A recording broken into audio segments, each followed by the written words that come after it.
Welcome to the A True to C2 Free Show. We're diving deep into the real stories, the unfiltered truths, and the raw energy of the culture. This isn't your average podcast. This is a movement. We're peeling back the layers on everything from the beats that shape our lives to the issues that define our streets. Expect powerful conversations, game-changing insights, and the kind of truth that resonates in your soul. I am here to amplify the voices that need to be heard.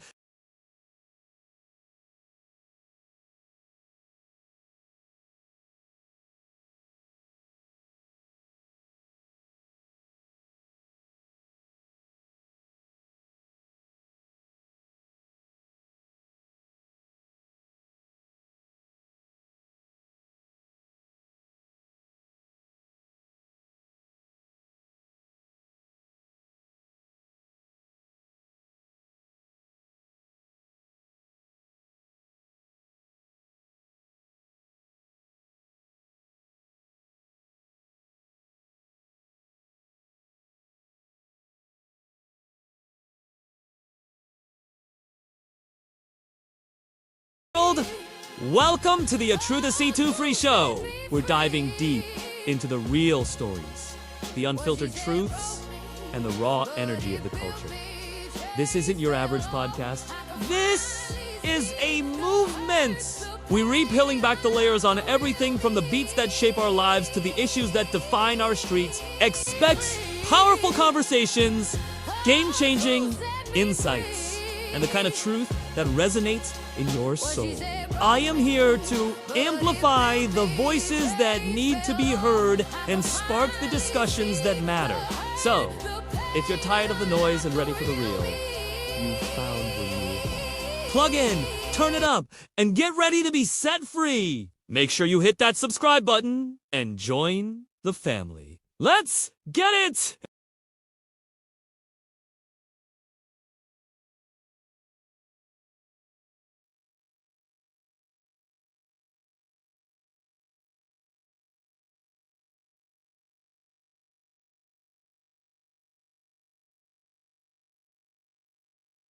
Complexion on the left side. Revelation 13 tell you about that mount speaking great things, coming representing all kind of different beasts that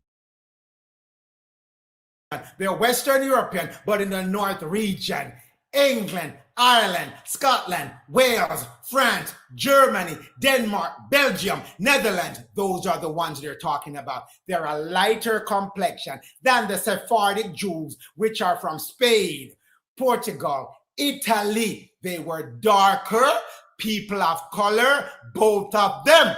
One lighter, one darker. That's all it is. Semites, which are the Shemites, which are the Jew that were in Europe, are what?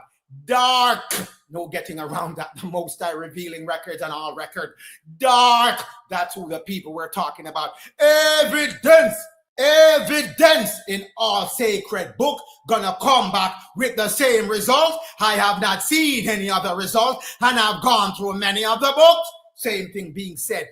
Evidence that they are what? The dark type, the original dark type. So when they come tell you about Ashkenaz, original Jew, go sit on one side with that. Rubbish! Can't work no more. The Most High is releasing his records back to his children. So you can't counteract what the Most High is giving you through Miriam, the Holy Spirit, and through Sophia, the Holy Wisdom, given back to his children. Thus, they are black people. Can't get around that one. Science, no matter how much science study you do, come back with the same outcome. They are people of color, black in Europe, and they were people of color, black in North America, South America, and Central America, and the Caribbean. Originally black people. Science corroborated. Science agree with it. Science verified. Science is one-on-one with it. And the popular impression that the modern day Jew are what? brunette. They're still not Caucasian. It's not talking about their hair. That's the trickery in words that they give you. So, brunette, it's a German word. It comes from a German word, braun, which means what? Brown. No color, this guy is right there. Brunette is what? A woman with a brown or dark complexion. A man with a brown or dark complexion. That is the Joe, the original brunette type of modern day. But they were two qualities during the time that we're talking about with Einstein and now. Lighter from Northern Europe, Northwestern Europe, and darker from Southwestern Europe. Moving forward, we're not done yet. Got to show you that the Germans were black people. The love of an uncrowned queen, Sophia Dorothea, consort of George the First. Who was George the First? He was dark, a dark king, the first German king of England that took over from the King James line. He was a James as well. He was the great grandson of King James, but we'll get to that shortly. Page 39 of that book. George, he was dark, a gentleman of Germany. No difference than what you're seeing with Einstein, a dark complexion person. He was king of Germany and king of England, and he was a dark-skinned man, George I of Germany. All the other German leaders at that time, even among the Saxon clan, were dark-skinned people before they got overran in the late 1800s and replaced with Caucasian people and everything related to them. Guess what? Whitewash, Royal Discord, the family of George II by Veronica Baker Smith. Page 19 of that book.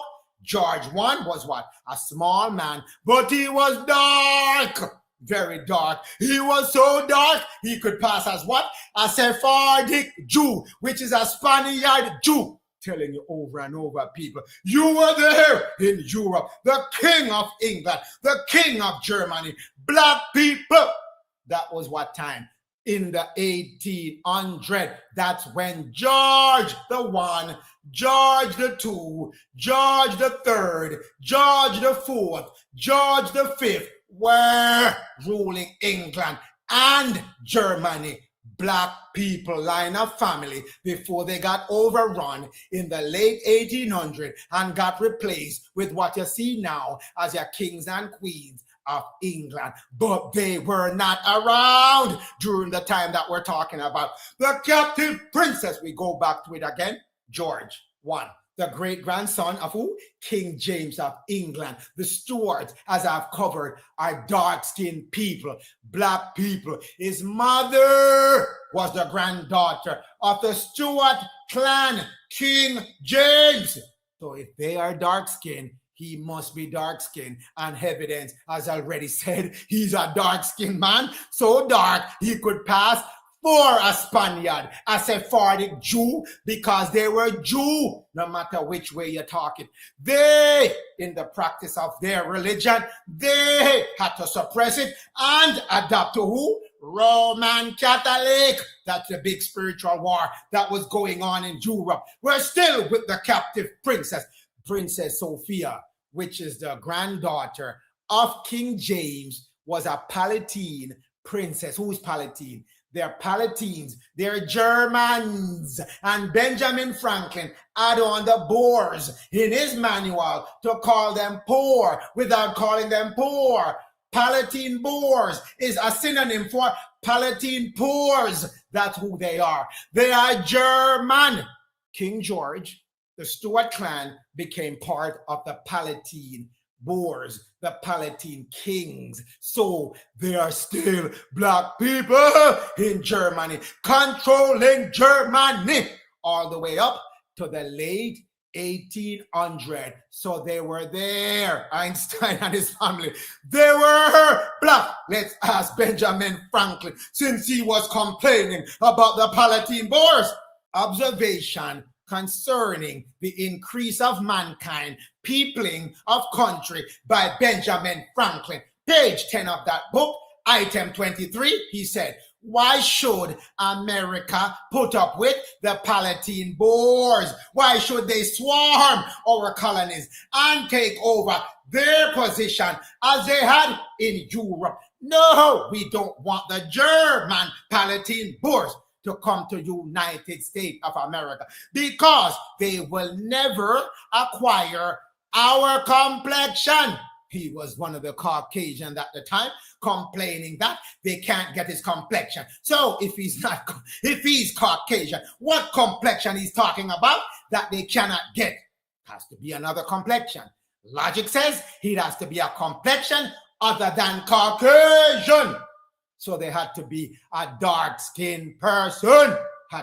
Can be no other. So if they can't acquire the complexion in Germany, let's travel the rest of Europe and see if they can get the complexion that Benjamin Franklin claimed nobody else can get.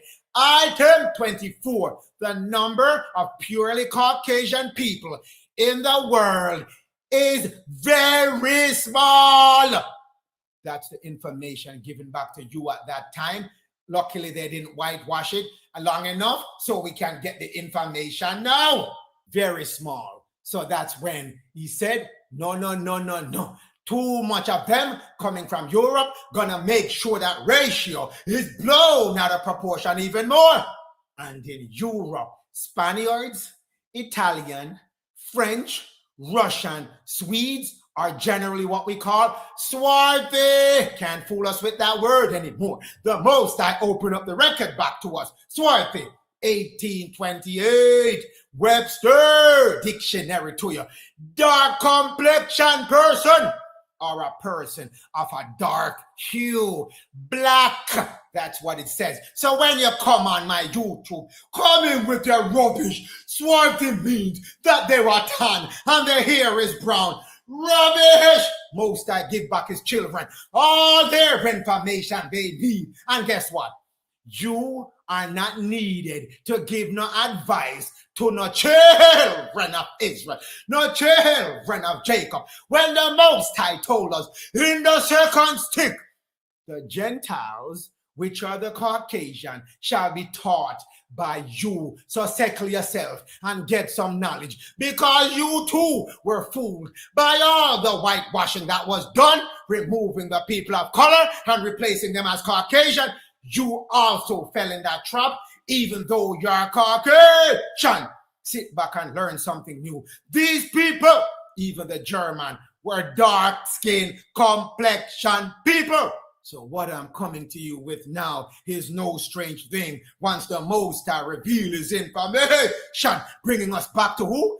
Albert Einstein, the physicist. He was born in Germany, already put a whole bunch of black people and Jew in Germany. He was one of millions of black European Jews that lived in Western Europe from 1609 all the way up until our time now. Many of them migrated to the United States of America. They're here, people. They're here. And they were wiped out of power after World War I, and definitely strung out of power in World War II. That's why Einstein had to come to America to escape persecution of the black Jews in Germany. Everyone did a fabulous job painting an image that they were all Caucasian. The Ashkenaz are the ones that were being persecuted in Europe. But they did not mention the black Jews. What happened to them that were in Europe at the time Hitler was running rampant? Hitler was who sent Hitler? Who sent him? The 666 Vicar of Christ sent him to go wipe out the remaining black Jews in Europe and seal up the power for the Caucasians so they can take your identity and establish new people of Israel, new Jews. They are not No shame in the game, O children of Israel. You are the original Jew. There is none other than you people of color. That you are the Jew. No matter how much Ashkenaz may claim, and Tapa claim, him can claim and outdo what the Most High revealed to his children. Defending the Most High word and prophecy and doctrines all the way to the end. Therefore, know this. His first wife of Einstein, Mileva Marek, she was black as well. She's from Hungary, Serbia. Black person was there as well, but we're going to get into that. His second wife, which is his first cousin, Elsa Einstein, was black as well. Black Jew again in Germany. You thought the Einstein family was an isolation? They're the only black family in Germany, in Europe at the time. Not even close to the truth. A whole bunch of black people were in Germany, in Serbia, in all over Europe before they got displaced in World War I and before they got fully pushed off the land, either by death or they have to run off the land during World War II and after World War II.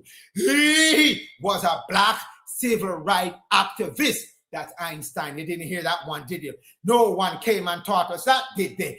Einstein was a black civil rights activist. No one came and taught anyone any of that information. No, they did not. He was a black person that is picking up the cause of the blacks that were in America at that time that he was living, and even before he started living in America. Put that one in your pipe and smoke it. Yes, that was Albert Einstein, a black man picking up the cause of other black people. His two wives were people of color, black people as well. No getting around that, oh children of Israel. Albert Einstein, his first wife, Mileva Marek from Serbia. He was married to her 1903 to 1919. Let's find out about Mileva. Einstein, his life and his universe. Walter Isaacson, page 86 of that book. Mileva was brunette. One of her female friends described her as brunette. Luckily, we jumped over brunette from when we talked about the Jew in races of Europe. Brunette, brown. Brunette, a woman with a brown or dark complexion. Matching up back again, moving forward. Albert Einstein, the scientist by Andrew May, the history maker Einstein is. Mileva Marek, she was what? From Serbia. Yes, as I've been telling you, the Serbians were black people. All black people were there. Majority black people. Yes, Austria, Hungary. Yes, all black people as well. Russia. Yes, all black people as well. Giving you back your information. Hun Attila the Hun was a black person. Hungary. Hun, that's where Attila was from. Hungary, that's why they name it Hungary. Another student described her as what? Brunette as well. Same thing being corroborated in another book. Same thing being verified once more in another book. Brunette, brown. A woman of brown or dark complexion. That is settled as well. We go back to Einstein, his life and his universe by Walter Isaacson, page 31 of that book. Mileva, she's Serbian. She's a dark person, page 90 of that book. Einstein's mother did not like her that much, was doubtful about her because she was dark. She was too dark for the Northwestern Jews. Because again, Serbians are dark, but they're too dark for the German Jews. They say she's too dark, but she's still a person of color.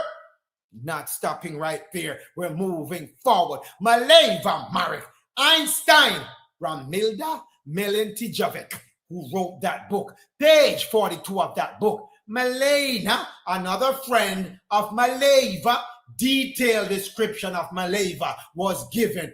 Mileva, she said, Miss Marek, she said, is dark complexion. No mystery about her complexion. Maleva Marek was a black woman.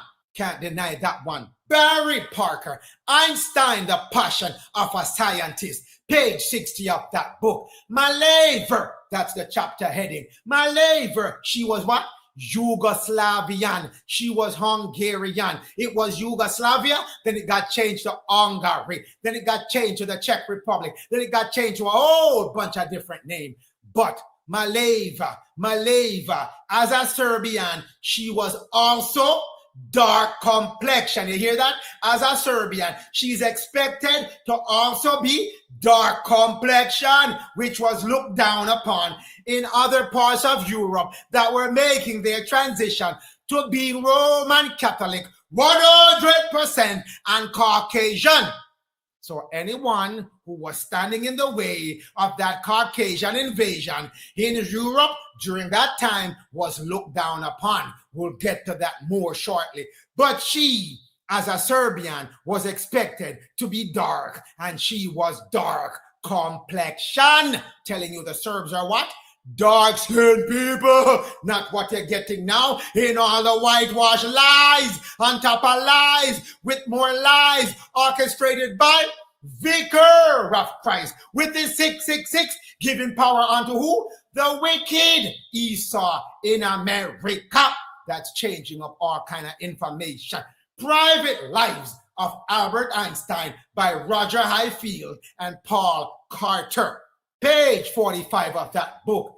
Gerald Holton Fields, Maleva, she was very dark complexion, which was not fashionable at that time, as I told you, because Europe was making a transition from dark skin rule to Caucasian rule, and they made sure they put under pressure all the people of color and run them out of Europe. That's what we're here to discuss today. Einstein, German, black Jew. His wife, a Serbian, a Yugoslavian, an Hungarian, a Austrian, where people of color were predominant, were also shoved out because they did not fit the direction in which the Roman Catholic Church was taking Europe at that time. So, Albert Einstein, the black Jew from Germany. Yes, the black Jew from Germany. He and his family were not the only one there. There were other black Jews that was there. Majority of them were black Jew in Germany leading up to World War II. No more of the rubbish Esau with his change up and paint over information coming with the drama of Albert Einstein by Antonina Valentin, page 19 of that book. German was Einstein and the Einstein family.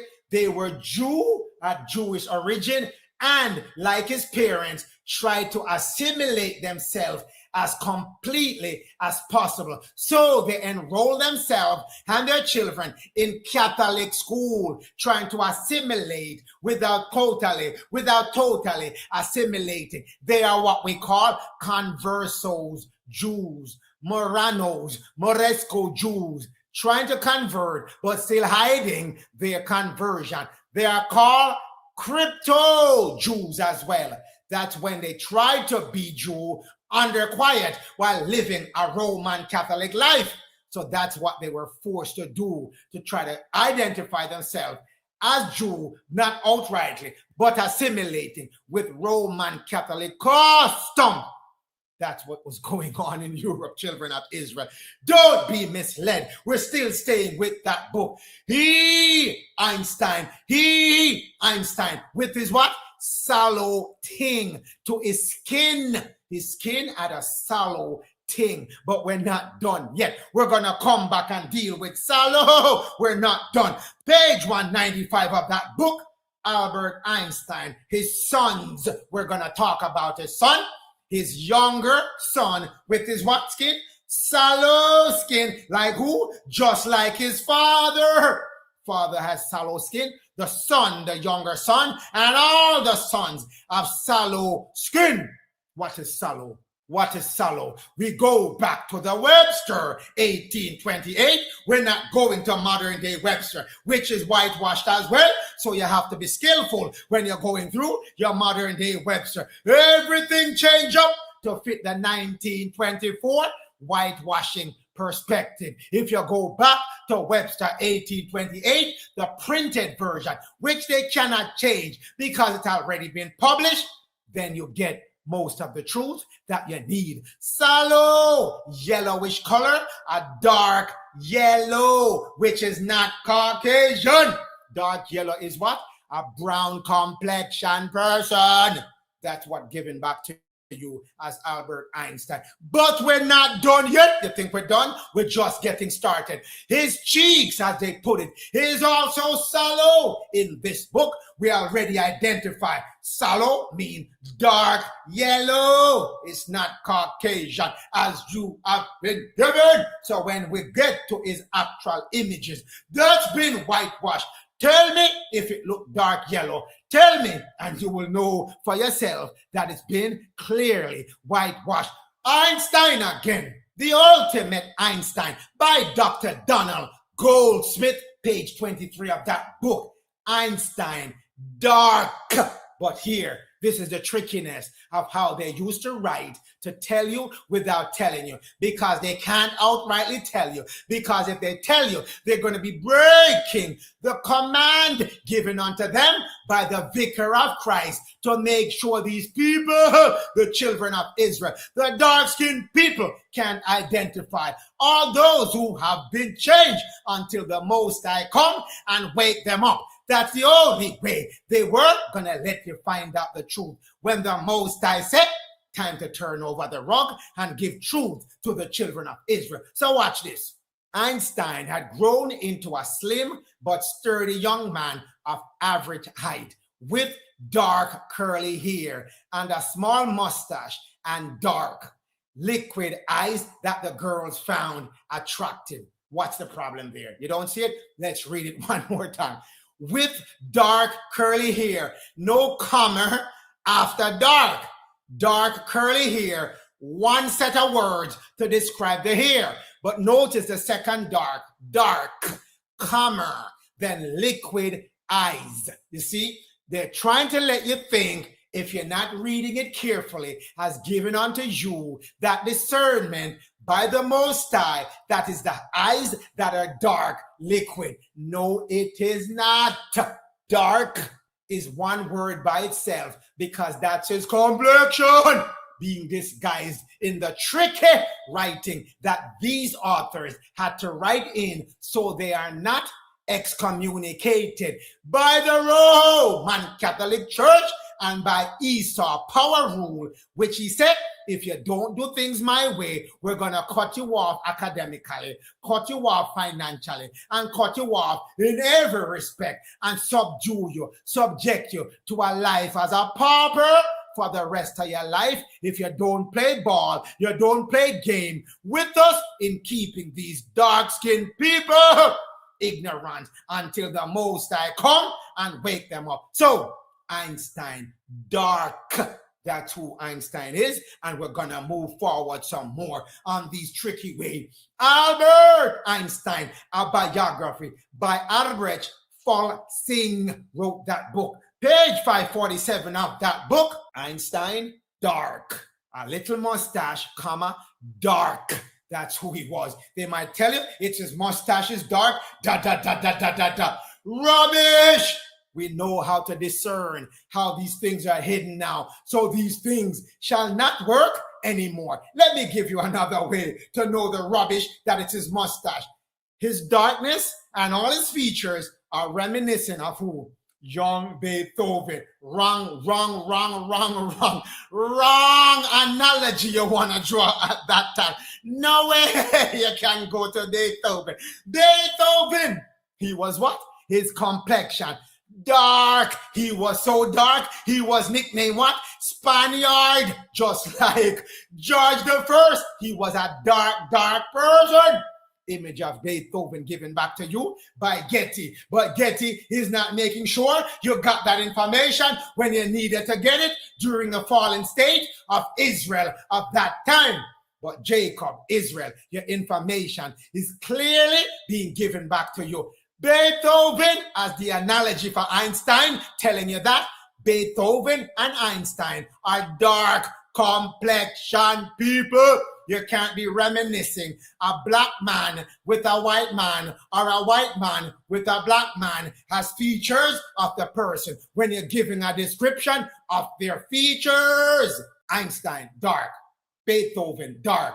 Dark-skinned people in Europe, but we're not done with Europe. Beethoven, since they went there, let's give you some more on Beethoven. A critical biography by Vincent de Indy, page 4 of that book.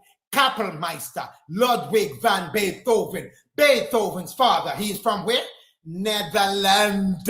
That's where he's from, and they grew up and originated from and live in Antwerp, which is Belgium, in the 1700s. Who are these people? Page 5 of that book, dark complexion, was Kapellmeister Ludwig van Beethoven, and his son, his grandchild, and his grandchildren, and his children are all black people. Beethoven, as well as his grandfather, was dark complexion. Beethoven was so dark, they call him Spaniard. Wrong analogy you went for when you go talk about Einstein and try to put him with Beethoven. During the stage at which we're waking up now, cannot work anymore. Beethoven is a dark-skinned man. Beethoven is a dark-skinned man. Einstein is a dark-skinned man. We go back to that same book.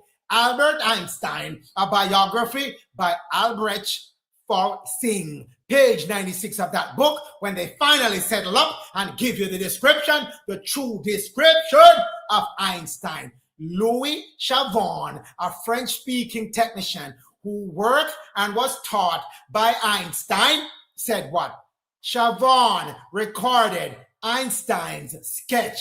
His complexion, light brown. That's Einstein for you. You want me to read it again? Let me read it again for you. Einstein's complexion, light brown.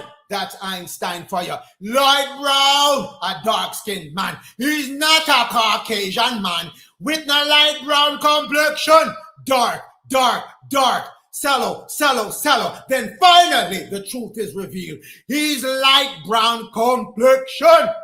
Not a person of Caucasian race, Caucasian descent, or Caucasian complexion. You want to say light and he's Caucasian? Let's explore that. Let's go there if you want to go there. Light. I have the Webster Dictionary lined up for you again. Light. Which one you want to choose? Light olive, because olive is what? Brown. Olivaster is a brown skin complexion person. Don't like that one. Let's go to medium brown. You still don't like that one? Let's go to what? Being black. You're definitely not going to like that one. Let's go to the other one given unto you. Indigenous person of color. Don't like that one? Then you're stuck with light brown. Einstein, he's a light brown complexion person. Clearly a person of color. That's who Einstein was given unto you. Albert Einstein, his second wife, Elsa Einstein, from Germany as well. Her last name, her maiden name, her family name is Einstein as well. She was his first cousin, other German Einstein, living in Germany, of people of color. Moving forward, 1919 to 1936, that's when they were married.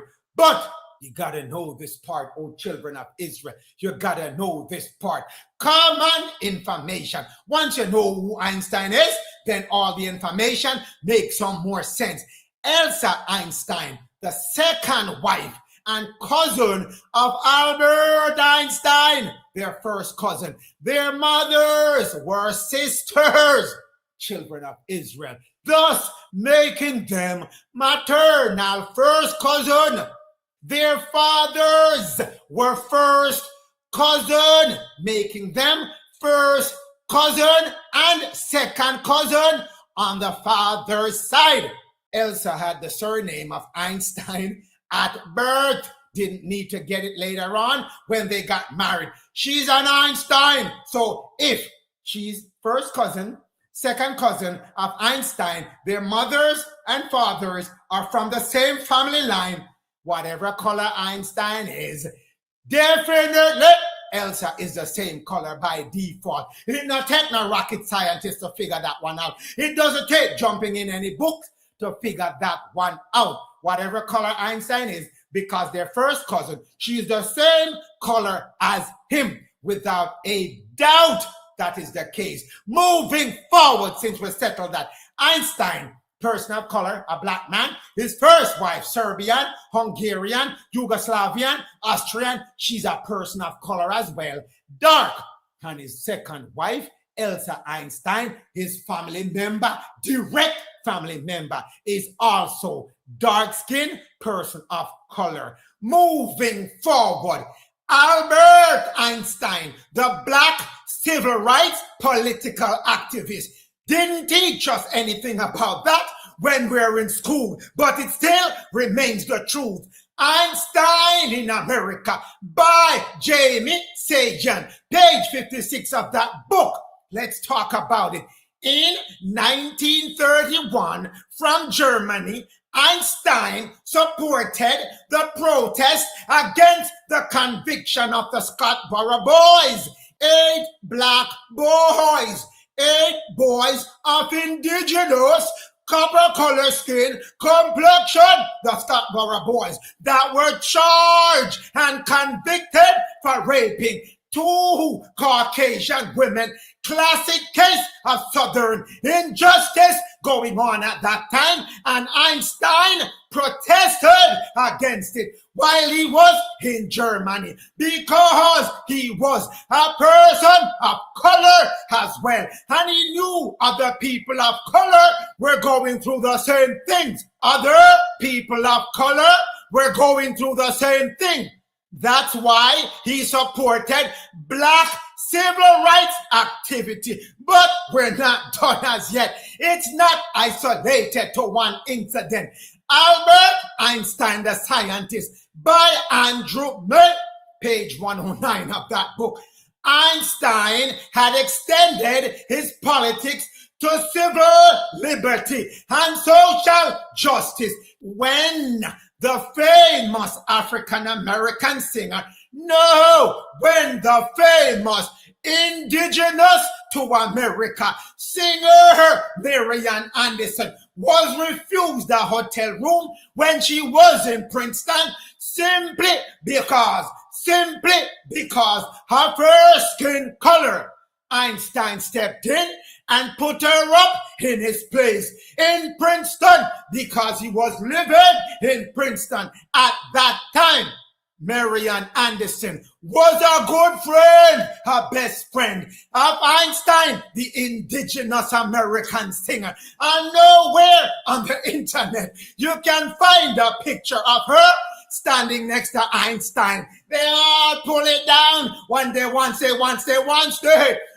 they decided time to make Einstein white. We cannot have him standing next to Marian, a dark-skinned person, showing him that she is dark, just like him. Pull down those pictures. But look at the picture cover that I'm showing you. A person of color, even though they try to make it and highlight it, that he's a man of Caucasian, rubbish person of color. When you look at the untouched photos of Einstein, moving forward on this, still the same book we're looking at the cover. Look on the left-hand side of your screen. That is the revealing book cover. Look on the right-hand side of your screen. The deceptive cover that was put out when the Caucasian took rule and started changing all previous books that showed the true identity. Taken off the shelf, or you can't publish it and be not troubled by being cast out as a writer, being cast out as a writer because you violated the directive given unto you. Einstein should be Caucasian. If you put the truth that he's a person of color, you are thereby being cut off from the system of Esau. Page 108 of that same book shows you Marian Anderson. Does that look like an indigenous woman of America? A dark-skinned woman, a black woman with the whitewashing of her face. With that, telling your people all your images have been whitewashed. But we're gonna get to the bottom of it. Marian Anderson, when you put the real photo next to the whitewash one, this is the photo on the right-hand side showing the original face, state, and color of Marian Anderson, the indigenous American singer that was refused a room to stay in Princeton, New Jersey, because you're running around in Princeton now and nobody troubling you, even though you're a person of color. Back at that time, you could not go into Princeton. They would not accept you. They were Marian, dark-skinned person on the right-hand side of your screen. Dark-skinned person. Clearly not the whitewash picture you see on the left side. Dark-skinned person. That's who she was. You think your pictures are not tampered with? Guess again. Guess again. Einstein in America. Page 219 of that book. He felt that the most offensive aspect of life in the United States of America, the land of Esau, as they put it at that time, the land of Ahab, as they put it at that time, that married himself to Jezebel at that time, the unjust treatment of the children of Israel, the dark-skinned citizen of America. That's what he was protesting against while he was in America. But you don't hear that anywhere, or you're not taught that in any school. That's the problem. The worst disease, according to Einstein, the worst disease in America, according to Einstein, was the treatment of the indigenous people of color, the indigenous people of color in America, in America, in America, in America, the dark-skinned, melanated people. That's what he was protesting. That's what he said. I am going to take an active role and make it known. And he made it public. 1945. Publicly denounced the United States of America for their treatment of the people of color. The worst disease in America. No one telling you this, but I'm here to open it up to you. This is Einstein again with the whitewash photo, but we're going to get to that real soon.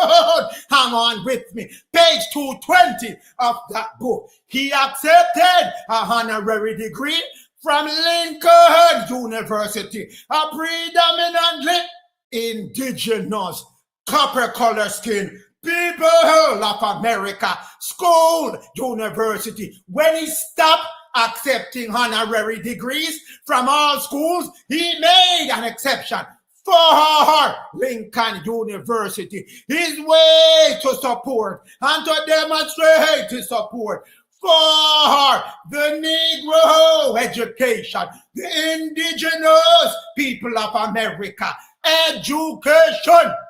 Einstein addressing Lincoln University, even though they whitewash his face. Look at his hand, whitewash as well. Whitewash as well his hand. But we're not done yet. This is what they did with the photo when you blow it up.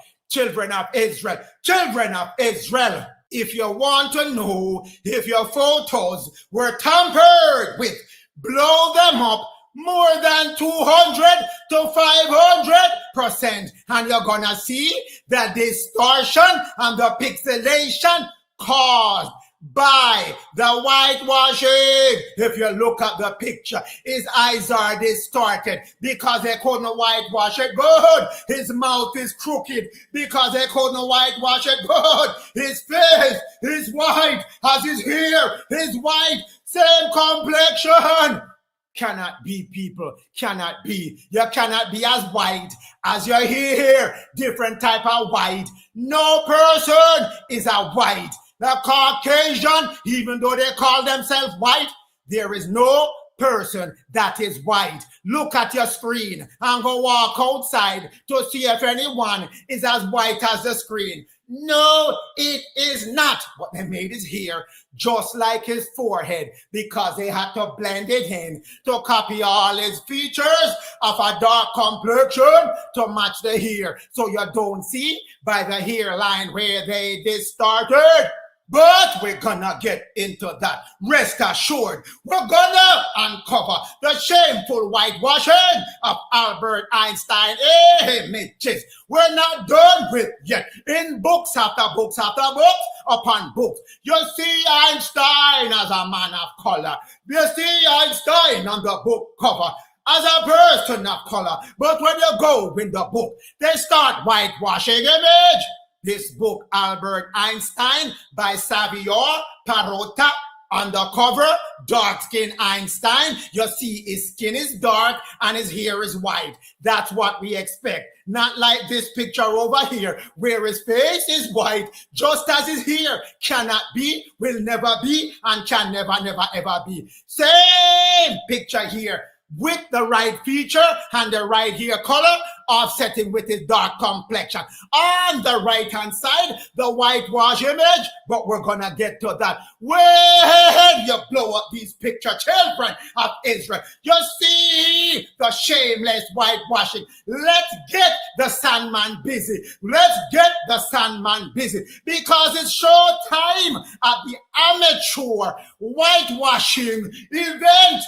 Bring out the Sandman and blow that horn, children of Israel. Look at Meleva's ears. Look at the tip of it. That's the extent they could whitewash it up to. And they leave the rest of it black. Look at Einstein's ears. The top part they couldn't do. The white part, they whited so much, his ears lost all its feature. Look at Meleva's neckline. 2 different color for her neck, and all kind of different anomaly with the picture because of whitewashing. Look by the hairline where the original color was. They could not get as deep as possible into the hair. So these are the things you look forward to, people. When you see white image, the people are not white. You check the ears, you check the hairline, you check the neck, and you definitely check the hands. They can never get those areas right. Look at it. The ears are not properly done. So you can see that something was done to whitewash the ears, but they couldn't get all of it because it wasn't important at the time to be that detail with the whitewashing. Giving back unto you, children of Israel. Giving back unto you, blown up some more. You see the ears, the original portion, and you see where they whitewash up to without cutting off his sideburns. They couldn't whitewash anymore, and they had to leave it the way it is. Look at his left side. Look at the left side of your screen. They could not whitewash that ears as well. Too much going on over there. But look at his neckline. They whitewash his color to match his skin. You can't have the same white skin as your color of your shirt. But we're not done. We're getting warmed up. Same book again with fake photos whitewashed to the fullest. This is Einstein again as a young boy. Yes, he wasn't spared that brush when he was young. In his photos, look at the photo. They messed up the hairline with the over whitewashing. Look at his ears again, his earlobes. They whitewash all of it to match with his face. And look at the neckline area. They couldn't even it out to get it smooth, to look like it's really a shadow that they're claiming is being cast. Couldn't do it correctly. Look by his mouth, they couldn't catch it correctly, so they had to leave that area black And his lips black because he had a black lip, because he was a black man. Couldn't get it right. And his eyebrow, they couldn't get it right. They over whitewashed his eyebrows as well and smudged down into his eyes. Went too far. They even paint his hair. He wasn't that old as yet to have white hair. Look at his hair. Complete botch work. Get the Sandman out. Ring that bell. Ring that buzzer. Get the Sandman out. Look at his hand on the right-hand side of your screen. He has a uni hand. No fingers. The whole thing was white over to give him that forced white complexion. One hand. You're kidding me. One hand. Go back to the full picture. One complete uni hand. No fingers because they have to whitewash as much as they can. But we're not done yet. Another book on Einstein. Fully whitewashed picture. Not staying too long. Look at the hairline. Look at the hairline, how it messes with the whitewashing.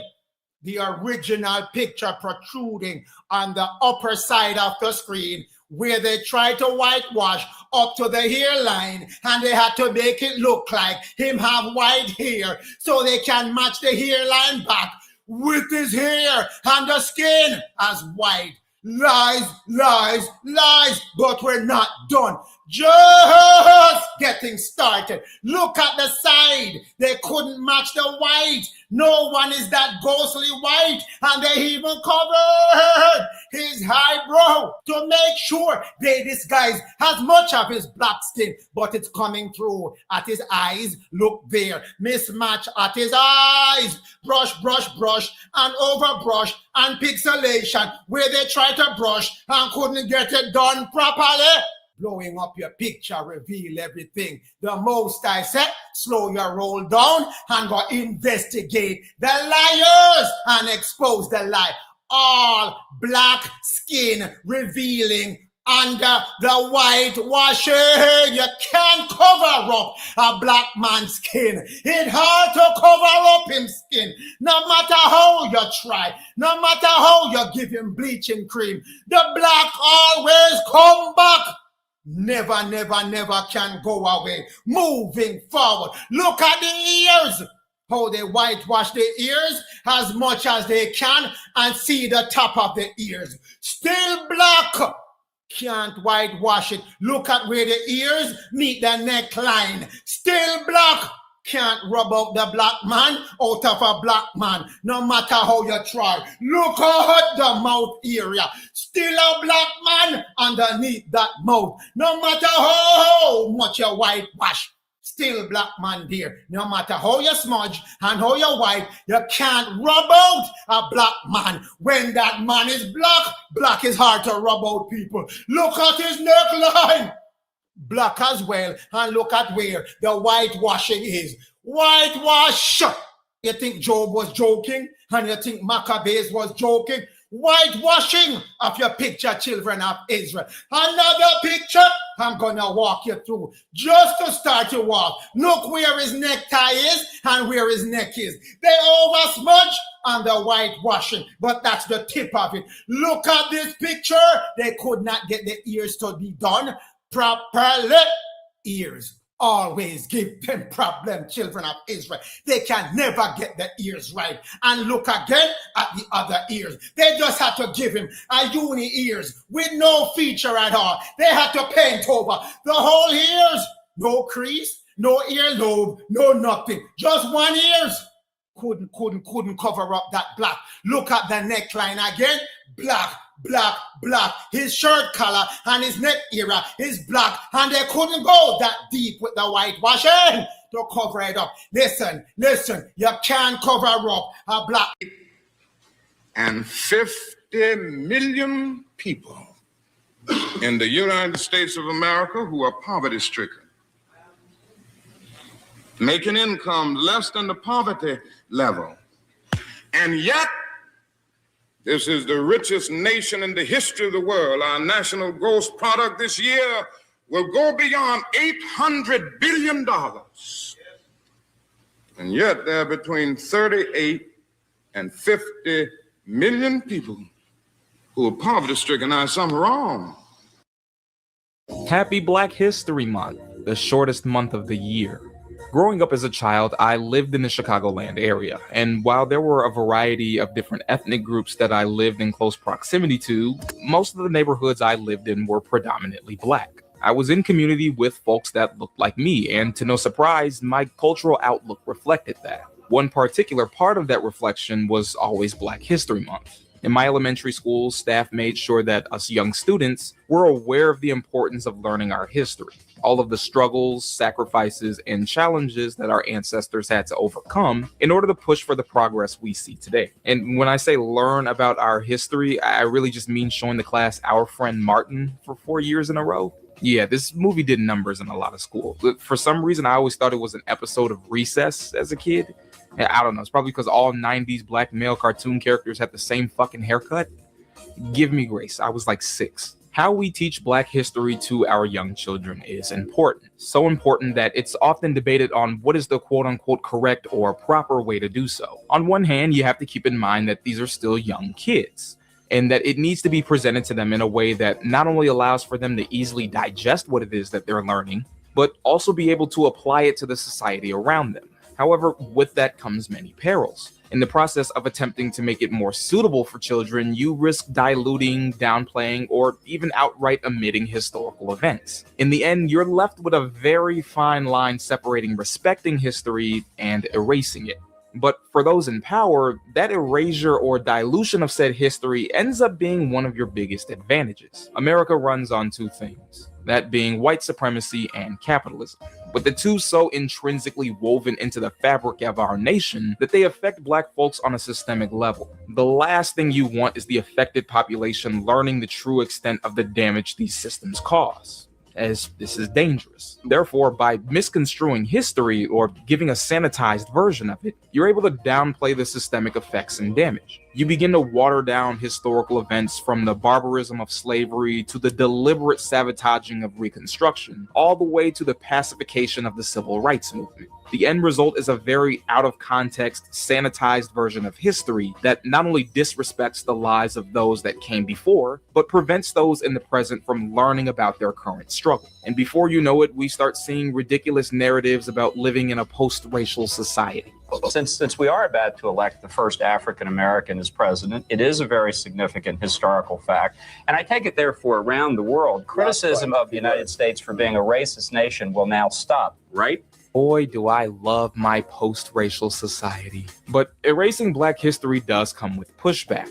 With us having more access to education and the entertainment industry than ever before, it's much easier for us to tell our stories. In the past decade alone, we've seen countless projects from Black filmmakers in Hollywood that have taken the opportunity to tell Black stories on screen that wouldn't have been able to be released earlier. But for as much as Hollywood has helped Black filmmakers, they've also contributed to the problem, as Hollywood is part of that very same system.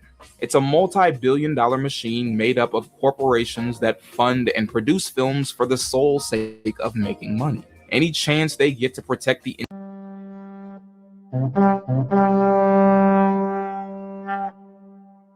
You got a lot of people that practice a lot of cognitive dissonance, unfortunately, guys.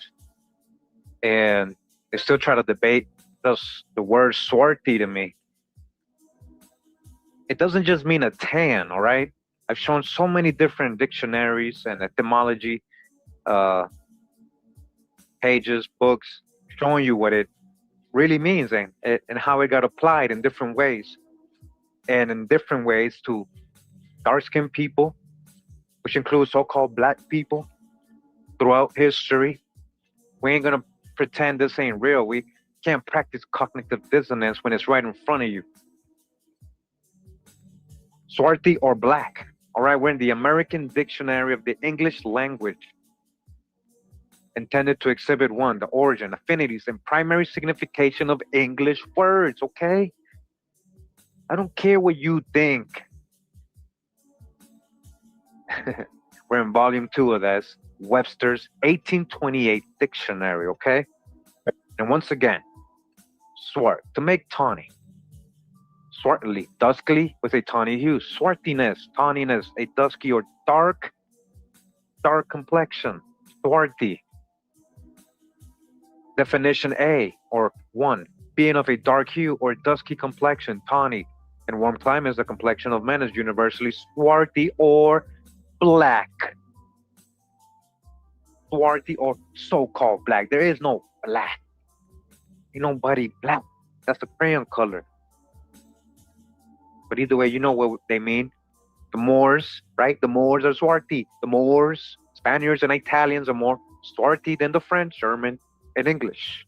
That's what they say here in 1828. I guess they forgot what Benjamin Franklin said in 1750. You know, let's not use crayon colors to refer to people and generalize. You know, let's just try to learn and let them learn. Let these people who are ignorant, let them learn. They can argue and talk all day, but we got sources and we got history. We got genealogy, you know, primary stuff here. Okay? Definition number 2 of swarthy. All right? Pay attention, everybody out there. Pay attention. Active listening is very important with this kind of stuff. That's why you're here, right? Because you want to know things about history, correct stuff. We're not here just to philosophize and blog, right? I'm not here just to blog and give my opinions, right? Definition number 2, black. That's what swarthy means. Definition number 2, black. Definition number 2, black. As the swarthy African, just like an African, not just talking about tans. Yeah, you might apply swarthy.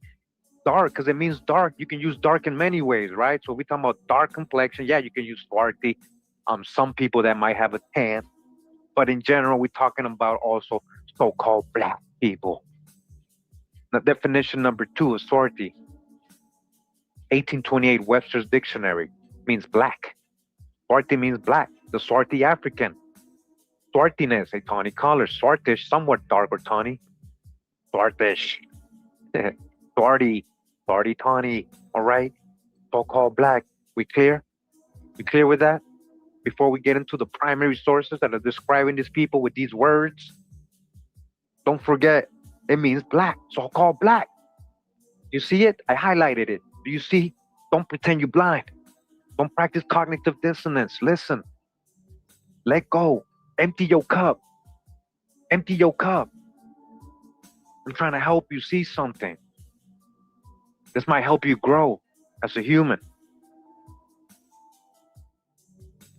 Be more conscious of certain things.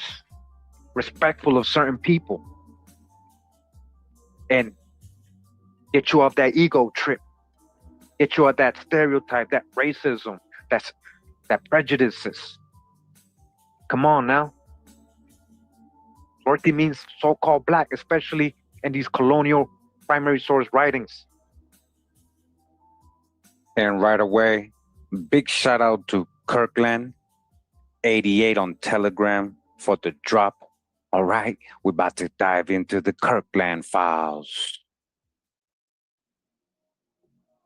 All right, so we're gonna start out with this source right away first. We're in this literature, Boswell on the Grand Tour, Germany and Switzerland, 1764. That's a primary source account from that time, edited by Frederick A. Pottle, Sterling Professor of English, Yale University. Okay? It says, and we go right here to about page 166, and it says, on these notes, Monday, 5th of November, remember, 1764, says, my cold was much better. It prevented me yesterday from hearing superb mass in the Elector's Chapel. However, by keeping my room, I have shunned a fever. At 11, Harold carried me to court. The palace is large and elegant. There is a gallery, a passage round the whole of it, prodigiously long. There were a great many people at court. Harold talked of not presenting me till tomorrow. After having already waited 2 days, this piqued me not a little. And had I not been presented this day, I should have bluntly set out next morning. However, the Grand Chamberlain presented me to the Elector. His Highness asked me from whence I came. He was very swarthy, and very high and mighty. Very high and mighty, huh? I was presented to the electress, who was much painted and also exceeding lofty. I saw her, the Prince of Nassau-Weilburg. Okay, so we're talking about the Elector Palatine, all right? He's talking about this person right here. I'm going to show you. Now, remember what swarthy means, right? We're talking about somebody who's very swarthy, very so-called dark, so-called black. So this is the guy that they're talking about, Charles Theodor, Elector of Bavaria. Okay, he was born 1724, passed away 1799. Was a German nobleman of the Sulzbach branch of the House of Wittelsbach. He became Count Palatine of Sulzbach at the age of 6, following the death of his father, Johann Christian, in 1733. With the death of his cousin Charles III Philip, he became Prince Elector and Count Palatine of the Rhine. Count Palatine. All right, so that's what we're talking about here. I had the ideas of the Palatine Court, which are there. So Palatine, Count, Elector. He was very swarthy. You see, does this guy right here look like a very swarthy person? Does this look like a very swarthy or very pinkish pale person? You see, that's the hijack. We caught them. This is not a picture of how he is being described. Very swarthy. We can debunk this right now. Invasion of the body snatchers. They whitewashed him, okay? Because he is very swarthy, very so-called black, very dark-skinned, very dark complexioned. All right, so we move on. We take a look at this book, this literature right here. It says here, The History of Scotland from 24th of February, 1436 to March 1565, in which are contain accounts of many remarkable passages altogether differing from our other historians, and many facts are related, either concealed by some or omitted by others. By Robert Lindesay of Pittscotty, done from the most authentic and most correct manuscripts, okay? You guys hearing this? To which is added a continuation by another hand till August 1604. Okay, this is old. Source from the 1500s, guys, from the 1500s. And I just want to read here in regards to Agnes of Dunbar, or Black Agnes. But first, let's talk about what she says. But now, since it has changed us to speak of the translation of the House of Murray from the Dunbars to the Douglases, Douglases Dun, and Douglas means black. It all means black. I think it expedient to speak of the diversity of surnames that have joy sped the same with great laud and praise since King Robert I, even unto this present time, who bear themselves right wisely and mannerly both in peace and war. In old times, Robert de Bruce gave the earldom of Murray to his own sister's son, Sir Thomas Randall of Stratdown, knight chief of the clan Allen, whose works can testify his life in the 14th book, rehearsed before in this same history, and failing of him and heirs of his body, that it should return again to the crown. This Thomas had 2 sons, but I cannot tell who was their mother. The eldest called Thomas, who succeeded to his father's place, the other called John, who without any succession of their bodies were both slain at the battle of Dublin and Stratburn, or Dublin, fighting manually to the death, for the defense of this realm, invaded by the Englishmen, our old enemies. He also had 2 daughters, of whom the eldest was called Black Annis. What? She was called what? Black Annis or Agnes? By reason she was black-skinned. Black-skinned, dark-skinned, guys. This Annis was a woman of a greater spirit than it became a woman to be, who was married upon Patrick, Earl of March. The second was called Gillis and was married upon John, brother to the Earl of March, and bore to him George, who succeeded. King George, huh? So Black Agnes, or Annis as it says here. Okay, I just want to read a little bit about her, guys, so you guys can see. Agnes, Countess of Dunbar. It says, Agnes Randolph Countess of Dunbar. She was born in the 1300s, guys. She was known as Black Agnes. You see? Black Agnes. We just read for her dark complexion. Because of her dark complexion, they do mean dark when they're saying black there in that source from the 1500s. It doesn't always mean pale. A lot of people try to debate that with me. And I'm trying to tell them that was in 1828's Webster Dictionary. Show me one before that. And it means not just all black, but all white too. Anything without color, like all white has no color, just all white, like a bright room. Either way, as you guys can see, even in Wikipedia is telling you Black Agnes. So why are you drawing her pale skin right here? If she's Black Agnes, because of her dark complexion, why are you drawing her pale skin and everybody else pale skin? You see how they whitewash history. Okay? She was the wife of Patrick IX, Earl of Dunbar and Marsh. She is buried in the vault near Mornington House. She was the daughter of Thomas Randolph, Earl of Murray, nephew and companion in arms of Robert the Bruce. Okay, like, all right, so you hear that coming from Robert the Bruce of the pigs, right? King of the pigs. And remember, we got all this about them being swarthy in the book Ancient and Modern Britons. Okay, so it's all more correlation. Again, dark complexion. She was black skinned. She was black skinned. Black Agnes. Okay, book from the 1500s.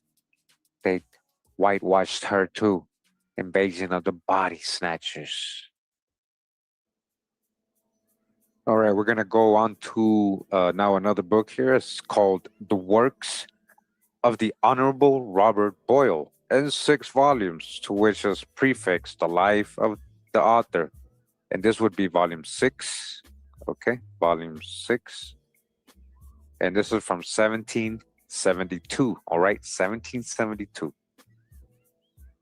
And this right here is in regards to the Queen of France, Marie Therese, wife of Louis XIV, mom of the Black Nun. All right, you guys know I got the video, but let's just read a little bit here.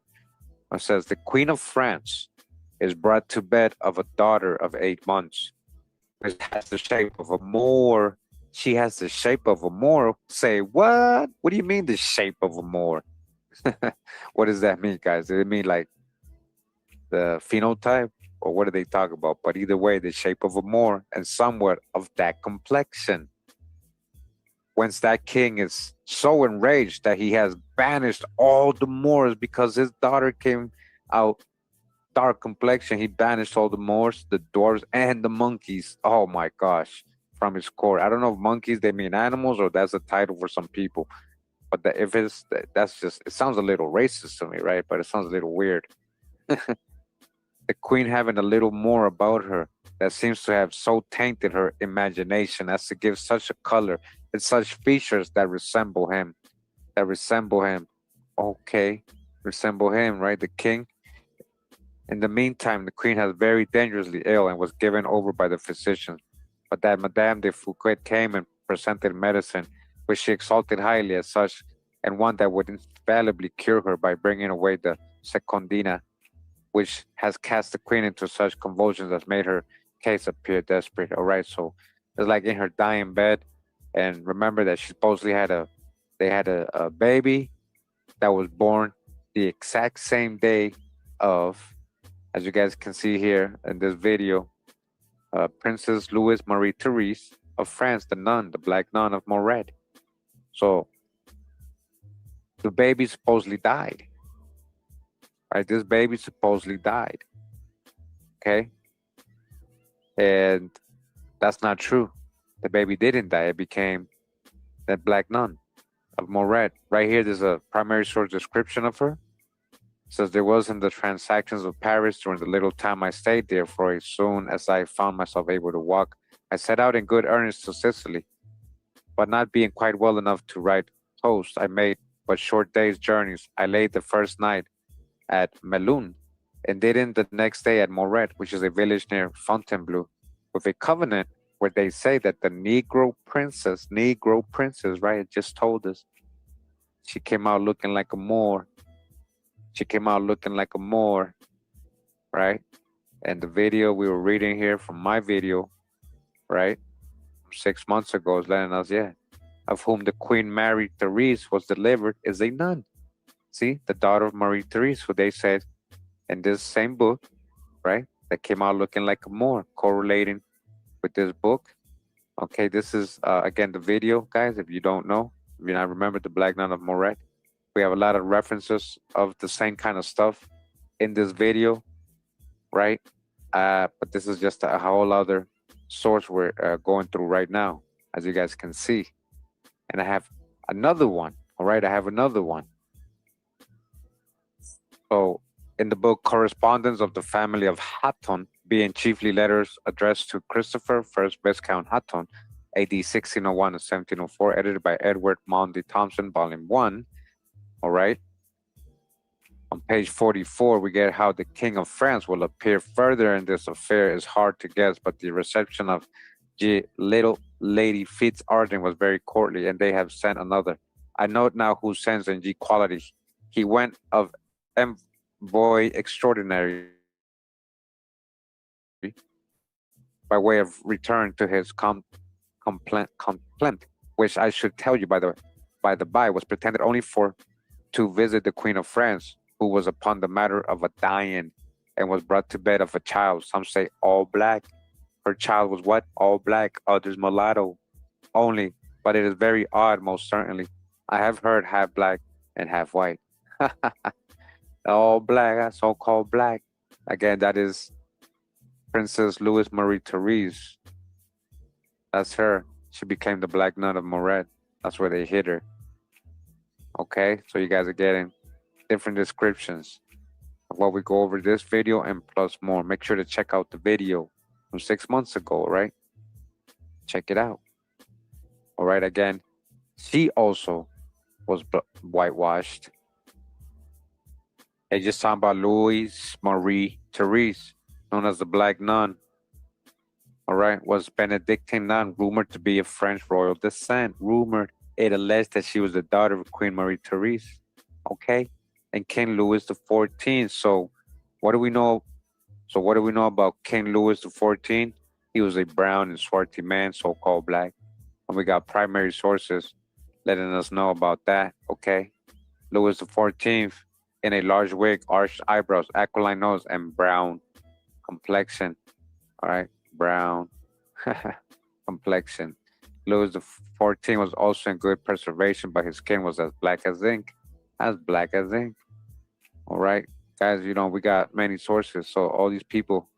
So what did Louis XIV inherit from his parents? Actually, the most closely resembled his Bourbon grandfather, Henry IV, displaying his sociability, sexual prowess, self-confidence, and political skills. And with due respect to Levi, Louis XIV's swarthy complexion and prominent nose were typically Bourbon. All right, his dark complexion, his so-called black complexion, and prominent nose, big nose, were typically the Bourbon look. That was the Bourbon look. So her mom, her dad, and her all being described as dark complexions. All right, put it together. This whole family, guys, this whole family got whitewashed. Again, this is from a video. Louis XIV was a brown and swarthy man from 7 months ago. Make sure to check this video out, guys. All right. Don't compromise quality insurance for savings or your time for this ad. Hit that skip button, or don't, and watch me skip. All right, and now we continue, okay? And this time we are gonna add some more icing to the cake when it comes to Charles II. Yeah, King Charles II. You guys know I already have a video of King Charles II as well from about a year ago. Got about 20,000 views. King Charles II, 100% historical proof he was a black man. Primary sources, physical appearance, non-stop sources, guys. Non-stop sources telling us the truth. Why they named him Black Boy. Where does Black Boy end and all that come from? How he was described in almost every account. And we got more. We found more, right? We're just gonna add some icing to the cake. We're here at the Gentleman's Magazine, volume 189. Again, shout out to Kirkland and everybody out there researching that goes through so many volumes. You know, he gave me the name and volume, but I had to find it. I had to go through so many different volumes just to find 189. And yeah, we found it. And we're going to about page 369 of this book. Okay. And in regards to King Charles II, we start down here in the bottom of this page. Says his personal appearance was remarkable. He was 5 feet 10 inches in height and well made, with an expression of countenance somewhat fierce and a great voice. He was, says Saville, an illustrious exception to all the common rules of physiognomy, for with a most saturnine, harsh countenance, he was both of a merry and merciful disposition.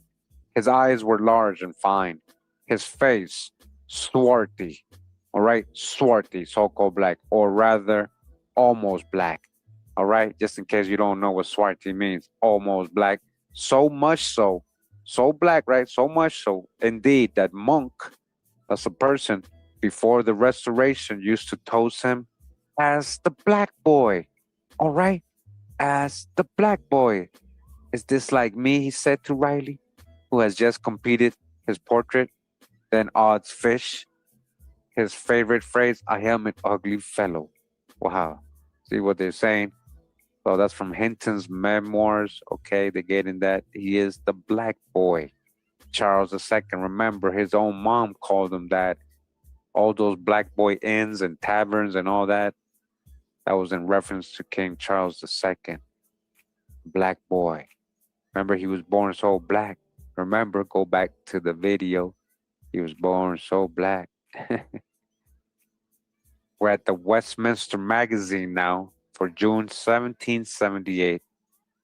The historical memoirs of the late celebrated Mons de Voltaire. Okay. And on page 284 of this book, we're going to zoom in to a part right here. And it says, the Prince of Wales. Now remember that Charles II, before he was known as Charles II, he was Prince of Wales. And we went over that the other day. The Prince of Wales, Mr. Editor, perhaps I need not tell you, is as tall as the king. His complexion, unlike the rest of the family, an absolute brunette, an absolute dark complexion of brown, and his features replete with sensibility. His clothes were of dark mulberry. The bishop is well grown and fair as he be. All right. So again, the Prince of Wales, right? So you guys can see Charles II of England, Wikipedia. We go down where it says early life, Civil War and exile. That's the hijack with the white baby, whitewash images.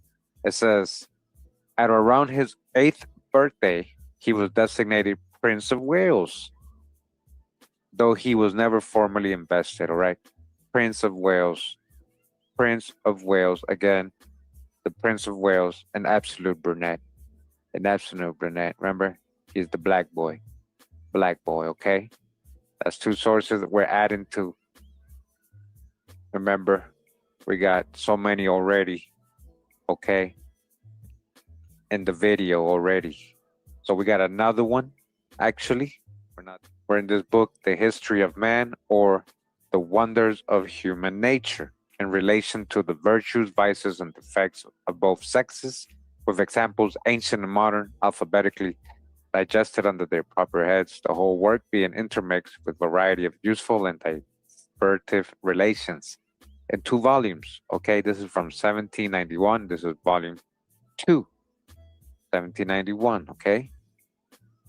And it says here, William Lilly, famous among the rebellious party for his predictions during the whole course of that unnatural war, foreseeing the Parliament's tyranny and oppression would ruin the Commonwealth, in his almanac of the year 1653, print the picture of a very young, tall, slender black man in the frontispiece, and to compound for his old sins, insinuates in obscure jargon that King Charles II would be restored very suddenly, and whispered it in the ears of the Cavalier party that it was really King Charles' picture, and very like, but the same year Cromwell, having turned his masters out of doors and set up himself protector, who was a red-faced, gross body, all right, a tall, slender, black man.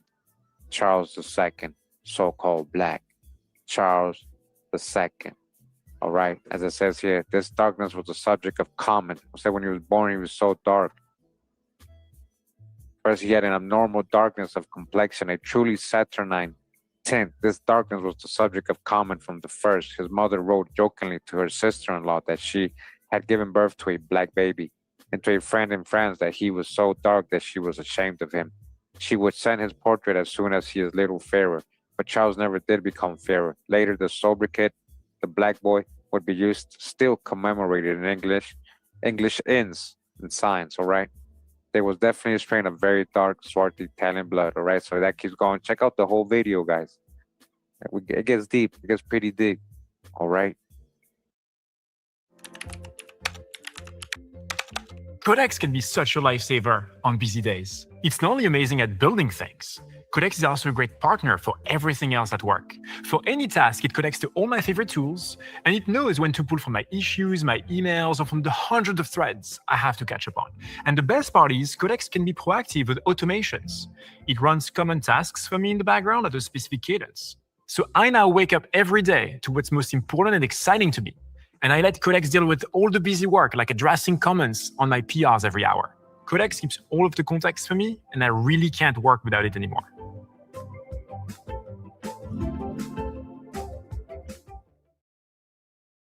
Blue Mana is mind at work. Innovation is power. Adaption is key. It's invention, intellect, and control, turning every move into an advantage. Have a plan? Upgrade the plan. That's Iron Man.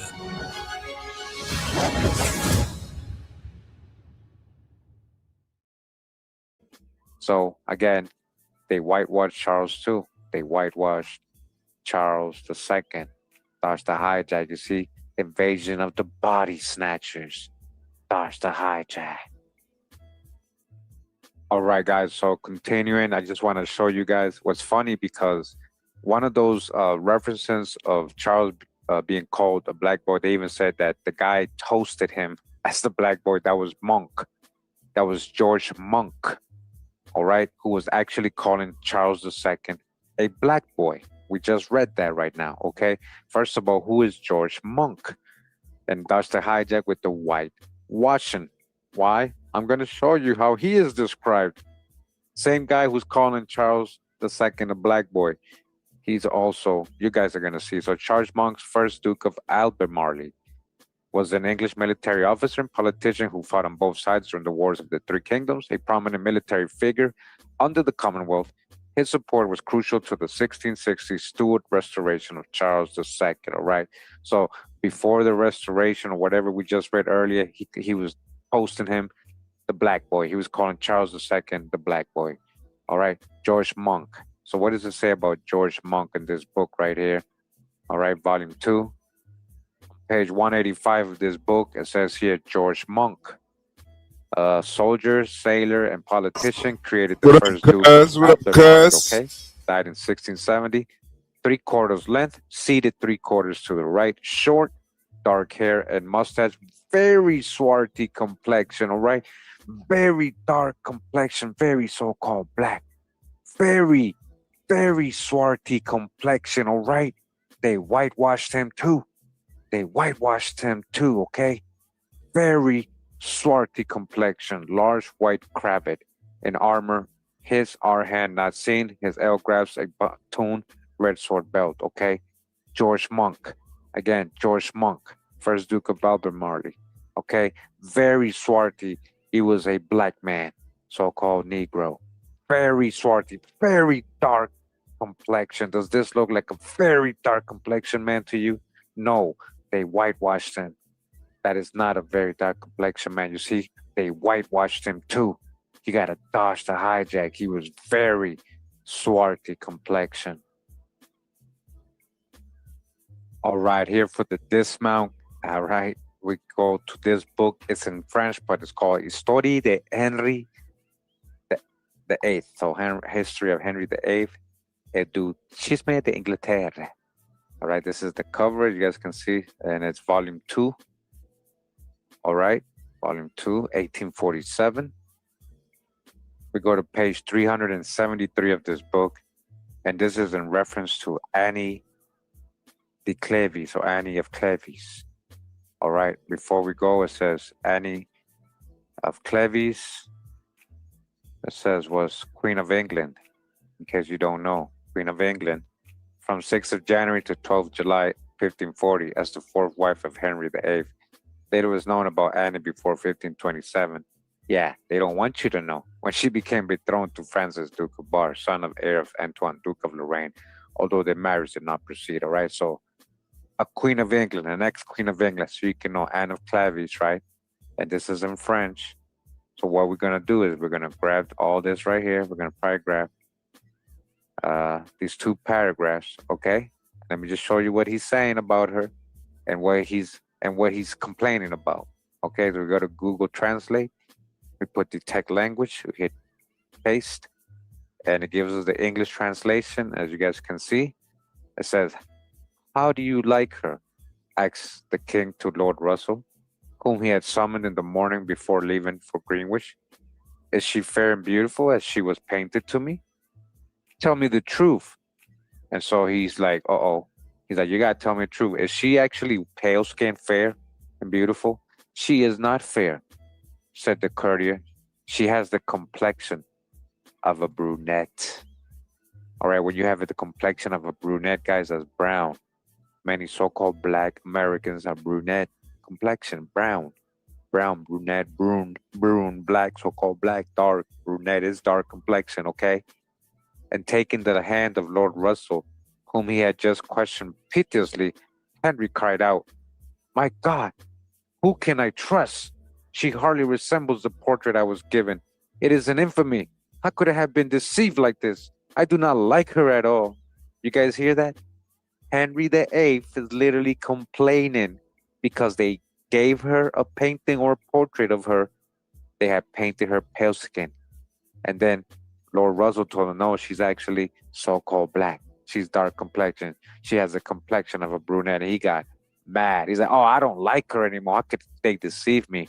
Not only you, Henry VIII, they have deceived all of us, right?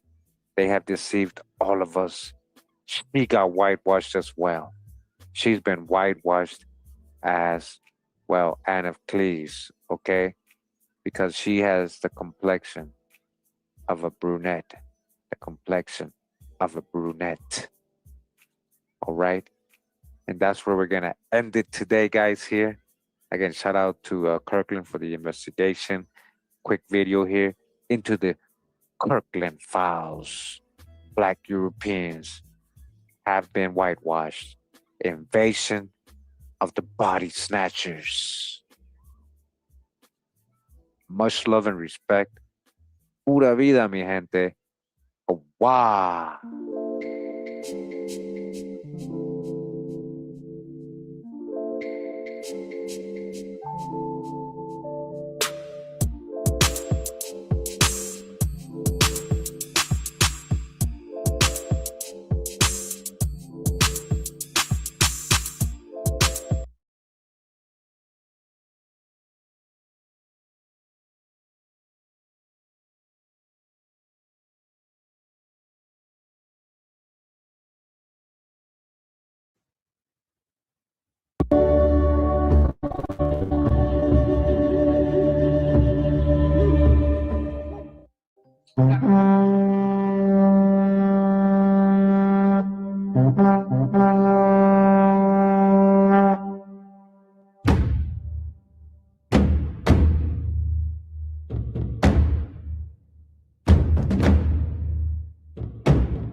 Look at the tree a little bit on his specific line, couple lines. One of them was the his Laurie family line, which go back to Robinson County, North Carolina. All right, so we're gonna take a look at what we found there and also how it applies to everything we've learned. We've been learning. Okay, a lot of people, you know, they come with their hate, but you know, we come with love, man. We hope, you know, you can't mess with a con on the Shabbat. You can't mess with a Khan on the Shabbat, so Most High take care of that. Great Spirit knows your heart. So you can front people, but you can't front the Great Spirit. No hijacks allowed. This is Sparked. Hey, appreciate you guys, for real. All right. Again, shout out to Keith and the Lori, anybody who's a Lori. And not all of them are the same, but if you're from this region and everything, you might be. If you're people coming from this region, you definitely are, So it's not just the Lori family. There's a lot of families that we're going to talk about that are all related to the Loris and everything. You guys will see. We're going to try to read as much as we can. I hope you're not in a rush. I mean, I'm not trying to be long, but I also don't want to be Russian. He said, I don't want to be Russian like Vladimir. No, sir. All right. Let me see. Let's get this going. Wow.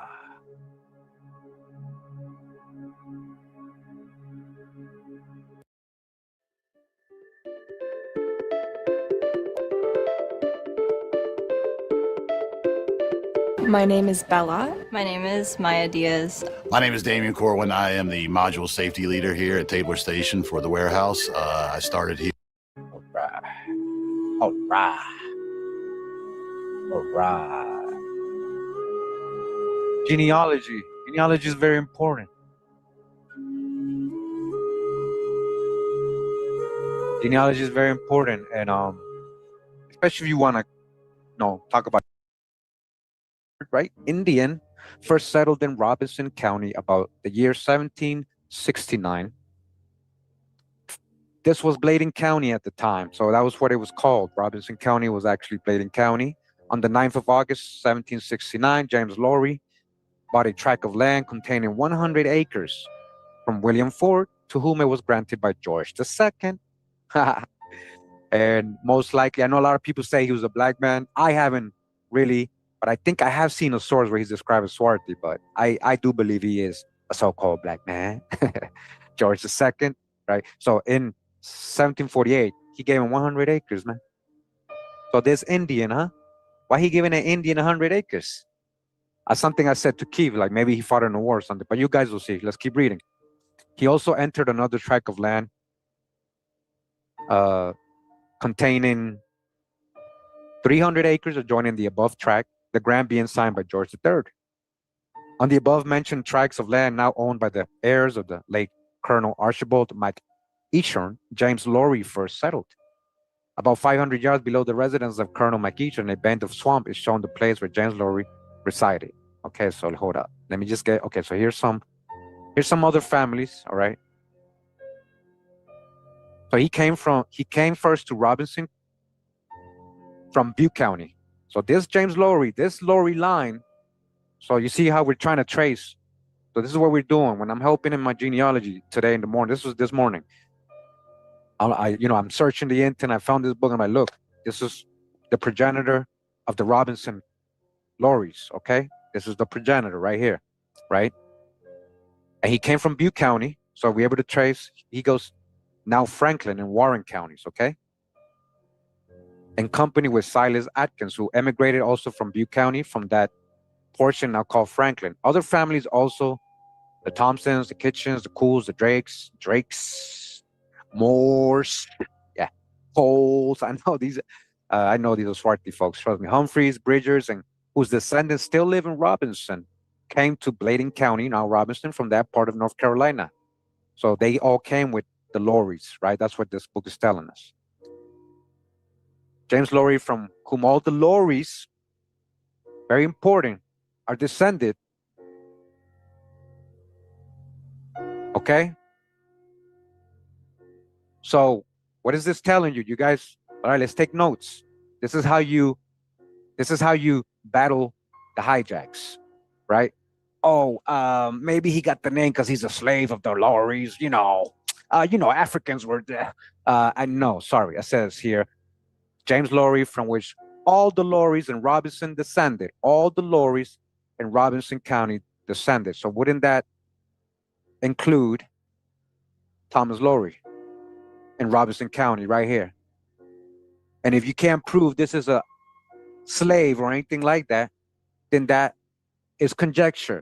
We're going to go with what we know, facts. The Lumbee people know this, especially this far back, 1876, living in Robinson County. All the Lowrys again. And Robinson descent from James Lowry. It was in Franklin County, North Carolina, that he was manumitted by his father, supposedly James Lowry, right, of Virginia. He was freed by his own dad. Pay attention, right? This is the wording on stuff, right? We're reading a book that's from 1875. This is the original. This is very close to the dude's life. This is actually his primary source. This is Henry Berry's primary source. All right? This is from 1875. I got an original and I got another version. So nobody's here if anybody comes in 2002, I'm going to show you, and starts adding African hijacks and all this disrespectful, very paper genocidal talk. We don't listen to that, guys. You got to go to the sources. And if the source is telling you, the primary source is telling you something, that's what you got to go with. You go from there. Yeah, shout out to the Tuscarora Saponi. You know, this is all related. This is the same people right here. Yes, Eastern Siouans. Tuscarora were originally Siouans, not Iroquois. Originally Siouans, before they joined the Iroquois Confederacy. So they are related to these people. And they were there involved. And these are the same people. Like they have Tuscarora, Saponi, Eastern Siouan blood. All eventually combining in a region called the Lumbee River. They get the name the Lumbees. But it's a complex mixture of a lot of things. A lot of people try to discredit them and disfranchise them because of their false idea of history that all Europeans were white and that all black folks were from Africa and slaves. We already debunked that. And if you're new to the channel, make sure you catch up and learn real history. It's time for you to do that. It's time for you to do that. There's no excuses. With 2025, you got info everywhere. Do your own research. So this is the progenitor. I'm going to keep reading, right? So it was from there in Franklin that they came. His dad, yeah. So he's a junior. So nothing about him being a slave, right? He's talking about manumitted. I haven't seen that either. I haven't found anything that says that he was enslaved by his dad or anything like that yet. You will see everything we found today, right? So you tell me, where does it say? Anyways, it's his dad anyways. James Lowry, his dad, the senior, right, of Virginia. So look, we went all the way back to Virginia. So you see how that Lowry name went from, we were at Robinson County, ended up in Franklin, then it's really coming from Virginia. It still might be the same clans, right? Like Virginia got Indians, that Saponis got, yeah. So it became one of the United States who, when Virginia became one of the United States, was elected a judge. So his dad was a judge, listen, and was ever afterwards known as Judge Lowry. He was of Cavalier stock and characterized by elegance and refinement of manners. Tall and commanded in personal appearance, urban, courtly, and genteel in the whole deportment. Now, when I read this earlier and I saw Cavalier, I mean, even though it's just describing him, I'm like, wait, Cavaliers usually, like, I don't know, that to me, that's associated more with French people, to me, right? I told Keith that. Oh, I was like, oh, so maybe Lowry's French, right? This is before I had even checked. And he said, no, it's Scottish. He's like, from my research, it's Scottish. So I looked it up. I'm going to show you guys, right? Right? You see, Lowry, Irish, Scottish, right? Irish, Scottish, right? Irish, Scottish, supposedly, right? Right? But this website, see, the thing about this website, sometimes it's missing a little history, right? And that's why we go to the sources. That's why we go to the primary sources, right? I'm going to show you where that Lowry really originates and with who. And you guys are going to be like, oh, man, here's another one. All right, you guys probably already know what I'm going to say. Hey, anybody that knows, don't spoil it. Don't spoil it. Don't spoil it. So it was in Franklin County that James Lowry So the dad, right, married his wife. Maiden name was Sarah Kiersey, who's supposed to be, listen, or Sally, right? Sarah's or Sally's. If you ever see, that's very important. If you ever see Sarah or Sally, like if you have an ancestor called Sarah and you keep seeing records that keep showing up as Sally, that is a lot of the times the same person. It's a nickname for Sarah, if you guys didn't know that.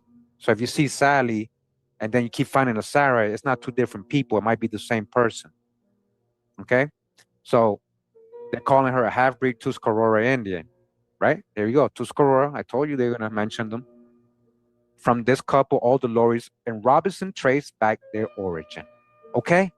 They trace back their origin. So wouldn't that include Mr. Thomas Lorry from 1876 in Robinson County? Okay? It applies. It applies. It applies. You got to understand, the Lumbee know this. The Lumbee know this. So nobody can play dumb. Nobody can say, no, you're not, you're only this much blood. None of that. Disprove what we're finding, first of all. The burden of proof is on them, guys. This is what I'm going to explain to you throughout the video. Okay? Half-breed Tuscarora. So what are they saying? They're saying that this James, pay attention, right? He was supposed to be an Indian.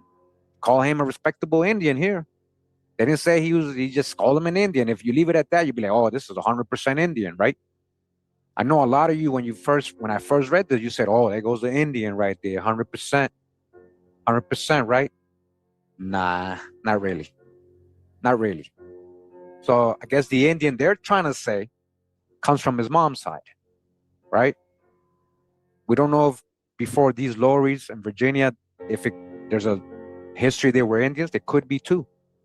We don't know that because it doesn't go past that, right? It doesn't go, and I don't know, I haven't read the whole book, but it doesn't go past that, right? But they're saying his mom was a Tuscarora, half Tuscarora. What does that mean? Meaning, look, this is offensive, right? Half-breed, but they mean one of her parents is Tuscarora, and one of her parents might be a European. So how much Indian is James? But they calling him an Indian. He must carry, even if these people are half, their parents might be like, Indians and more Indians and half and this and keep being half. Eventually, it's a lot of Indian blood. You get what I'm trying to tell you guys? Like, it's very complex though. And you got to have an open mind. And I bet you, let's say, I'm just giving an example. You got a family say, oh, look, I found my ancestor. He's a Lorry, he's an Indian 100% right here. But all the Lorries descend from these two people in that county. This is the real history right here. No going around that. That's where it's going to lead to, guys. That's where it's going to lead to. So this opens up our mind to a lot of opportunities and more to research. It's more complex than we think, okay? But either way, we're dealing with Indians, right? We're dealing with Indians. James? Okay. Hello, Wendy. Plutôt goûte à la bikini?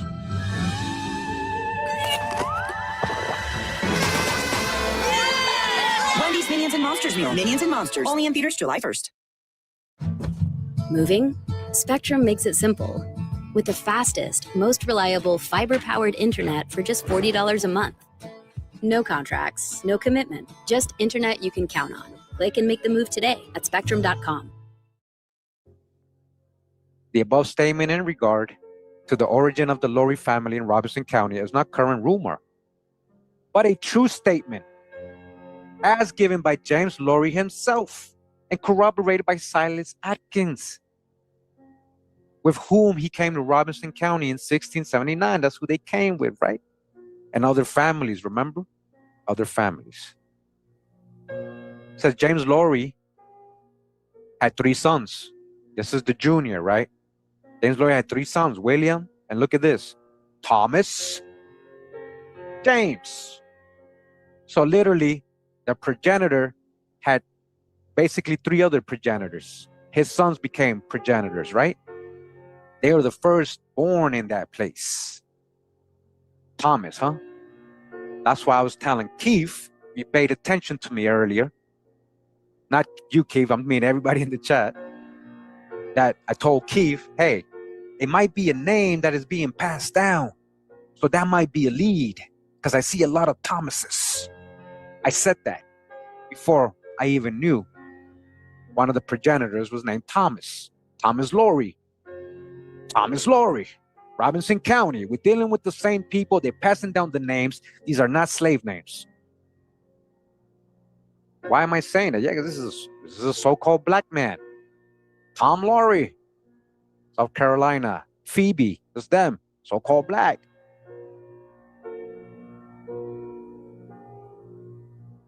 Thomas Laurie. Different ways they spelling it, but that's just the census errors, right? Everything else matches. So William, right? William, Thomas, and John, a recurring name. That's what I was saying earlier, guys. Recurring name. Back to the story. It all comes. This is what I'm saying. I'm giving you hints of how you have to discern through your obstacles, through your dead ends. I'm trying to help you guys. Let's just go slow and let me just get to the end, like before we draw generalized conclusions, so yeah, let's go. So there's a Thomas, like I said, in the commencement of the Revolutionary War, William, his oldest, being that about grown, entered into the struggle for independence and blah. So it keeps going deeply about them, right? One of them, William, I think William, his arm got cut off. Look, there's specific stories. William Laurie received a severe sword cut in his left hand from a Tory, the Catholics, right? The who? The Jacobites. James McPherson. Shout out to Katrina. Yo, Katrina, if you're hearing, she's a McPherson. I did her genealogy. I bet you this is one of her ancestors right here. And her McPherson line, these were black folks, guys. Anyways, but I just want to show you, we lost context when they told us history. This very well could be two melanated people, black on black. It's not about two white people or an Indian fighting a, Indian. The McPherson guy might even have some Indian too. You never know. His mixture, how long they've been in the States. So I just want to show you, right? Like, have context. You thought the Jacobites, some people, we the Jacobites. So who's the good guy here and who's the bad guy here? Let me know. Let me know who's the good guy and who's the bad guy here, according to you guys. If these are both melanated folks, let's say that who would be the good guy, who would be the bad guy, huh? Let me know, because we know we got the listed, the Jacobites, we got them listed in the ships, right? We got their complexions described in primary sources as swarty, dark, brown, dark, swarty, dado. You guys remember, right? We know the Lauries are melanated folks. Trust me, I'm going to show you. Okay, so the two other, James Laurie and Thomas. So this is a little about his sons, right? So let's see. There was something I wanted to show here before I get out of here.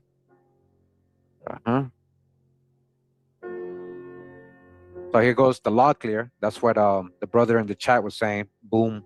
Your name is hard to pronounce, bro. Boom. I'm going to just call you Boom. Okay? Boom was saying he's a Locklear. The Locklears are definitely family. It says after the death of James Laurie, his son, William Laurie, married Betty Locklear, a half-breed Tuscarora Indian. So that whole thing about half-breed, see what I'm saying? It's a very bad way of saying that. Locklear meaning hold fast. Thomas Laurie, his second son, married Nancy Dees, a white woman. And when they say white here, don't go with the hijack. They mean European. They just mean European. Class, status, free white. Remember what free white and Black's Law Dictionary means. 4th edition. Go look it up. Anybody that's having hard time digesting what I'm saying. Okay? So Thomas married a European woman. James Laurie, his third son, never married. Alan Laurie, a son of William Laurie, married Polly Kumba, another Kumba, Combo, a woman of Portuguese extraction. I know you guys are smart enough to understand what that means. What does that mean, guys? What does that Portuguese extraction mean? Remember, we gone over the history. We gone over the history. Come on, guys. Not Catholics. Come on, man. Come on, guys. No. Not chasers either. I'm not talking about that. Oh, I think maybe you're talking about something else, man. All right.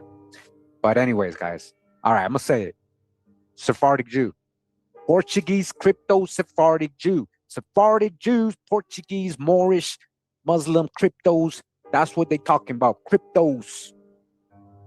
So-called Portuguese. Yeah, they're coming from Portugal. Cryptos. So the Kumbas or Kumbas, even though they're Indians too, they might have Sephardic in them. They might have Sephardic in them. I'm going to show you why the Lori Mariner, somebody who is Sephardic Jew, makes so much sense. I'm going to show you guys. They keep it in the family. He raised a large family of sons and daughters, all right? So look, the name, look, this is what I'm showing you. So even this William, right? He had a William Jr. So the name is being passed down. He had another Thomas, Lori. This is another Thomas. Are we talking about, right? Hey, Keith, pay attention. Keith, when I was earlier, we didn't really try to link this up, the time periods, but hey, look. All right, Keith, pay attention. Maybe he's, because this would be like the great-great-grandson of James Lowry, Keith. So it kind of, the time might be there. The same time period is what I'm saying for this guy, right? Your ancestor, your second great-grandfather. So just keep a note of that, right? Keep a note of that. We might be able to link that up. So what I'm trying to point out, though, they passing down the name, right? Like I told them they were, because that's what they do. They pass down progenitors' names a lot in families. And look, the famous Henry Berry Laurie. What? Sephardic? An Indian and Sephardic Jew, huh? Now, boom, be honest. You say you are descendant. Did you know that? Did you know that? Did you ever think about something like that? Did you even that come across your mind that Sephardic Jewish could be in there? I know you know the Indian part on the combos and the lorries, but did you think like that? You think about that, where these names are coming from? Okay. Just let me know if you do, if you want to answer. Keith, if you want to give a testimony and say, hey, I didn't, honestly, I didn't, but it may, whatever you want to say too, man. Okay, man. I get that you're family, man. I just want to, I hope you're listening to me. I hope you could, hey, War Chief. We ain't even there yet. But you're spoiling it. You just spoiled it, but it's all good. It's all good. He said Africans, and man, get that. Hey, hold on. Don't block this guy, please, because he's not being disrespectful yet. Hey, Jock Kohan on the chat, you are so wrong. You are so wrong. Guys, can you guys remind him the points? This is what I was saying. Angola, yo, listen, man. I know there's a place in I think Cameroon. Oh man. So because he hears a similar word in Africa or a town or a place called with the same, you think we don't have those words, cumbia? Where you think cumbia comes from? You think that's all African, right? Yeah, okay, that's your people, but you've never done research like this. You must think that black folks come from Africa, right? Be honest. Where do black folks come from, Jock? Where do all black folks come from, Jock? He's tripping big time, Keith. He's over here trying to talk about your family. When you went real far back and you got records. He's talking about Kunta Kinte stories. He's talking about family, things they made up in the family reunions in the 70s and 80s during Black Power, Black Power. With all respect, man, with all respect, you can't prove no African part. You're just saying that because of the complexion. and you missed the points. Guys, remind them about the points. Okay, thank you. Read the points right there. That's your own hijacks, man. You obviously don't watch me. I'm Jocko, the Lumbee legend. Damn, Jocko. Well, right now, let me see how many people are right here. 130 people are seeing how foolish you are. And you know, I'm keeping it respectful, but you, yeah, definitely, because now you could now you're the legend. Now you're ego. Now you're prideful. Now you're prideful. Okay, such an Indian, right? You're so prideful. You think you're so right. Right? Same people that told you these people are African, told you you come from monkeys. Darwinism. Same people. Same people, right? So I guess you come from the Darwin theory too. All right. It don't matter if that's your family. You've been told the wrong history. You don't have the right context. You can't prove no African part. Tell me, be honest right now, Jock. Where do black people come from, Jack? All right. So now you with him, boom, huh? You with him? Okay. This is what we're gonna do. This is what we're gonna do. This is what we're gonna do. We're gonna make this into a learning opportunity for you guys. All right? You are totally wrong, boom, and Jock. You cannot prove no angle. You cannot prove any of these people came. There's no ship. You got no ship. You got no primary source. You're probably spitting in a tube and listening to what other people told you about so-called black folks. And you believe it and you ate it up. So check this out. That's what we're going to do to you. We're just timing you guys out. That means you guys just got to listen now. All right? We heard enough. We heard enough. I'm reading the primary sources right in front of you. Nowhere in here says African.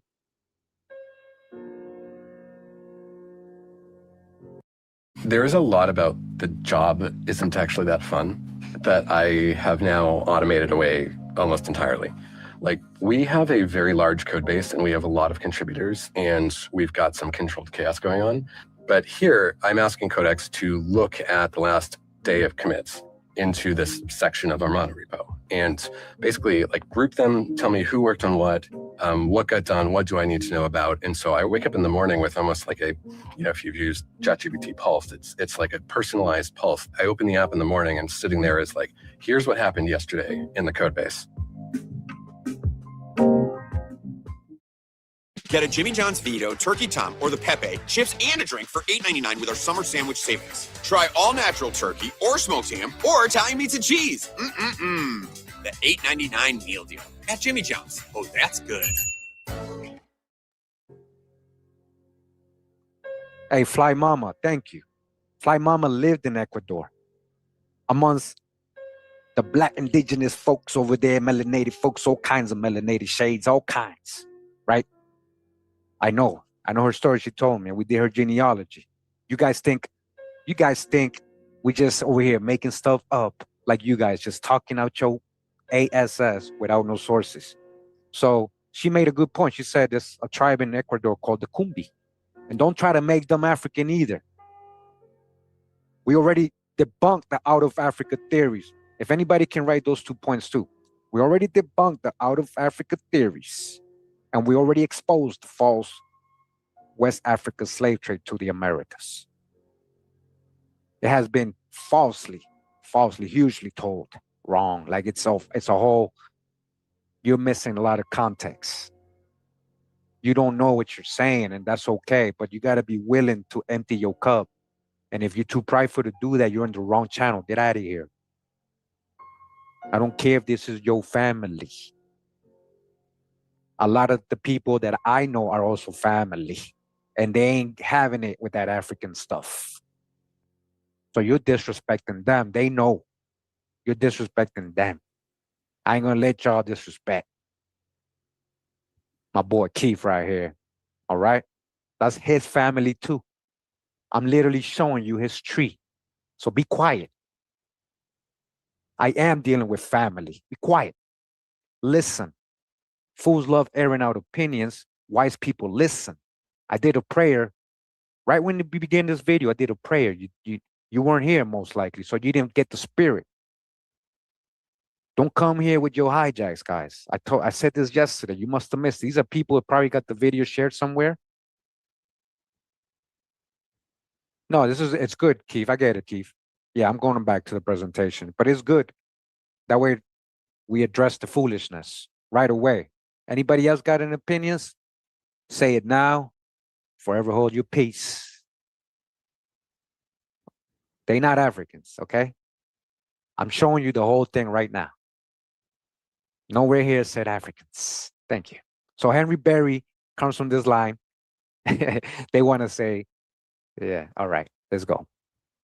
So Henry Berry is the guy who started leading the robbers, right?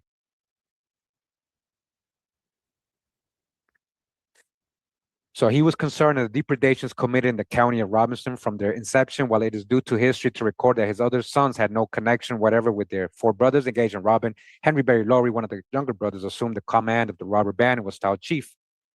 Two other members of the robber band, Calvin and Henderson Oxidine, all right, that's the other family, lineally descended from the Laurie's family on the mother's side.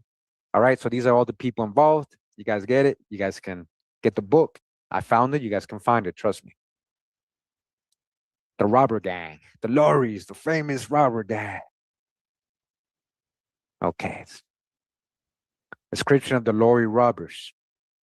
So Henry Laurie was the leader of the band, is a son of Alan Laurie and a great grandson of James Laurie, from whom all the Lauries in Robinson descend.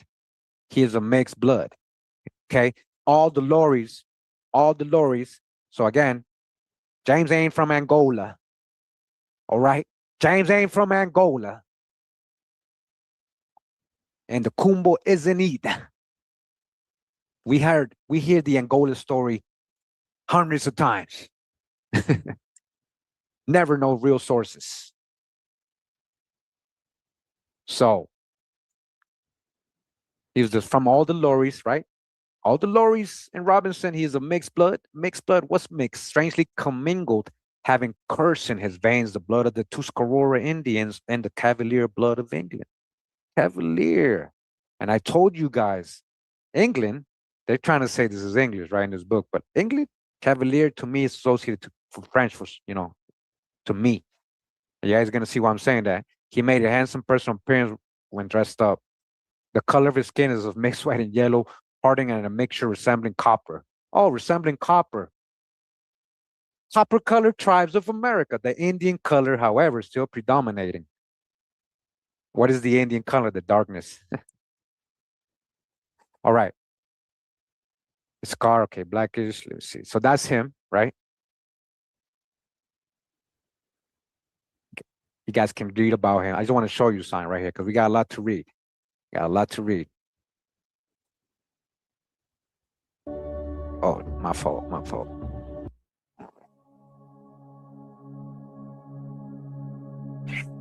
Scuffletown.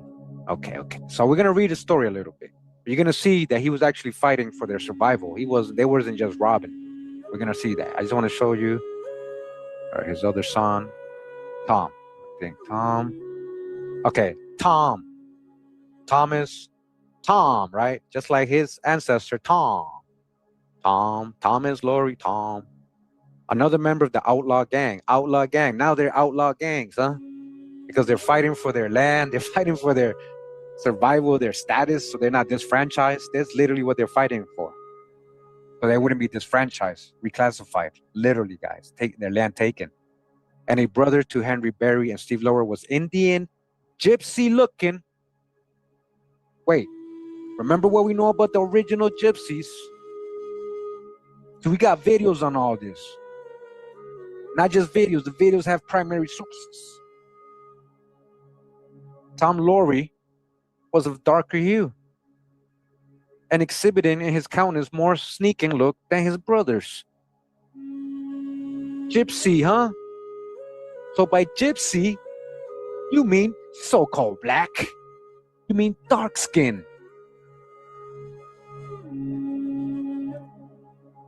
By gypsy, which we know already, they were very swarthy, right? the original gypsy. Okay? Darker hue. Tom Laurie. Hey, anybody that just came in and you got a question right away, please watch from the beginning. Because literally that's what I'm doing. Please, thank you. If you're kind of lost and going off subject and stuff, please. Thank you. Okay. So, all right. Again, that was this book. We might go back to it. We might go back to it. We're going to read from this book as well, Free African Americans. Woo!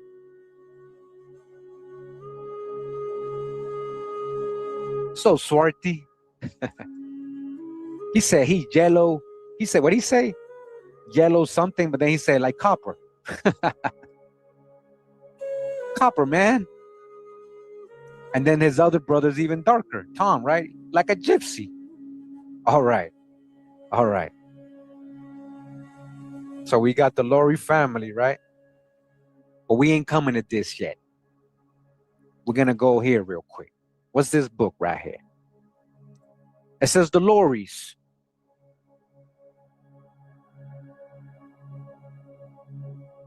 The Lauries. Robert and Mary Laurie and their children. 6 generations. That's what this book is right here, guys. Okay? The Lauries again. Robert and Mary Laurie and their children. We reading primary sources.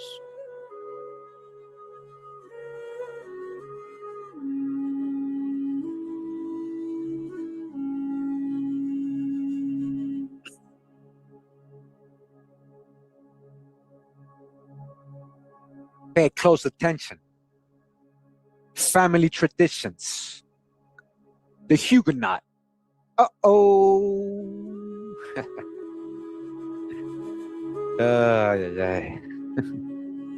He said, bitch. Hold up, guys. You know, I got to get something ready. Hold up. You guys ain't in a rush, right? All right. Because I got to show this. You know, I got to show this.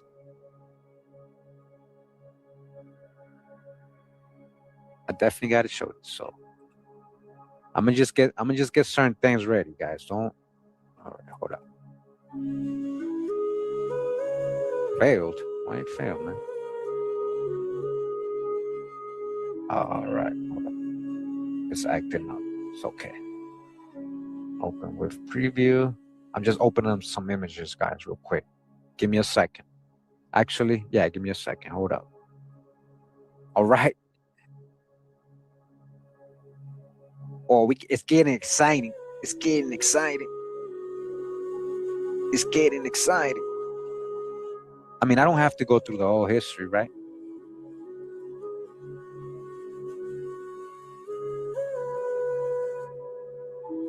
Here we go. This is what I wanted to have open. Okay. I knew I had it somewhere.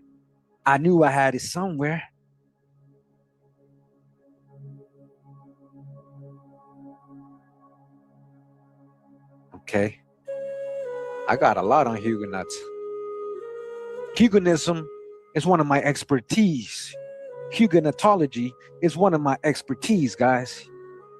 Huguenistic studies, get it? Huguenistic studies.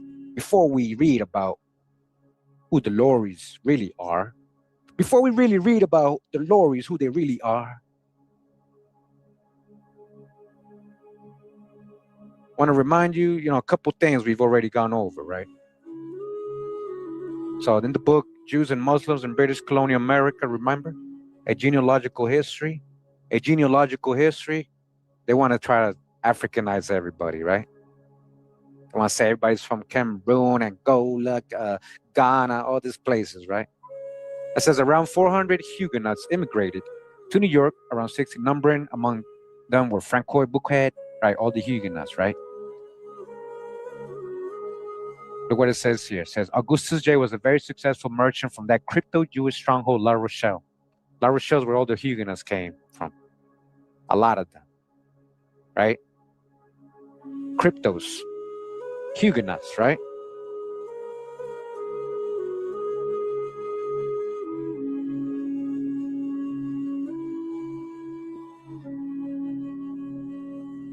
French Huguenots were in contact with the Moriscos and plans against the House of Austria.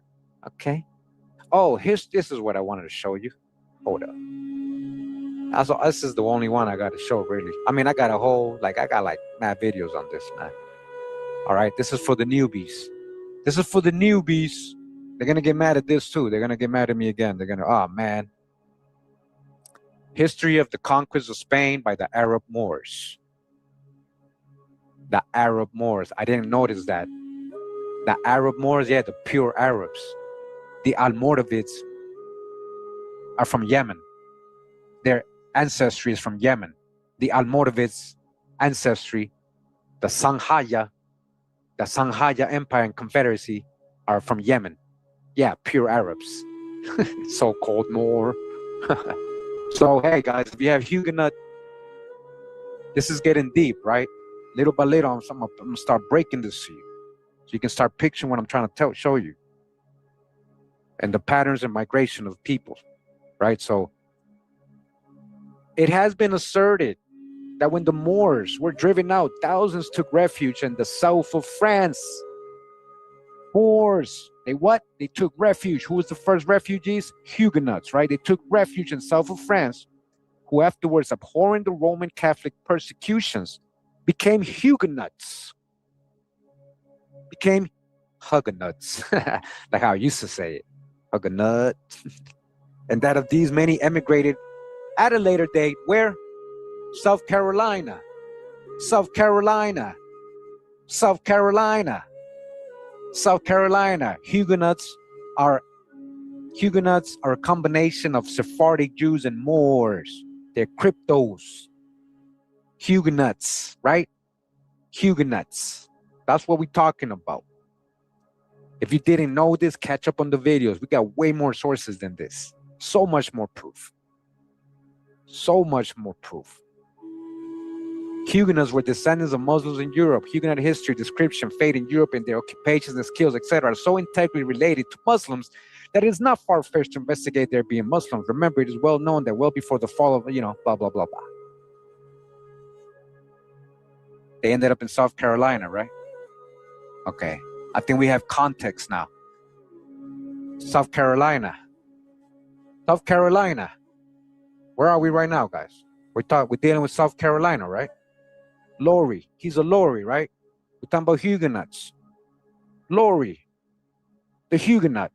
The Scot-Irish group of Laurie families in America, including our own family, trace their lineage back to the north of Ireland and have a widespread tradition that their remote ancestors were Huguenots. Body bag for the illusion.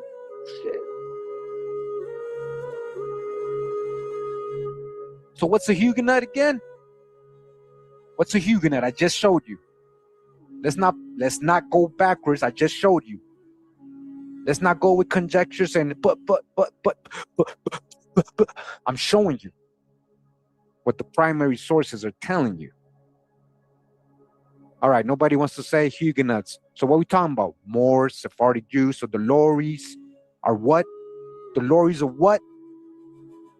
French, right? They came from France, but they were originally Moors and Sephardic Jews who were being persecuted. You see the whole track? Migration. They became French, and then they became Irish, and then they became what? Americans, and now Lumbee, huh? Lumbee, huh? But there is Indian blood there. That's what I'm trying to show you. This is in all your genealogies, guys. I'm not saying the Huguenot specifically, but the way how it mixes. When I tell you guys, yeah, I know you're Indian, but how you get your last name?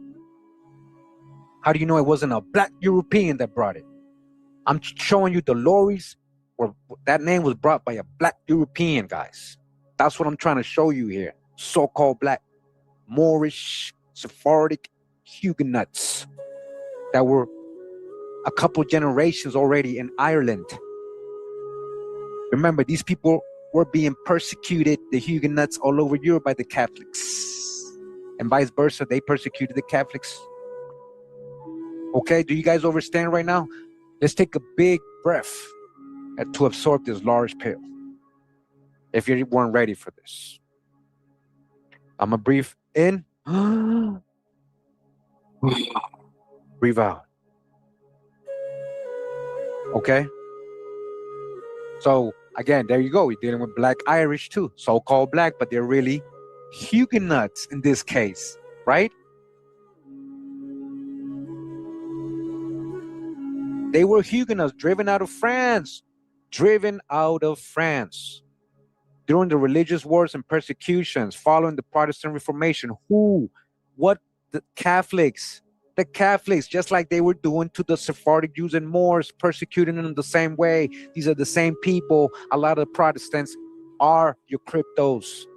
A lot of your so-called Protestants or Christianity sects are ex-cryptos, ex-Moors, ex-Sephardic Jews, guys, that were actually against the Catholics. That's why they never joined the Catholic empire or religion, the whole idols and everything else, right? That's why you got your Christian churches now without idols, like the Catholics. You guys paying attention, right? This is real history, and I was just from helping. Look, this is what I do.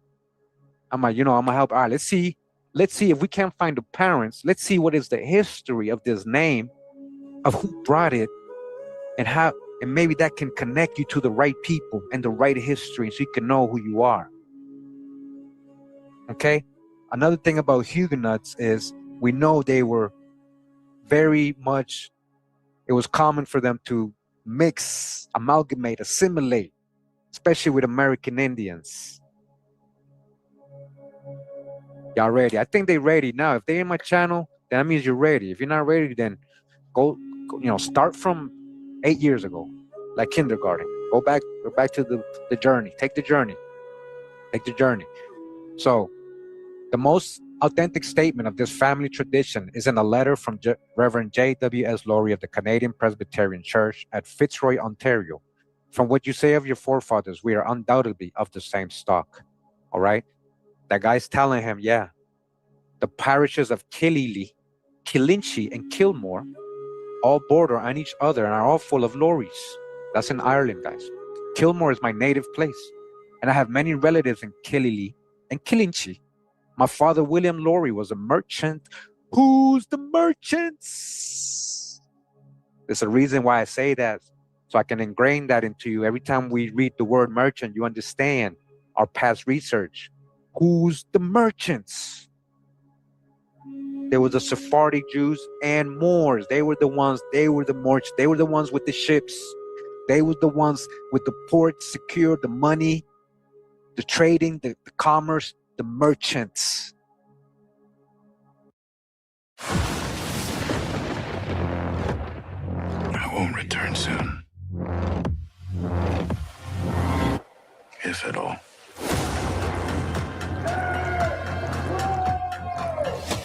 Promise me you'll come back.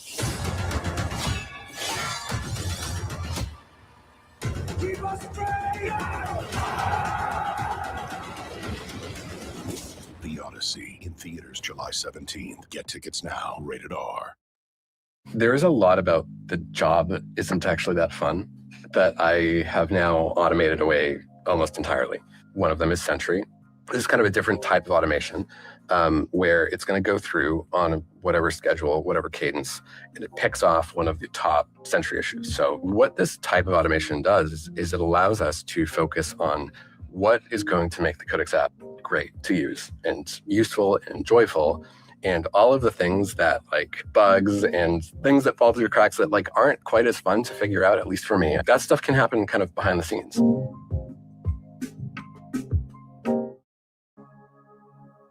So look, it all comes, see how it keeps just corroborating our research.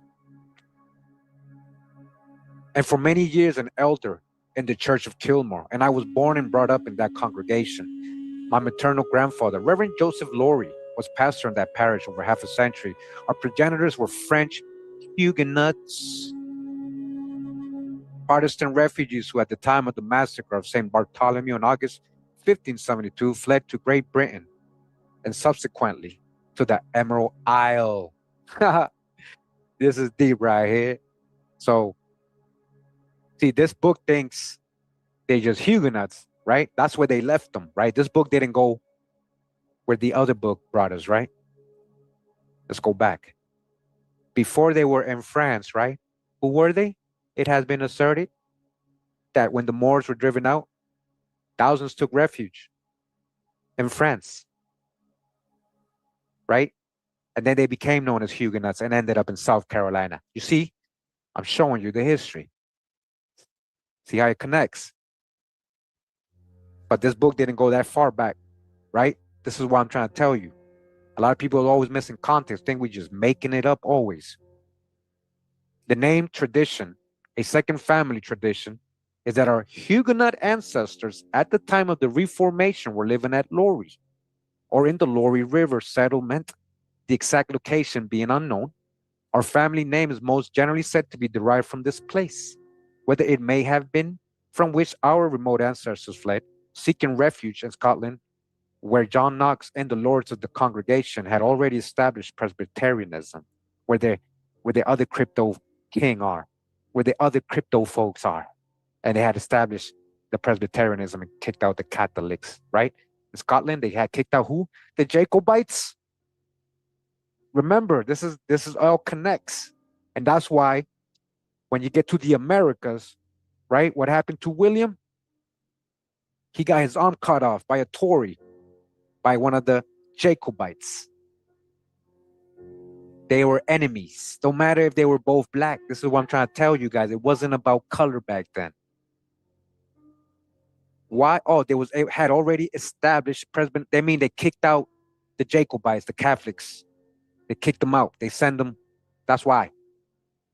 Oh, so now we can go to Ireland. Now we can go to Scotland. All these crypto Jews, all these just like in Holland, just like they did in Holland. That was the epicenter, right? So-called Dutch. There was the New Jerusalem, right? Amsterdam. Literally, they called it New Jerusalem, the Sephardic Jews, people of color. Thank you, Princess, for pointing those points again. Wait, what's going on? Somebody?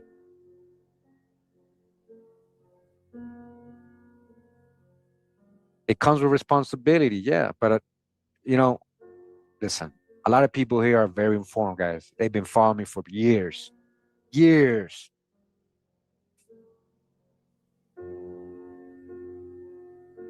All right. So you see, they get it after, you see how whole history, right?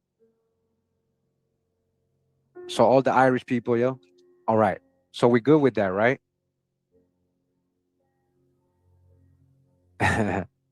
We good with that, right? We clear so far, guys? What's the main points so far? Yeah. Okay, hold on. Let me make sure I don't get lost. We're on 788. God dang. Okay. We're in the book, Free African Americans. Free African Americans. What are the Lorries? Ex-Sephardic Jews, ex-Moors, right? Black Irish. So, and then they're going to mix with Indians who are also melanated, right? Who also so-called dark skin or black or whatever you want to say, whatever you copper-colored tribes of America. So, of course, these people are going to be called, right? African Americans, right? Because that's the hijack, modern hijack. A lot of people probably think the dark complexion came only from the Indian side. And that's not true. That's what I'm trying to show you guys. A lot of times coming from your black European ancestors too. I'm not saying that's your only makeup. But I hope that you guys little by little start accepting and looking into how you got all your last names. So you can understand a deeper part of you. And again, make sure you remember the points. So if you see anything that says Europe or white or anything, in those times, a lot of times they just mean Europe. That doesn't mean pale. And point two, being so-called black, right? Being described as black or Negro on a taxable document or whatever, or free colored, or being dark skinned does not mean African. Very important to remember when you're doing your genealogy. free African Americans. Starts to hijack free what? Free people, man. Literally, stop calling them tags. Free people. Free people. All right, free people. Doesn't mean they got freed. These are free people, never slaves. Of North Carolina, Virginia, and South Carolina from the colonial period to about 1820. This is before 1820. Before slavery is even over. And this ended before slavery ended, supposedly, right? This is by Paul Hennig. This is volume 1 and volume 2. We're in volume 2. Congresswoman Yvette Clarke delivers real results for Brooklyn. Yvette Clarke is Brooklyn's healthcare champion, protecting Medicare and Medicaid while advancing maternal rights and cutting prescription costs. Yvette Clarke has fought to defend our democracy, protect voting rights, and stand up for justice, equality, and civil rights for her district and across the country. Congresswoman Yvette Clarke knows how to fuel growth, create opportunity, and make sure Brooklyn thrives. New York Presbyterian. We deliver the most babies in New York City and Westchester.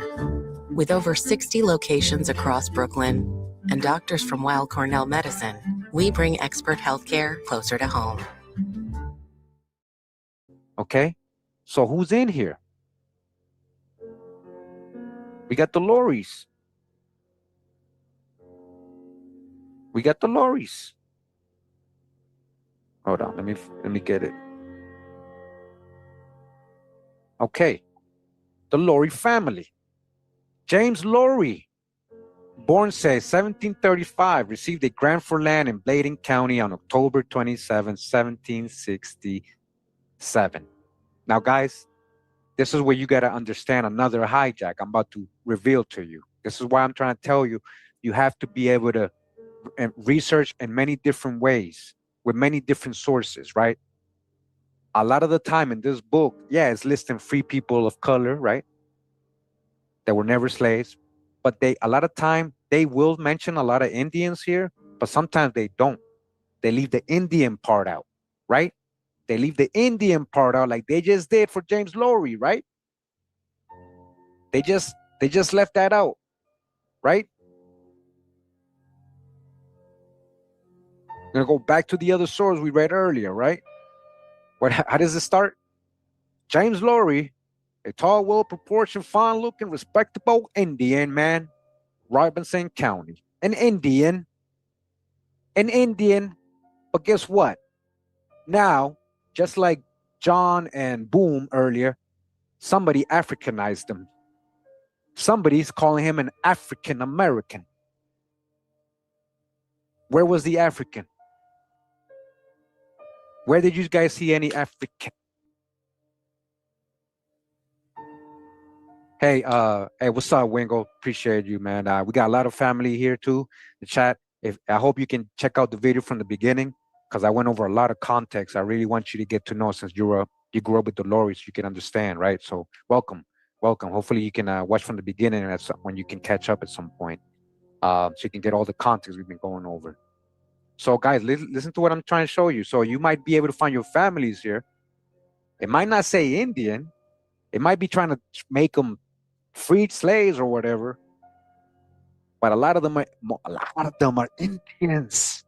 If not, probably the majority are Indians or have Indian blood. Indian blood. Anyways, let's read. James Lorry born, say, 1735, received a grant for land in Bladen County. It's the same one we're talking about that they call an Indian. They call an Indian over here. He's an Indian. The Lorry history, genealogy, Indian, Robinson County.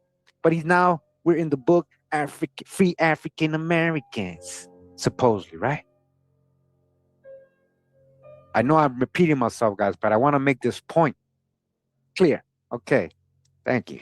He received patents for more than 1,000 acres in land of Bladen County. We got all this already. He was taxable in Bladen County with his wife, 1768 to 1764. Look, they're all listed as mulattoes.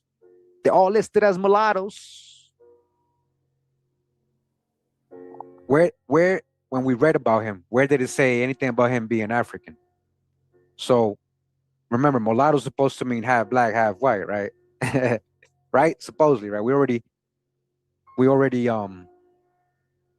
debunked that, right? We already showed the I'm gonna redo that. I'm gonna read the whole mulatto chapter on Jack Force, the whole chapter, because I haven't read the whole chapter, just so we get context, right?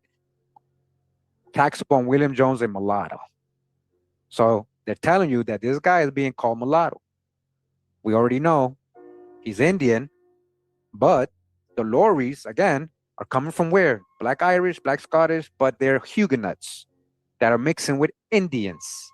His mom, Sarah Kiersey, is where they're saying he got the Indian from, Tuscarora.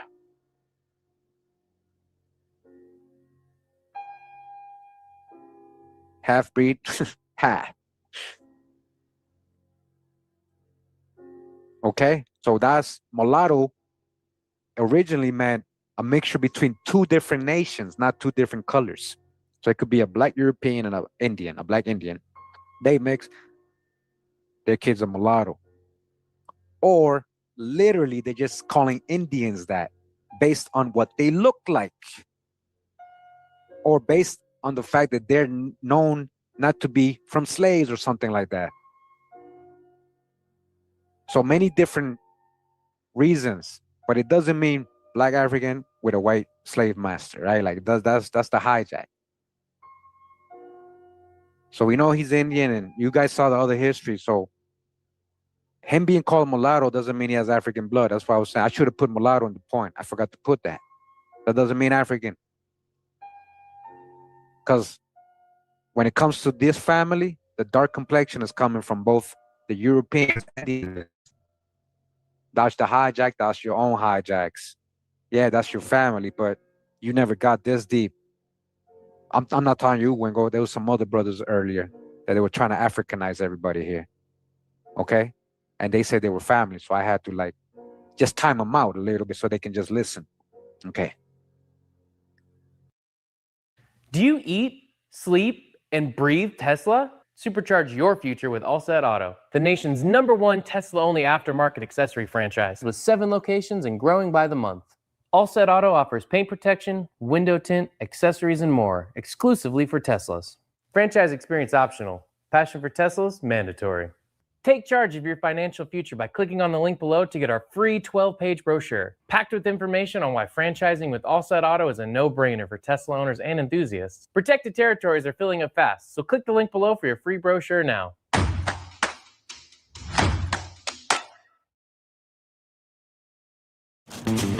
You don't pay big brand markups when you buy Aldi brand. It's an Aldi thing. So it says he had a slave named Jack. So he was a supposed slave owner, right? Is Jack a family member? Is Jack just an indentured servant? Is Jack a Lorry or a Protestant from Europe, a black, like, where's the context? Right? This is what everybody never asks. Nobody ever asks that. Is he another Indian from somewhere else? He's an indenture, you know? In 1779, he was taxable for 2 slaves, 400 acres, all right? So we're talking about black slave owners, so-called black slave. And in theory, this person would fit the description of a black slave owner when we go with the hijack way of thinking, right? But it is. It is. And that's what I'm saying. Sometimes, oh, you find a slave owner, well, it could just be a farmer. And he has employees and he has family members working. You know what I'm saying? Like, that's how they hired people, through indentures, contracts that had a time of expiration. That's why people were being freed with money and people were able to sue. Slaves are able to go to court and sue their masters. Like, you guys don't even know that. I mean, you guys know that, but, you know, the general public don't know that. Okay. So he sold more than 300 acres and so on and so on. You guys see, this is them listed, right? He got a lot of slaves. So it says he received a plan for 100 acres on Middle Swamp, 1784, and sold it 1785. He purchased 100 acres on the north side of Drowning Creek, 1786. April 1st, 1805, the Robertson County Court appointed him overseer of the road from his house to the house where Neil Bowie formerly lived, a position usually reserved for whites, so-called whites. See what they're trying to say? Oh, they made an exception this time because, he's mulatto. He probably African a little. No, that's what they're trying to say in this book, Paul Hennig. That's so strange. That's usually for so-called whites.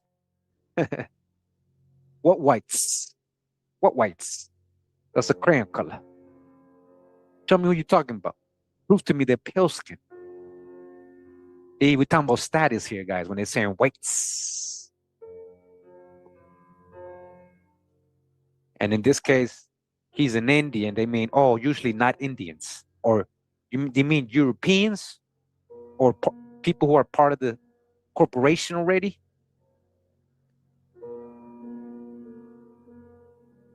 He was head of the Robinson County household of 6 other free and 3 slaves in 1790, and 6 slaves in 1800. By his 13 March 1810, Robinson County, he left land and 9 slaves to his wife, not named, and his children. His wife was most likely Celia Lowry, who was appointed administratrix of his estate by the Robinson County Court 26. Okay, so then these are the kids. Remember, we read all this. So we got Thomas, right? Remember, he was like dark like a gypsy. He had a dark hue, man, like a gypsy, man. Remember? Oh, it makes sense now. We're dealing supposedly with so-called African Americans, right? You're admitting these are black folks, huh? Isn't that what they call black folks? African Americans? Yes or no? Yo, Cedric, welcome, man. I'm glad you're learning, man. This is what I'm trying to tell you, man. There's a lot of context here, man. I'm glad you're back, man. And I hope you watch from the beginning, okay? When you can. You don't have to do it now. But, hey, purchased land in Robinson by deeds proved, right? So on and so on. That's his son, right? Right? Back swamp. That's where... that's where his family's at. Like, literally, guys. Like, he got family in Back Swamp, Robinson County. Like, literally. Let me see if I can get one of them. I know I saw it. We saw it, right, Keith? I know I saw it. Let me see. Back Swamp. I know I saw it. Well, anyways, it's somewhere in there. His people are in Black Swamp. Okay, this is why I told Keith, you got enough. You got enough to go to the Lumbee and say, hey, I'm back. I'm back. Yeah, it's been a while since I left y'all with a dope beat. Yeah. That's how you gotta do it, Keith. Burnt Swamp, okay. That's how you gotta do it. That's how you gotta do it, man. The swamp, the moors, right? Swamp is a moor. Another definition for swamp is moor. If you guys didn't know that, another definition for moor is swamp or wasteland. A lot of people who lived in swamps were called moors. You guys remember that, right? A lot of people who lived in swamps, they were referred to as moors, or people who dwelled in the moors, the marshlands. So we got some other so-called moors, more war, right? Moors living in swamps. There you go. Why did they have to live in swamps? Because they were pushed to these corners because of colonization. Yeah, definitely link up. You guys gotta link up. All right. Let's go back. My fault, guys. I get lost. So, all right, here we go. Robinson County, Back Swamp, all that. All the swamps. It's all his family right here. This is all Keith's family right here. I know it. And as a genealogist, any genealogist can see what I see. Any genealogist, like if the Lumbee people do the genealogy and verify what I'm showing here, even in this video, they're like, damn, yeah, he is family. He does have a point. We cannot conjecture and say he's not. There's more proof that he is. Most likely, logically, descent from these same Lorries, who are also being described as mulattoes and blacks and stuff. So you cannot say that Thomas in 1876, that's probably a descendant of a slave that mixed with the Lorry. No, because the original progenitor, you guys understanding what I'm telling you, was so-called black, Indian, Huguenot. Yeah. Click a Brain has been completely rebuilt. Meet Brain 2. Now, work is easy. All I have to do is ask what I should do next, and then it does it for me. And it suggests how it should do it. And the best part is, it already has context on my work because it lives inside my work. Now, I can do work from the beach. Yeah, it gets exciting when you start doing real history and proving the research when you do people's genealogy. Yeah, April 18. So, check this out. All right, this is a good one. So. All right. Hold on. I'm sorry, guys. So we did Thomas. These are the original kids. You know, you guys see the info. You guys can pause it, take a screenshot if you like. This is the other son, William, right? He's also blading. He's listed with 9 free colored. They listed what? With free colored. This is the progenitors of the Lorries, guys. That are coming from Scotland. They're coming from Ireland. What point did they mix with any Africans? This is what I'm trying to explain to you. At what point did they mix with any Africans? Prove that part to me. All you, Boom and John from earlier that I had to time out.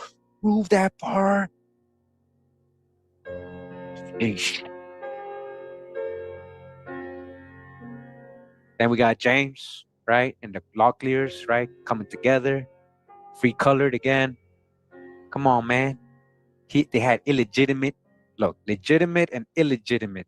This is what I want to talk. Okay, great. A lot of the times, but I saw he had Negroes on his will and he gave it to his daughter. That's why I thought he was white. Guys, you guys don't understand. Like, a lot of the times, those are the illegitimate children that they're giving to their own siblings, half siblings. They're passing them down to their daughter because that's their kids. They don't want them to be sold away or taken by the state or something like that. You guys understand? There's a lot of context missing when you try to come to me but I saw the will, Cootie Mail. All right, but prove to me that that person being called Negro is from Africa. Because we got a couple points here, guys. Can we remind people of the points in the chat, please? Or just look at the pinned message. Negro does not automatically mean from Africa. And we know and have shown dozens, hundreds, thousands of cases of American Indians being reclassified as Negroes and free people of color. So get out of here with your hijacks. We're done with all that. I'm trying to help y'all evolve on a different level. If you care, right? And this is not forced on anybody.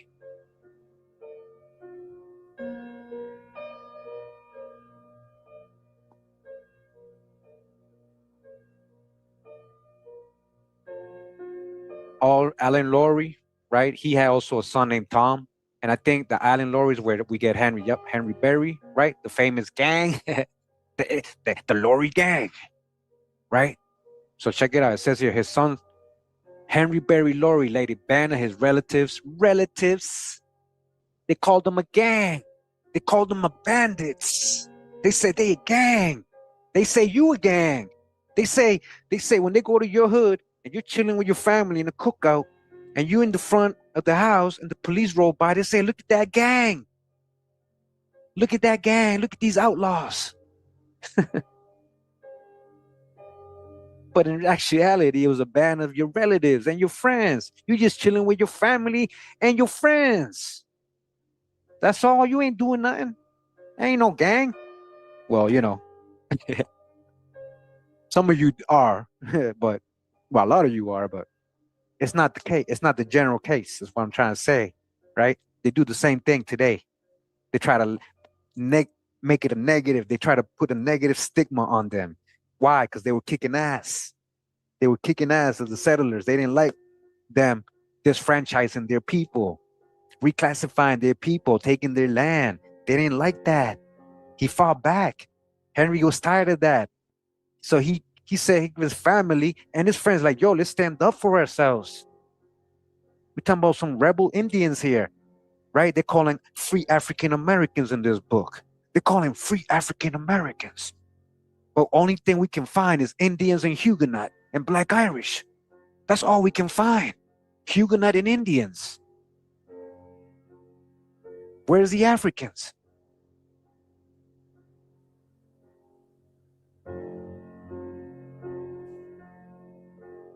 So he got his friends. They killed or drove from the country all those responsible for the murders. Oh, you see, I didn't read this. So they killed. So look at this. So he. All right, I get it. I remember. I didn't read this. So yeah. William Lorry transferred land to him. If these problems, it says he and his son William, suspected of supporting the Union. Listen, were murdered by the white home guard, so-called white, right? The European home guard near the end of the Civil War. So what? This is what caused them to retaliate and become so-called outlaws. They took vengeance for what they did to their family members and what they were doing. Literally, it's not just this. Trust me, I read it. They were being of their oppression. Literally, it says they were being oppressed, disfranchised. You build unbelievable worlds.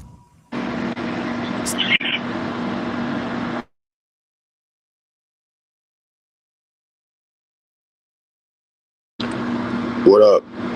What are we looking into? What up, Cage? I don't know. I was trying to talk about whitewash history. That's what I was trying to talk about. What? What are we looking into? I was trying to look into whitewash history. Well, that's the trick right there. Look at the word history. Somebody's story, right? How come they would call it like fact? Why is it his or her story? It's a story, and that could go every way, bro. Kind of weird, right? Like why don't we call it like a fact? But no, we're gonna call it a story. Yeah, who came up with that word? His story. So over here, yeah, we press motherfuckers that story up, yeah? They just make fucking lies up, and some people are gullible enough to fucking believe it and then perpetuate it, and then there you go, we have history. Yep, fucking made it up. You know what I'm talking about? Yeah. The fuck time is it for real, then?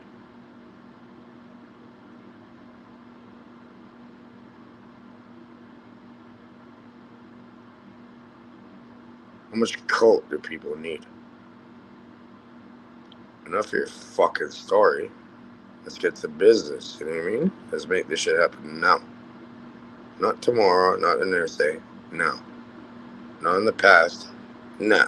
What's happening right now? You know what I mean?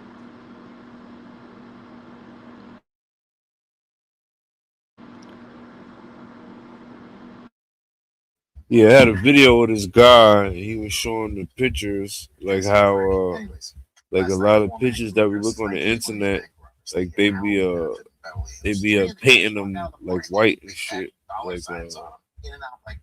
they be like putting paint on them and making them look whiter.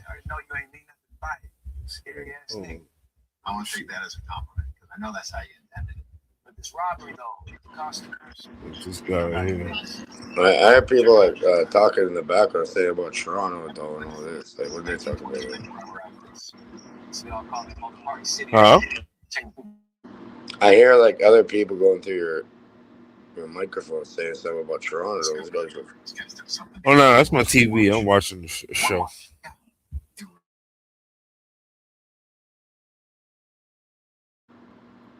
We have multiple places at the same time, huh?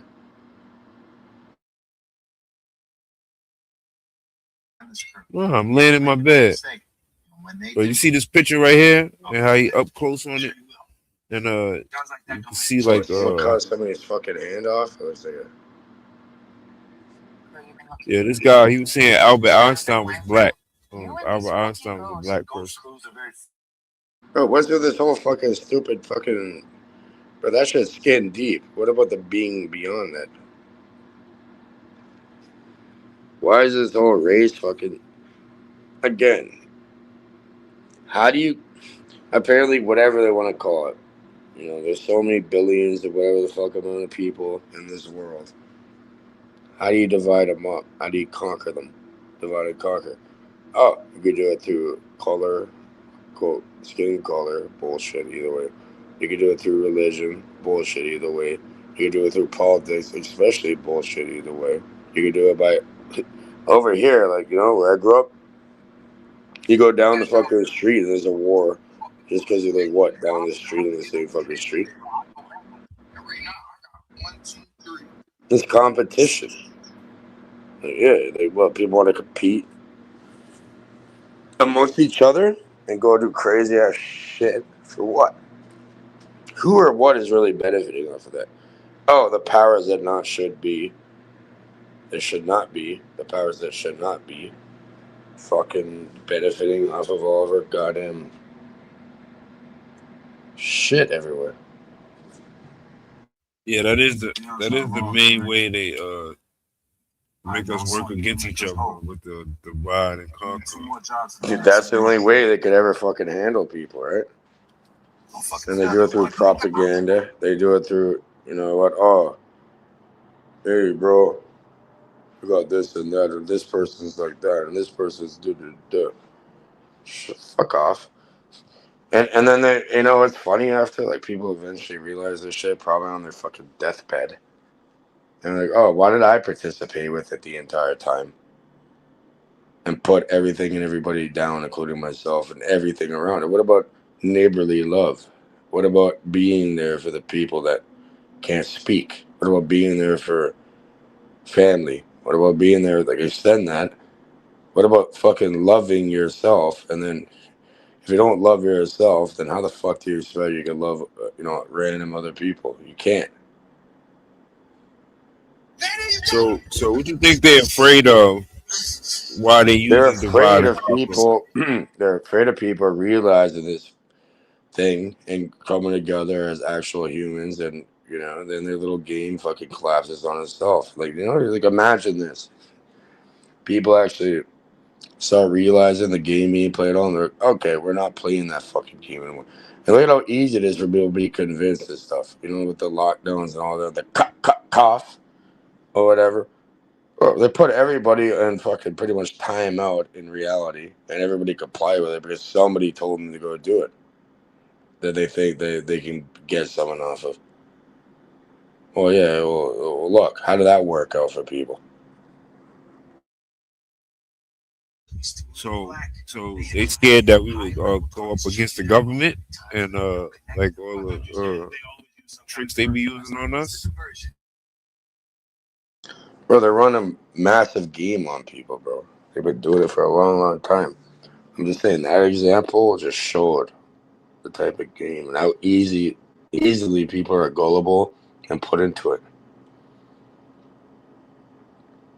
What, now we're on YouTube doing fuck all about it? Like, what? I am.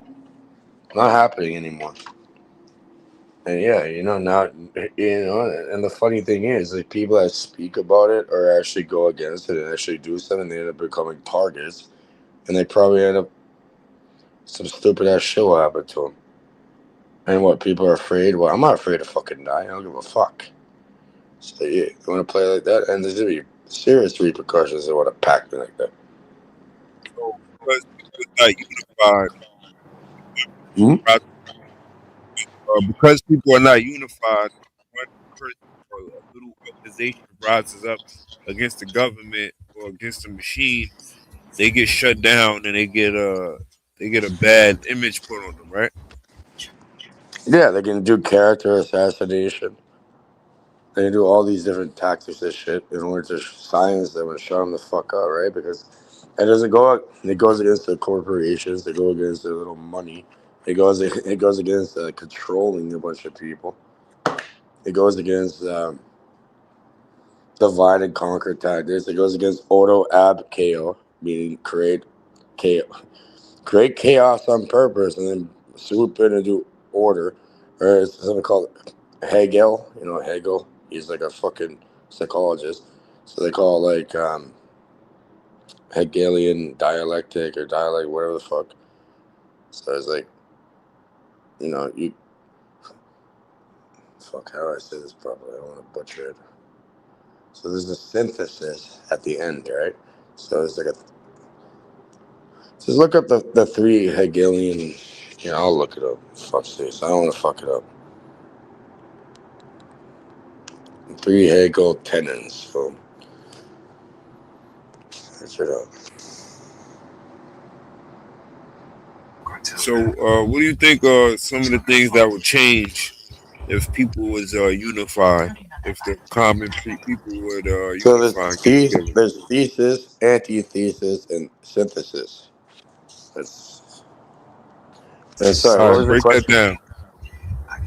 I'll get back to that question. Break that down, though. Those 3 things you're talking about right there. Okay, so we can start with the first one. Let me plug the phone in, which is at 2%. All right. The first one, thesis, right?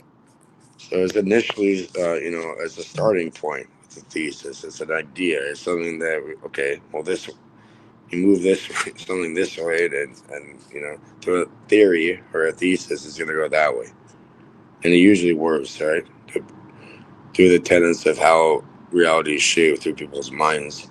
So the initial starting point is an isolated idea or concept that seems stable and fixed, but is ultimately one-sided, limited, and or kind of incomplete.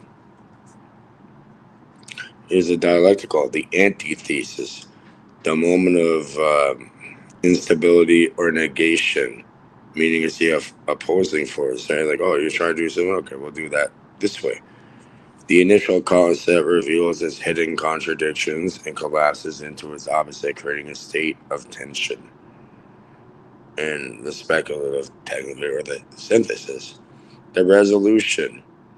Instead of merely destroying the first 2 ideas, this stage, quote, sublates them, a process Hegel calls Afpian, whatever, some German word. It cancels out the limitations while preserving the valid parts, elevating them to a higher, more complete understanding. So, in theory, this can be used in a beneficial way, but no, it could also be used for mind control. And so in layman terms, or like a simple thing, okay, like I'm gonna pretty much go and like light something on fire on purpose, right? But I'll make you do it just as soon as you like turn the fucking light on, boom, it's on fire. And then we're gonna have you go over there and put out the flame. But then at the same time, like it gets like out of control, and then you need somebody to step in and fucking deal with it, even though they're the ones that fucking sparked it up. And then you're gonna be so grateful when somebody went and helped you. So the common people would have to come up with an antithesis. Or you can just get out of their fucking stupid ass game. You can recognize it, move forward, and make sure that your neighbors are good, people are good, everything around you is good, and then by good I mean like not fucked up.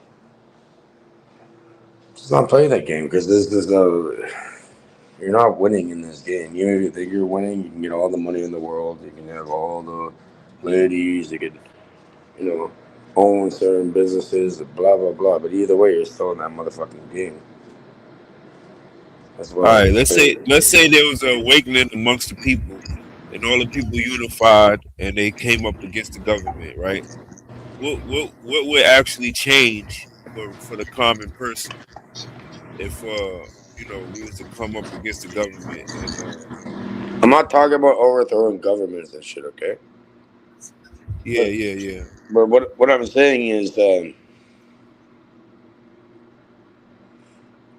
would be nobody going hungry. Most of the food is thrown in the trash because like it's simple economics, right?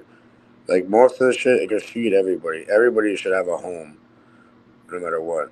Everybody should have somewhere to go and something or somebody to rely on. Okay, but they don't give a fuck about that. All they care about is profiteering. So yeah, so if that happened, then yeah, people would just be fucking at ease and just chill the fuck out. Be humans and live.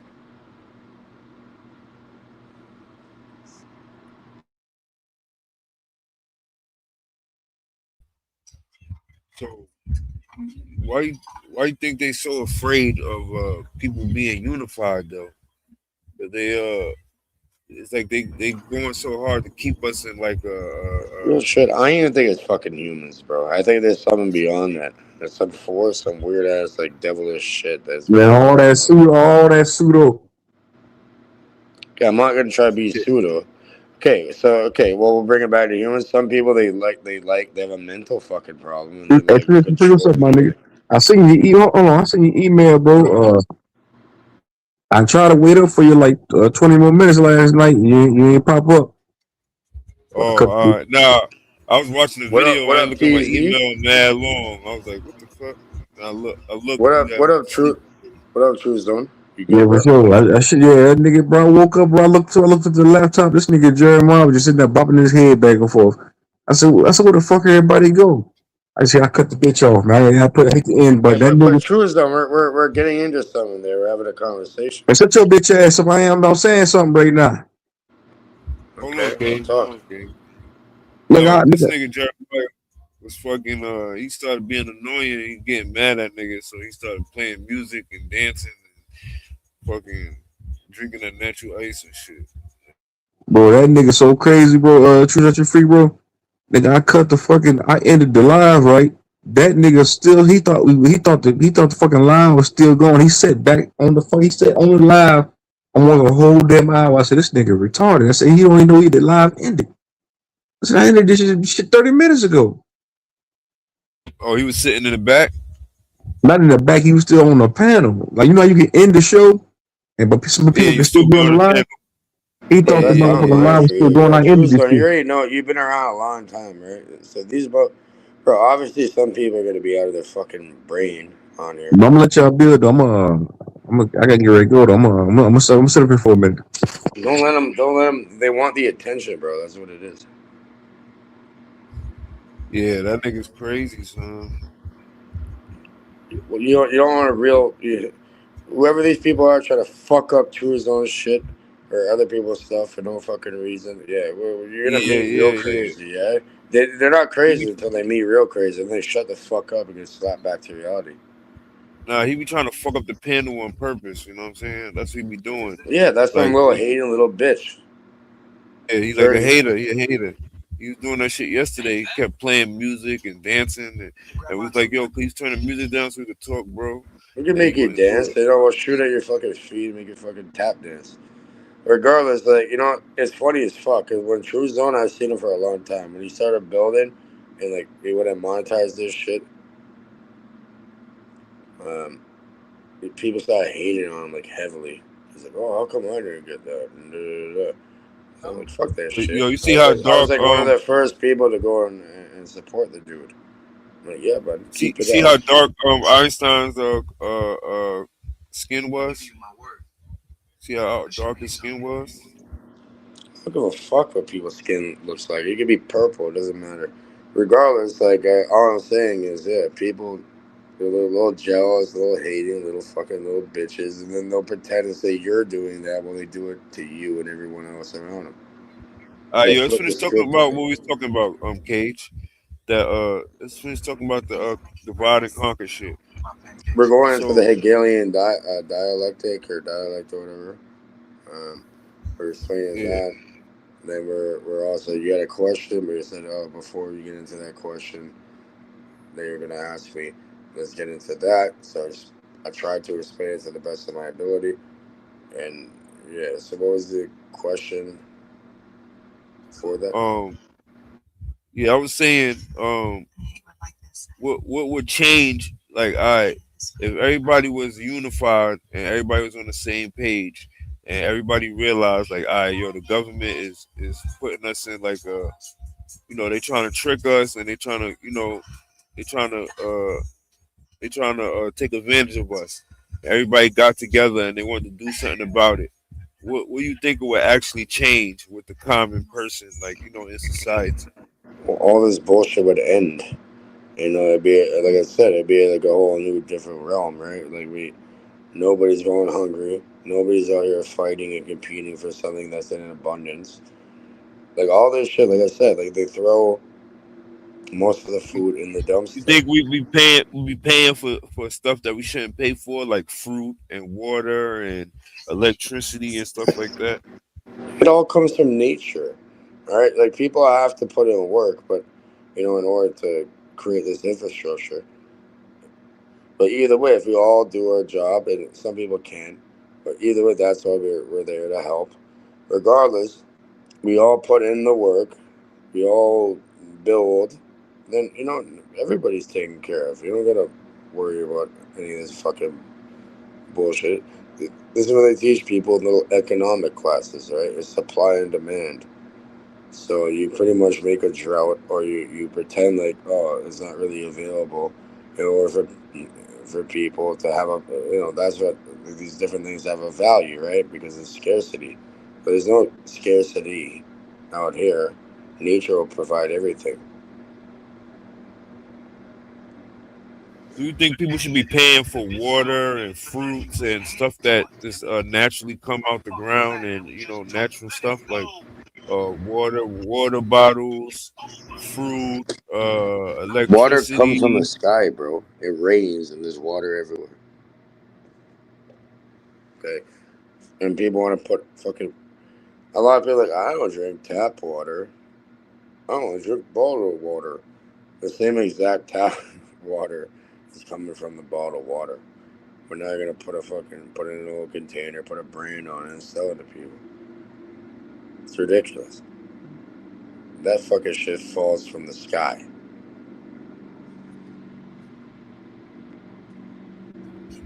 Either way, we shouldn't have to pay for it, right?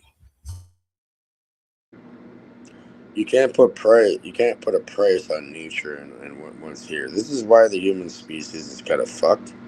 Because everybody wants like, oh, I own that. I do this. I do. Da, da, da, da.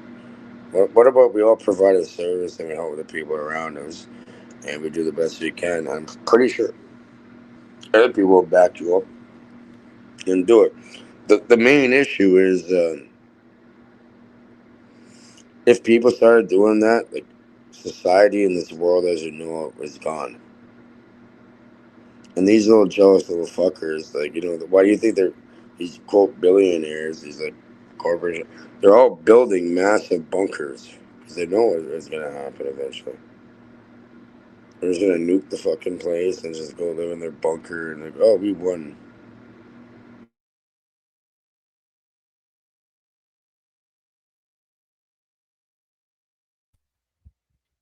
Shoot, man. I think of. What are you saying? All right, so how would people make money if all right, if we stop having to pay for electricity and fruit and stuff like that? You still think it'll be a good economy? Like still people have to provide service still, right? For example, like the Mayans or whatever, Incas, one of the first currency was just fucking coffee beans. If you go back to the certain places, they used to put everybody on record by putting different nuts into a string. You know what I mean? Like it's more primitive apparently, but yeah, where the society is going and all that, like they're just using people until they're not useful, and then why the fuck do you need you at that point? You're done.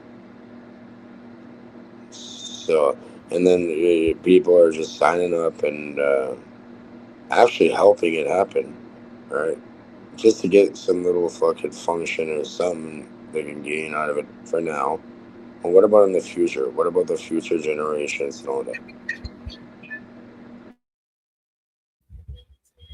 Yo, people would still pay for entertainment though, right? Entertainment and get stuff fixed and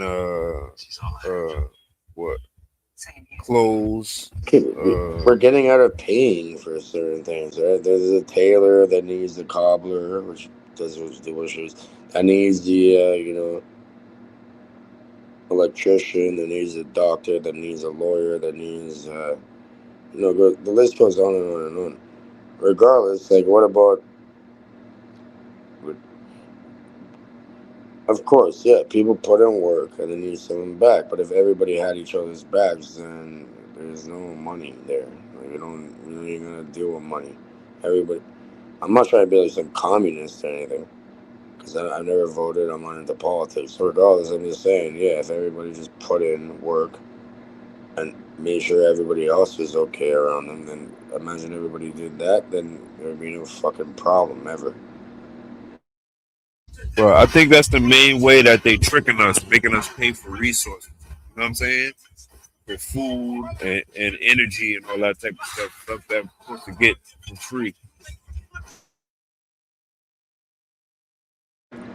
Nothing is free in life. Okay, if something is free, you're the product.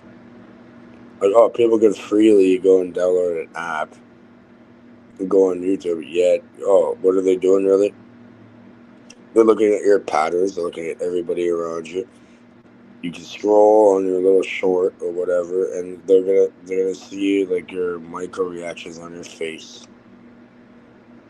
and they're gathering data, and that data is sold to people that use it in order to further control and make more big bucks off of you. Blah blah blah. He goes on and on and on. Yeah. So yeah, if something says something, if somebody or anything says it's free, you are the product. It's free to download. Go ahead. It's probably pre-installed now on pretty much every phone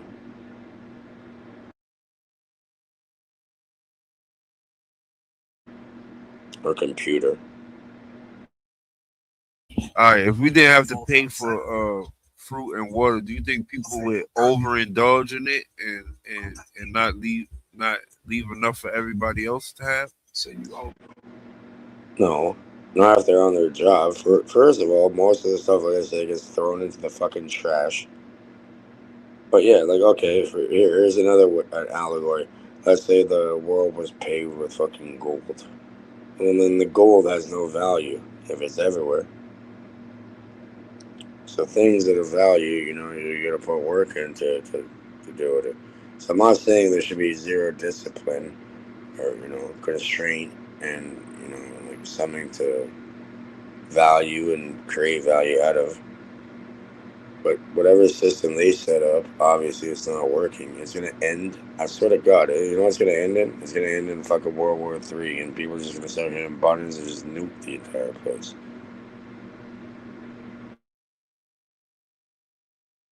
Yeah, it still have to be some type of order, right? For how things is. Yeah, it should. There's always. But do you need somebody to tell you that? Like, I'm pretty sure, like, I don't know, you grow up, like, you learn, hopefully. Like, I don't need somebody to tell me it. Or I don't think anybody here. You need somebody to tell you how to fucking act and, like, what, you're afraid to do something. Why? Because there's repercussions. Once people start. Let's say your fruits and vegetables was for free, right? So how would we fucking distribute What do you that mean shit? free? What does free even mean? I mean, like, we didn't have to pay for it. We didn't have to pay for it, like fruits and vegetables and stuff. But you're on your job. There's farmers that produce that, and they'll give it to you. But look, what job do you do, for example? What do you do in this world to maintain? Happy Father's Day, by the way. But yeah, I'm just wondering. Happy Father's Day to you too, bro. Hey, last job you had or whatever, what did you do? I'm a dean. You're a what? A dean. And what is that exactly? I don't know. I don't know why I could barely hear you. I understand that. Elementary school. A dean at elementary school. Oh, a dean. So you're like working with, okay. With kids. So you're like a principal kind of, dean kind of thing? Yeah, not a principal exactly, but a dean. I swear deans are colleges or universities. No, they got them in elementary school too. They got a dean in fucking elementary schools over there in the United States? Okay, well, yeah, I don't know. These people use different terms over here, but yeah, okay. So you work for an institution and pushed it on people and regulated it. Charter schools.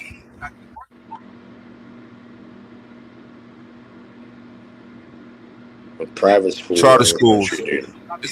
It's not a private school, but it's a school that they don't go by public school rules. They got their own different rules that's different from public schools and different from private schools too. Yeah, brother, I hear you. I remember some people on here. You know what I mean? They were teaching the kids in that, and they're super smart. That's fucking beautiful. You know how smart these kids are. You know, it reminds me of that. I don't know if you know them people. It's like genius level kind of stuff they're doing. Yeah, like they make up a lot of their own rules and stuff, how they govern the school and how they go about stuff. So basically, come up with your own ideas to how you want to educate the kids. And they happen to be like quote black and all that, and whatever we're talking on there. But is there racism or if somebody's like quote black even with each other? Like what? You're from Jamaica? Is it what you're Somali and you're black, or what you're? Or the only real black people are from United States? There's a different type of black. It's fucking weird. Yeah, I don't know. Yeah, I don't understand that. Like, are you black? Like, I don't look at people that's from other places as black. I mean, I don't agree with black anyway. Oh, where's your family from? What country? They're just from America. Okay, before America though. Like I can say, yeah, my family's from Canada, but yeah, you know, before that. I mean, I got some of my family was from Germany. I mean, like in 1700s, they came from Germany. They was black though.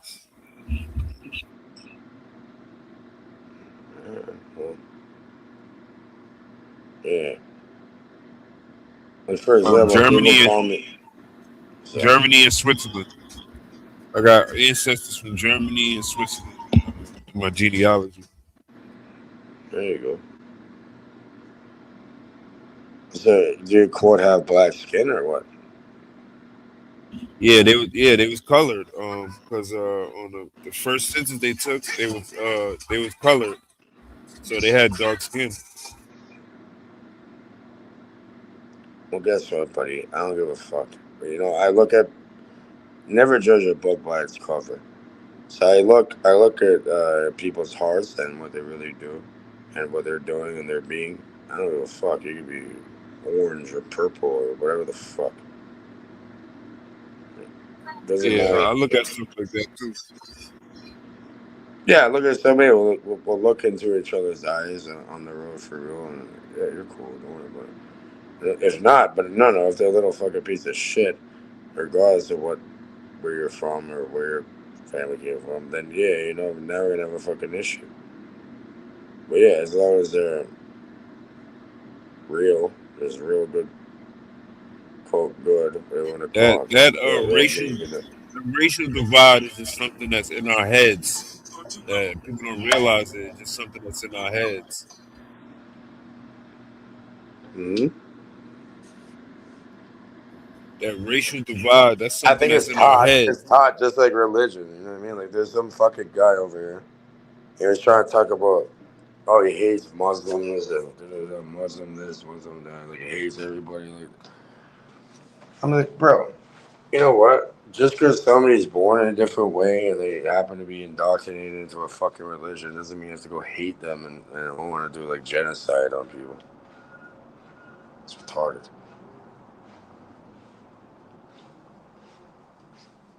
Oh, this person was, you know, grew up in a different way than me, and they don't agree with my. But well, they're all brainwashed, buddy. Maybe you are at that point because. Fuck. You think they use religion to divide people too? Yes, you already beginning. I said, yeah. How do you divide and conquer people? First of all, you do it. Main one probably is religion.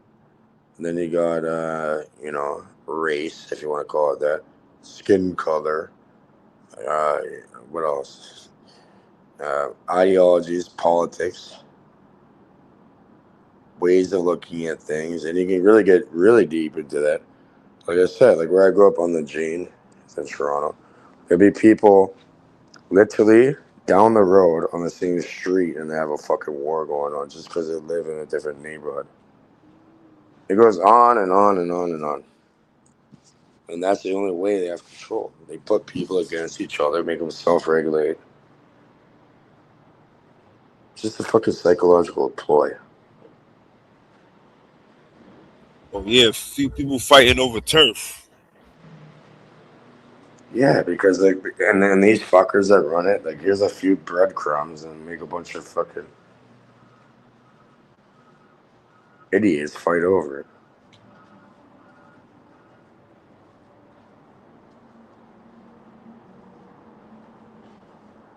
Fighting over turf that they We're don't fighting own. over breadcrumbs. Like, these motherfuckers, they print that shit out, bro. They make it up and print it out, and then have people killing each other over it.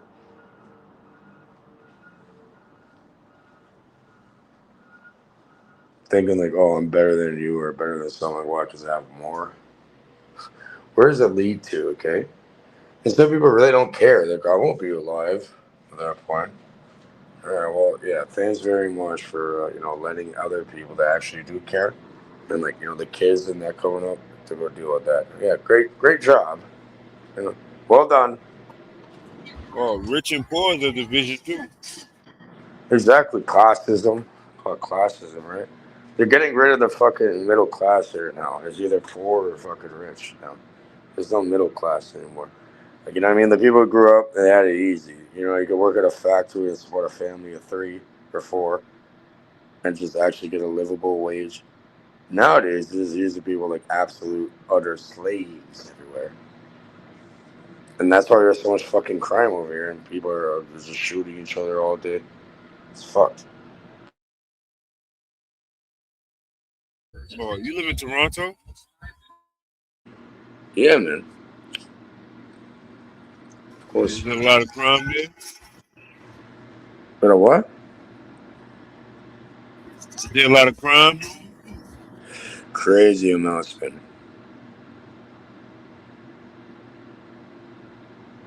Crazy amounts.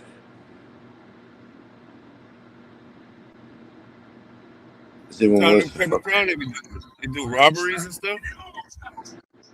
They just kill people broad daylight.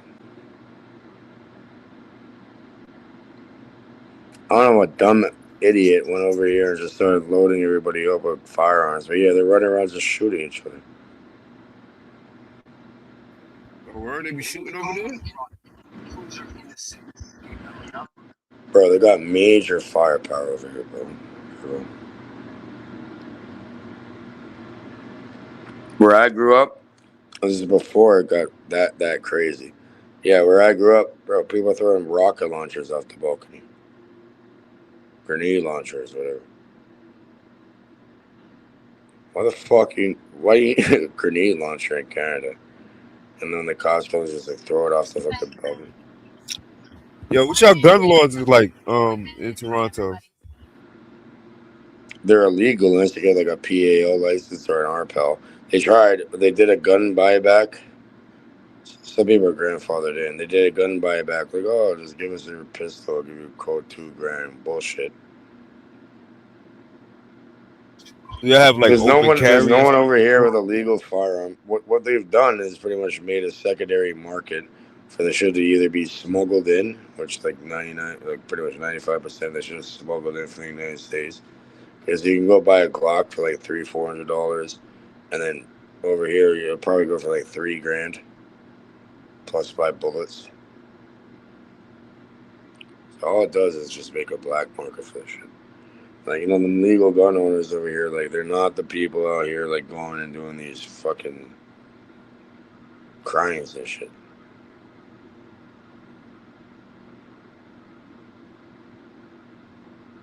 You don't have like open carry states and areas and stuff like that. Like where you There's carry a gun. there's no open carrying. There's no concealed licenses unless you're like a private security guard or part of the police or whatever the fuck. But regardless, like it's been, for example, there's a legal gun owner and people broke into his house and fucking tried tying up his mother with zip ties, and the dude used his legal shit, shot one of them, he died on scene, the other ones ran off. And they tried charging him with murder. They had to go through the whole court process and all that, but he got the Crown, which is like the prosecutors or whatever, removed the charges. So there is self-defense in a way, but yeah, you're gonna have to go through like a heavily bullshit, whatever, just to defend Do you yourself. have Like, like stand your ground laws? Like, can you shoot somebody if they try to attack you or something? it's self-defense. It's self-defense, but it must be reasonable force. Right? You don't go overboard with it. Like as long as they deem it reasonable.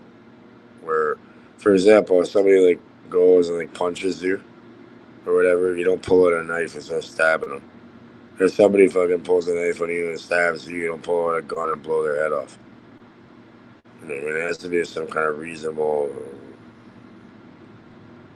something reasonable where you're not going like overboard with it.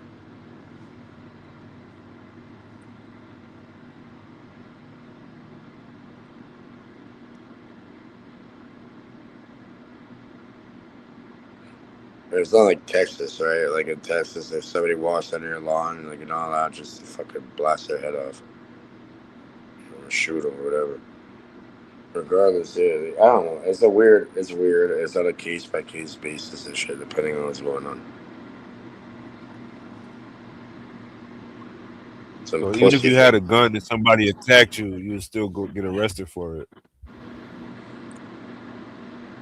Yeah, like it was back then, but now we've been having things kind of change because it's getting out of hand. We imported all these fucking people here, and they're fucking around and fucking shit up.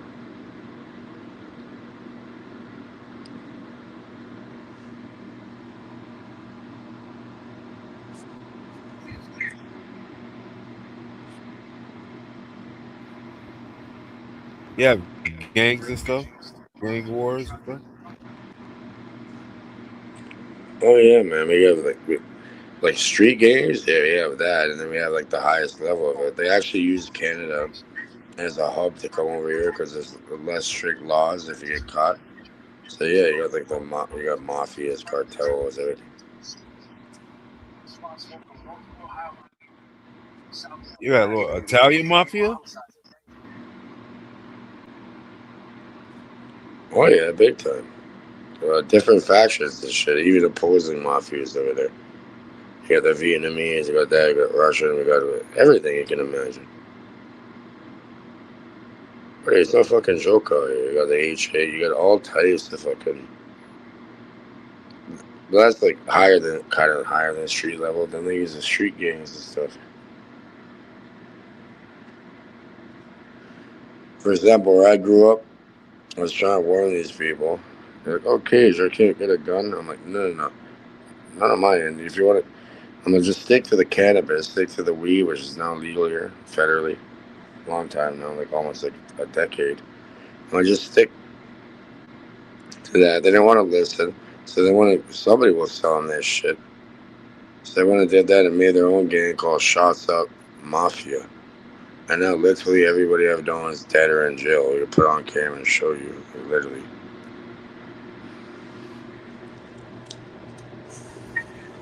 Just fucking relax this thing, man.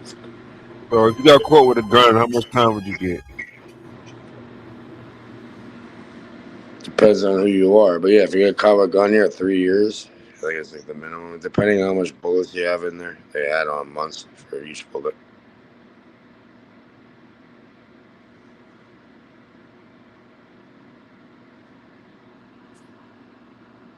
What if you had it in your house and You can get legal firearms, but at that point there has to be a trigger lock on it, and like 2 different safes, one for the bullets, the one for the guns. And it makes it very difficult for you to go and just grab some instead of popping.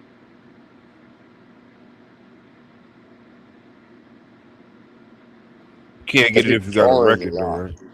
If you're following the law here, but like I said, bro, there's little kids running around with automatic fucking firearms and shit, just popping everywhere. If you want to pull up, I put a thing in the private chat. Look at the little news. Like they're talking about guns for hire and all that shit. Like, bro, people they don't give a fuck anymore nowadays because they make it almost impossible to live here because of the rising cost of just being alive. So, you know, people are kind of forced into doing crimes. They want this shit. They're doing it on purpose. And it's not even for like in the United States, for example, you're at.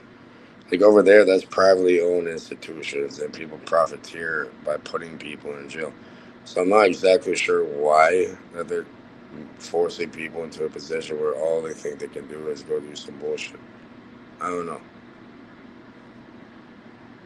It's fucking bizarre, bro.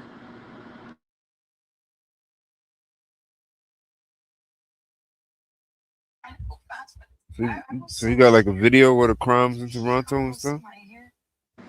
Bro, it's you play the video, I put it in the back. Like, look, I'll just show you. Like, this is just, bro, it is fucking crazy out here nowadays. I'm telling you. Like, these motherfuckers do not give a fuck of flying shit. Like, you know what I mean? I usually go down to a spot where I live at, and people have like a 50th birthday. And I went and sat down. We're completely fine. I mean, it was like a whole bunch of people, like 80 of them or something. Anyways, I was sitting there, some fucking cunt randomly goes and just punches me in the fucking face out of nowhere. I'm like, bust the glasses off my face. I'm like, you know, I use these in order to see, right? Like Cartier Boss, like with the dark lenses or whatever. But like, I'm not just wearing them at nighttime just to wear them. I'm wearing them so I can fucking see. And they broke that shit. So I sat there after they punched me in the fucking face. And I'm like, hey, you know, pick up those fucking lenses off the ground and put them in my hand. And they did it. I'm like, okay. I just laughed at them like, you better fucking clear this fucking place out because, you know, like. In synagogues, Jewish schools, and the U.S. consulate. But who is funding the attacks? The Prime Minister's hot mic moment while talking to Donald Trump. This shouldn't surprise anybody. What was said and where trade talks stand now.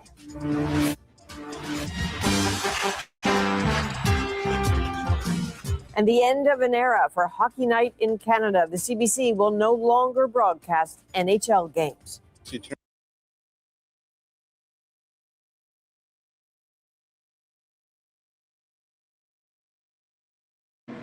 All right, wait until they get for the guns for hire and shit. I don't even know if this is the right one, but they're saying, oh, people are being paid to go shoot people. And one of the main things is they have to put it on camera. They have to film them shooting them in order to get their money.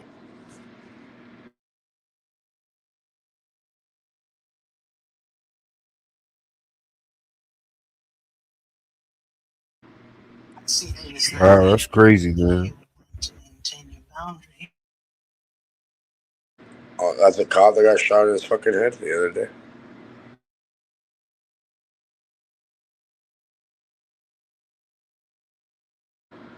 The audio, you can't hear the audio. Look, rewind it. Here's what I'm talking about. Rewind it a little bit. But the audio, phone in the other, off. capturing. Has been charged with killing Constable Mark Pinizzato during a police raid. We're also hearing from that constable's mother tonight. But first, Thomas Daigle explains how the gun for hire scheme works and who could be behind it. Look closely and you'll see a pattern. Gunmen in the Toronto area holding a weapon in one hand and a cell phone in the other, capturing shootings on video, seemingly in exchange for cash. In order to get paid, they're required to film their attacks. Who is paying for this? This is what we are trying to determine. Police say a string of 27 shootings, including an attack on Toronto's U.S. consulate, have been traced to a guns for hire scheme, with investigators now identifying the 2 men they say jumped out of the stolen vehicle and opened fire. As far as these, we'll call them cells or networks go, we believe there's multiple. The sharing of firearms is common. These 18-year-olds and others were allegedly paid to carry out shootings, receiving their orders through encrypted apps. The targets ranging from Jewish schools to a waste management company. You may have a transnational group or some kind of organized entity that has really a bottomless well of potential contractors. The FBI alleges it was Iraqi militant leader Mohammed al-Sadi who ordered the consulate shooting and an attack on a Toronto synagogue on behalf of a group linked to Iran. U.S. court documents say al-Sadi was captured on a wiretap, claiming, "In Canada, we have our guys." Has that recording been shared with the RCMP, and what is your understanding of whether it's a group or an individual that orchestrated these shootings? I do not want to comment as to whether or not the validity or not validity of that information, but it is part of our investigation. We're aware of it, and we're continuing to follow up on it. As police raided this apartment building in that investigation, All right, this guy got killed. This cop, whatever, trying to do a raid. Shot in his head by a little kid named Nicholas, or whatever. Regardless, the funny thing is, you should see how corrupt the fucking police are over here. It's fucked. They're all under. Oh, fuck. Project South. Right here, I'll pull up some of Project South. If you want. I'm just showing you over here how crazy this motherfucking shit gets. Linked to one gun, linked to 27 shootings. Wow, one gun had 27 bodies on it. Not bodies, shootings. They're retarded. Like they're just like friends. I don't know. They're just making a statement. I don't fucking know. So what happened to this guy right here? He got killed. The cops is in on everything. That is a cop. He got his fucking head blown off. They shot him back, the kid that did it, and he's still alive. He just went to court under.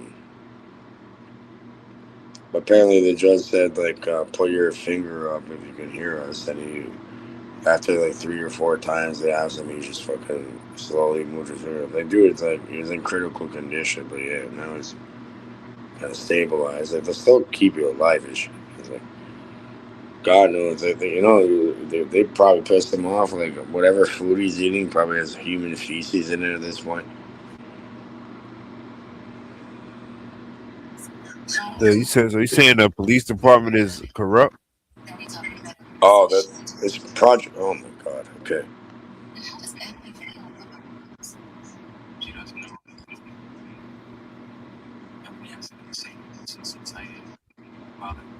So police know about everything that's going on, huh? Bro, the cops put hit on each other. They put hits on each other. And like prison guards and shit. Like the cops are the most corrupt motherfuckers you can ever imagine over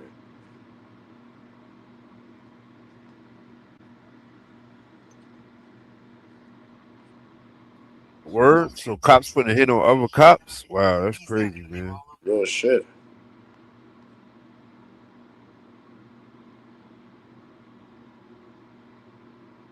So who ordered those kids to do the shootings? They said a terrorist did that? Bro, I don't know, man. All I know is, yeah, people use these people like fucking, they're disposable in their minds. They just give them some money. Like I said, it's very hard to live here. Like the groceries cost crazy. Like the fucking rent is almost impossible to pay. So, people get desperate and they go and just do whatever. All right, so somebody send them some money and tell them, yo, go do this. And they'll do it for the money.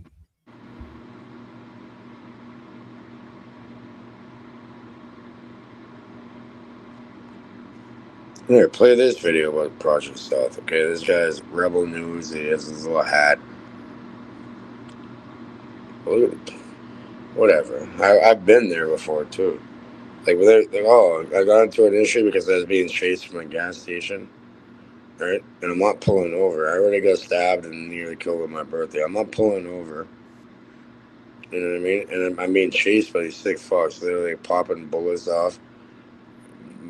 Bump me on purpose. Like, they'll rear end you on purpose. try making you fucking pull over. I'm like, no. That is police investigating police. And that's the real story here. This investigation also has uncovered serious allegations of criminal corruption among police officers. You're preventing us from covering a press conference on police corruption? So the two people that don't work inside the system are not allowed into the system to ask questions about the system. The allegations of criminal corruption include bribery, obstruction of justice, drug trafficking, theft of personal property. You are murder. a disgrace to the badge.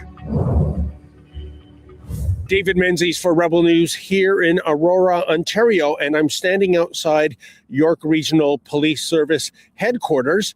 And we got here about 2 hours ago.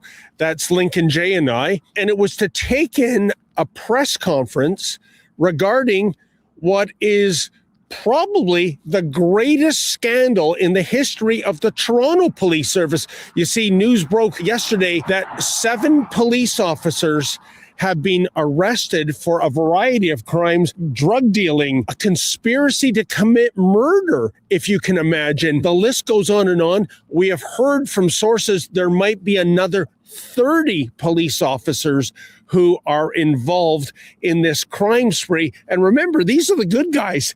The crime is being committed by the individuals who should be putting the gangbangers behind bars, but they're doing a little freelancing, and it's very illegal at that. Here's the deal.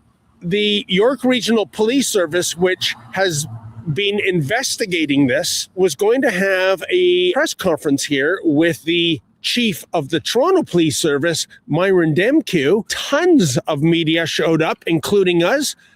Guess what? We found out we're persona non grata, at least when it comes to reporting. Check out our encounter when we tried to go into the press conference. Ooh. So chilly. What news? Oh, Rebel News, sir. Okay. Yeah. Hold on one sec. Okay. We just kind of got word that everyone that was supposed to be coming in is here. We just hang on one sec. Sure. Okay. Okay.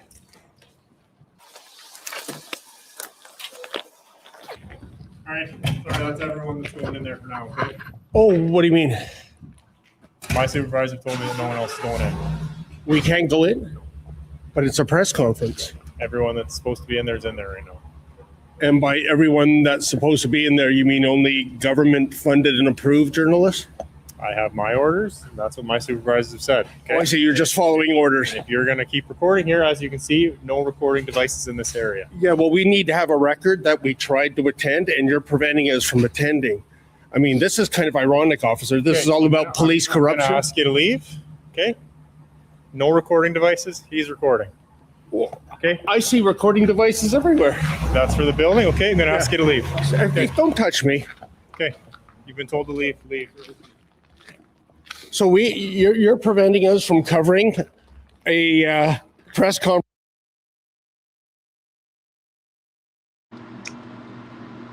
Fucking idiots.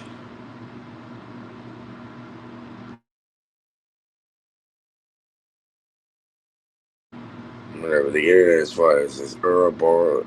We got Conference on police corruption.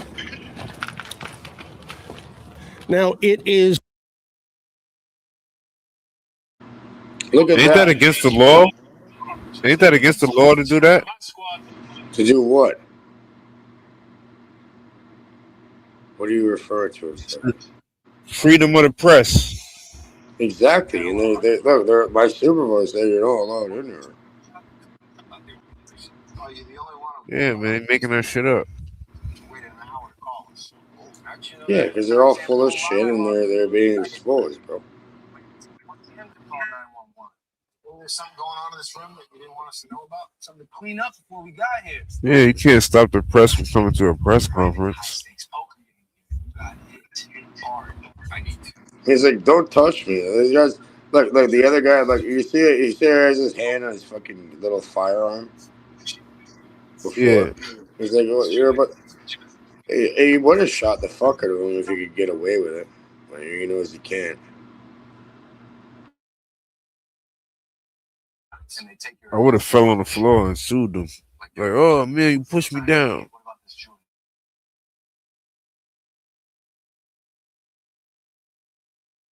Yeah, might as well. Maybe I'll slip and fucking fall.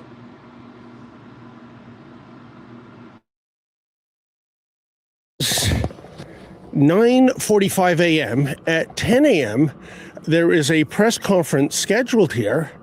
And if you can believe it, the Toronto Police Service virus, thanks to Chief Myron Demkew, it looks like it has spread to York Region, because we've been told by these police officers here, everyone who is meant to be in there is already in there. What the hell does that mean? I think it means only state-funded and state-approved mainstream media journalists, because here I am with Lincoln J, and it's freezing out here, and we are not allowed in. And they were getting a little handsy with me. And officer, who told you, who gave you this order that you say you're obliged to follow? Who told you this? We see what I think is another journalist. I think another one is coming along right now.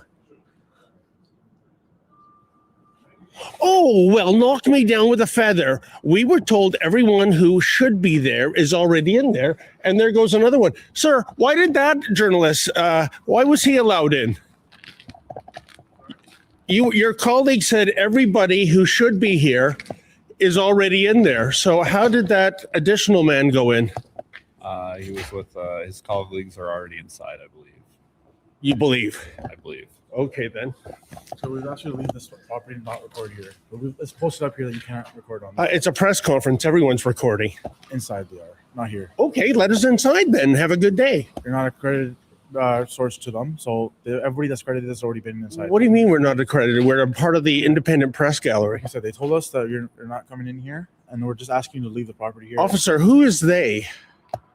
Our supervisor inside has told us, given us orders. And his name and badge number, please? I don't know his badge number, but we can ask. We can get that information for you. Okay, can you please get it for me? Okay, can you please? All right then. So,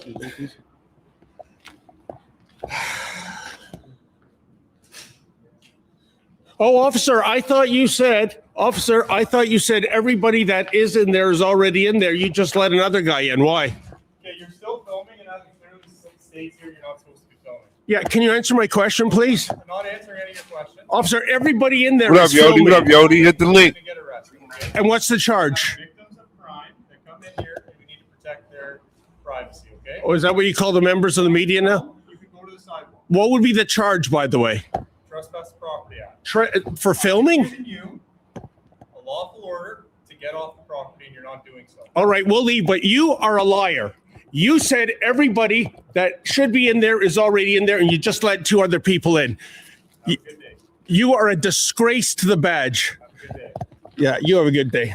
One of the big questions, I think, is how do the police restore faith?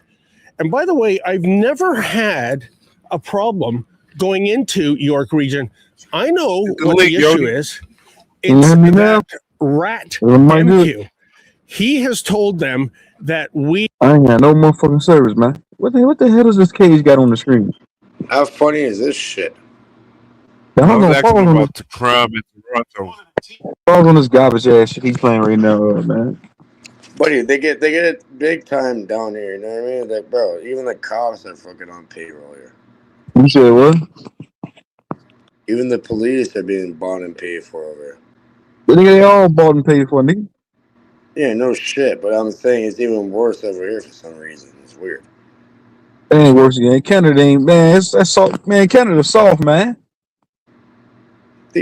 Bro, if you look before, there was like one gun that they finally found connected to 27 fucking shootings at one gun. Man, he said it'd be going down.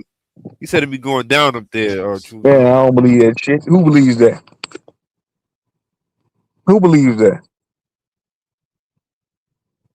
With soft ass Canada.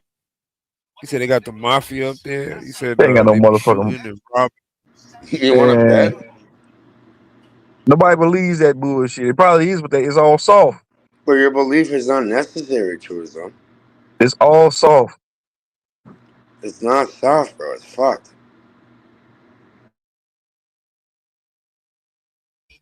He said they be robbing and shooting and all that up there. Buddy, Like, where they I got grew up, guns. bro, people threw a grenade launcher off the fucking balcony and shit. They used to throw fucking shit at the cops, everything. Somebody threw a daughter, like a little kid, off the balcony, and they did some weird sexual stuff to the dead body before the cops could scoop it up, man. The corner or whatever. They Real threw a shit. daughter. They threw a little girl off the balcony, and some other random person went and like did something to the corpse before the cops could even show up. I'm telling you, over here, it's not a fucking joke, man. It's fucked.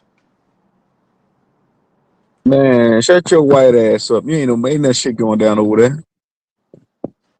All right, man. Whatever. They throw grenade launchers too.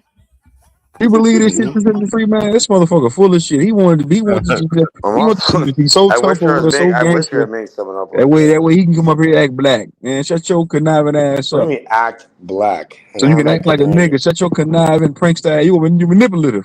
You're lying. You're flogging. You're green, I'm not motherfucker. lying. I could bring it You up and show green. you. It literally You happened, are bro. green, nigga. Oh, You're just fuck like off. Drake. You're a colonizer, motherfucker. That's Bro, why he got all what them is it? knives truth home because they be going down up Hey, there. That's why Hey, he got motherfucker, he got all major cracker jack knives in the house. He ain't got no pistol. Hey, All what is blades, your fucking nunchucks. problem, bro? For You real. be up there doing them lazy ass kicks, but you want to convince us that it's What gangster is over your there. Get goddamn on with fucking that problem? shit. Your little hating ass little cunt. Buddy, I wish it never was like this, okay? I'd love to say it Which is. was It's like, not. what, motherfucker? It's like World War III up there. He said. Man, yeah, okay. Bro, I wish it was not this way, okay? Like, I don't... Yeah, bro, I wish it was all peaceful and shit. It's not, bro. Okay, that's why you got to learn the martial arts, right? Because you got to defend yourself up there. You better fucking defend yourself. Necessary. We So can use you had to lethal use force. some of them real kicks on people. You had to use them kicks on people up there. Them kicks you be doing on the video. And sparring, no. Nobody. I never got to the point where I really needed to kick somebody for real like that. I did. Sure, the guy who taught me in that, like my brother and I'm I, gonna we show had you a it live all stream. I'm geared gonna up. show you a live stream on my channel, bro. To everybody pull up over here. All right. My brother first had me all gear up. I spinning back kicked him and nearly killed the guy, even though he had all the fucking equipment on, so you don't get that hurt. And then the instructor, he's like, "Yeah, no more sparring." Have I ever? I've only done it once, and it was like at my breaking point. You know what I mean? And I fucked the person on real fucking bad, like real bad. To the point where they couldn't see anything out of their fucking eyes for like weeks. Like Yo, did you have a sensei? You had a sensei? Like yeah, the guy who taught me, yeah, he was someone else, buddy. It seems like magic, but he was also he owns like the biggest paving company in North America. There's a hint.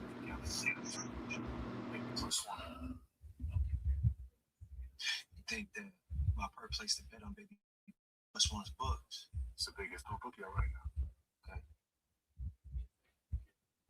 Took me a long fucking time. What's See True what Zone's this guy. fucking problem? For real, I don't know why this guy's like, oh yeah, you talk so much shit. Yeah, you're lying. Like, how am I? Please tell me how the fuck I'm lying. Take your statement. It should take me a few days. Please tell me how I'm lying. That's why it's important to give me a judgment. It's just a few Yo, so when you was in school, they had gangs up there in school. The first time I walked into that fucking high school, people were trying to offer me to buy crack. So they're selling crack in your school. Yeah. Wow. In high school or elementary school? Hey man, you don't believe that garbage, man. That nigga, man, ain't there with no motherfucker. You said they selling crack in high. Man, he ain't never seen though. He ain't never seen though. He seen weed, he crack, coke, Yeah, Bond meth, and smack. Nelson. I know who they are. They're from. He ain't never seen none of that. They're from the fucking what they call This the motherfucker ain't project. seen no strife. And He ain't never eaten I no walked syrup in like, oh, sandwich. you want to This buy this? motherfucker's a colonizer. I'm telling you. I looked at him This like, motherfucker's a Canadian colonizer. He want to be a nigga. He wanted to be so hood up the way he is. I don't Bitch, want to it's be not hood anything. where you I'm from. me. I don't want to be anything else except me. You from what? You from what Dominic is from? Y'all all soft. All y'all Canadians are soft. I'm talking about real soft. You're a fucking idiot. Look at this motherfucker on the screen. He don't look threatening at all. He looks soft. It's like soft, nigga. Cotton candy. Cotton candy, sweet and gold. Let me see your Tootsie Roll. Talking about his gangsters and thugs, niggas selling coke in the school. Get your bitch ass on. Motherfuckers is all hello, Kermit. Would you like to have tea today with me, buddy? Shut up, nigga. Fucking mouth, man. Hello, Kermit. Would you like to have tea with me this morning? That's what y'all saying. Y'all want to say, hey man, I got that pack. That pack just came in. You gonna shop? You're a bitch. It's soft. Okay, your soft bitch. ass Tell up, me nigga. more. Okay, they had. Okay, they had crack when you was on your way to your class. When I walked through the fucking front doors, they're fucking offering that shit. I'm like, what? For free? No, they was trying to sell it to you. Sell it to whoever the fuck will buy it. Wow, that's crazy, man. They smoking crack in high school, man. Now I believe some of them white kids. I'm Now sure I it believe probably works with some broken see, I ain't gonna totally deny that because some of them white kids probably was some junkies, rich. Their parents probably gave them everything they wanted. It was two black. It was Nelson and fucking Bond. The only two niggas in the whole school though. Buddy, no, the whole school. Buddy, yeah, you know I'm right. There's only two niggas in that goddamn school. No, there's probably like two quote white people in the whole goddamn school.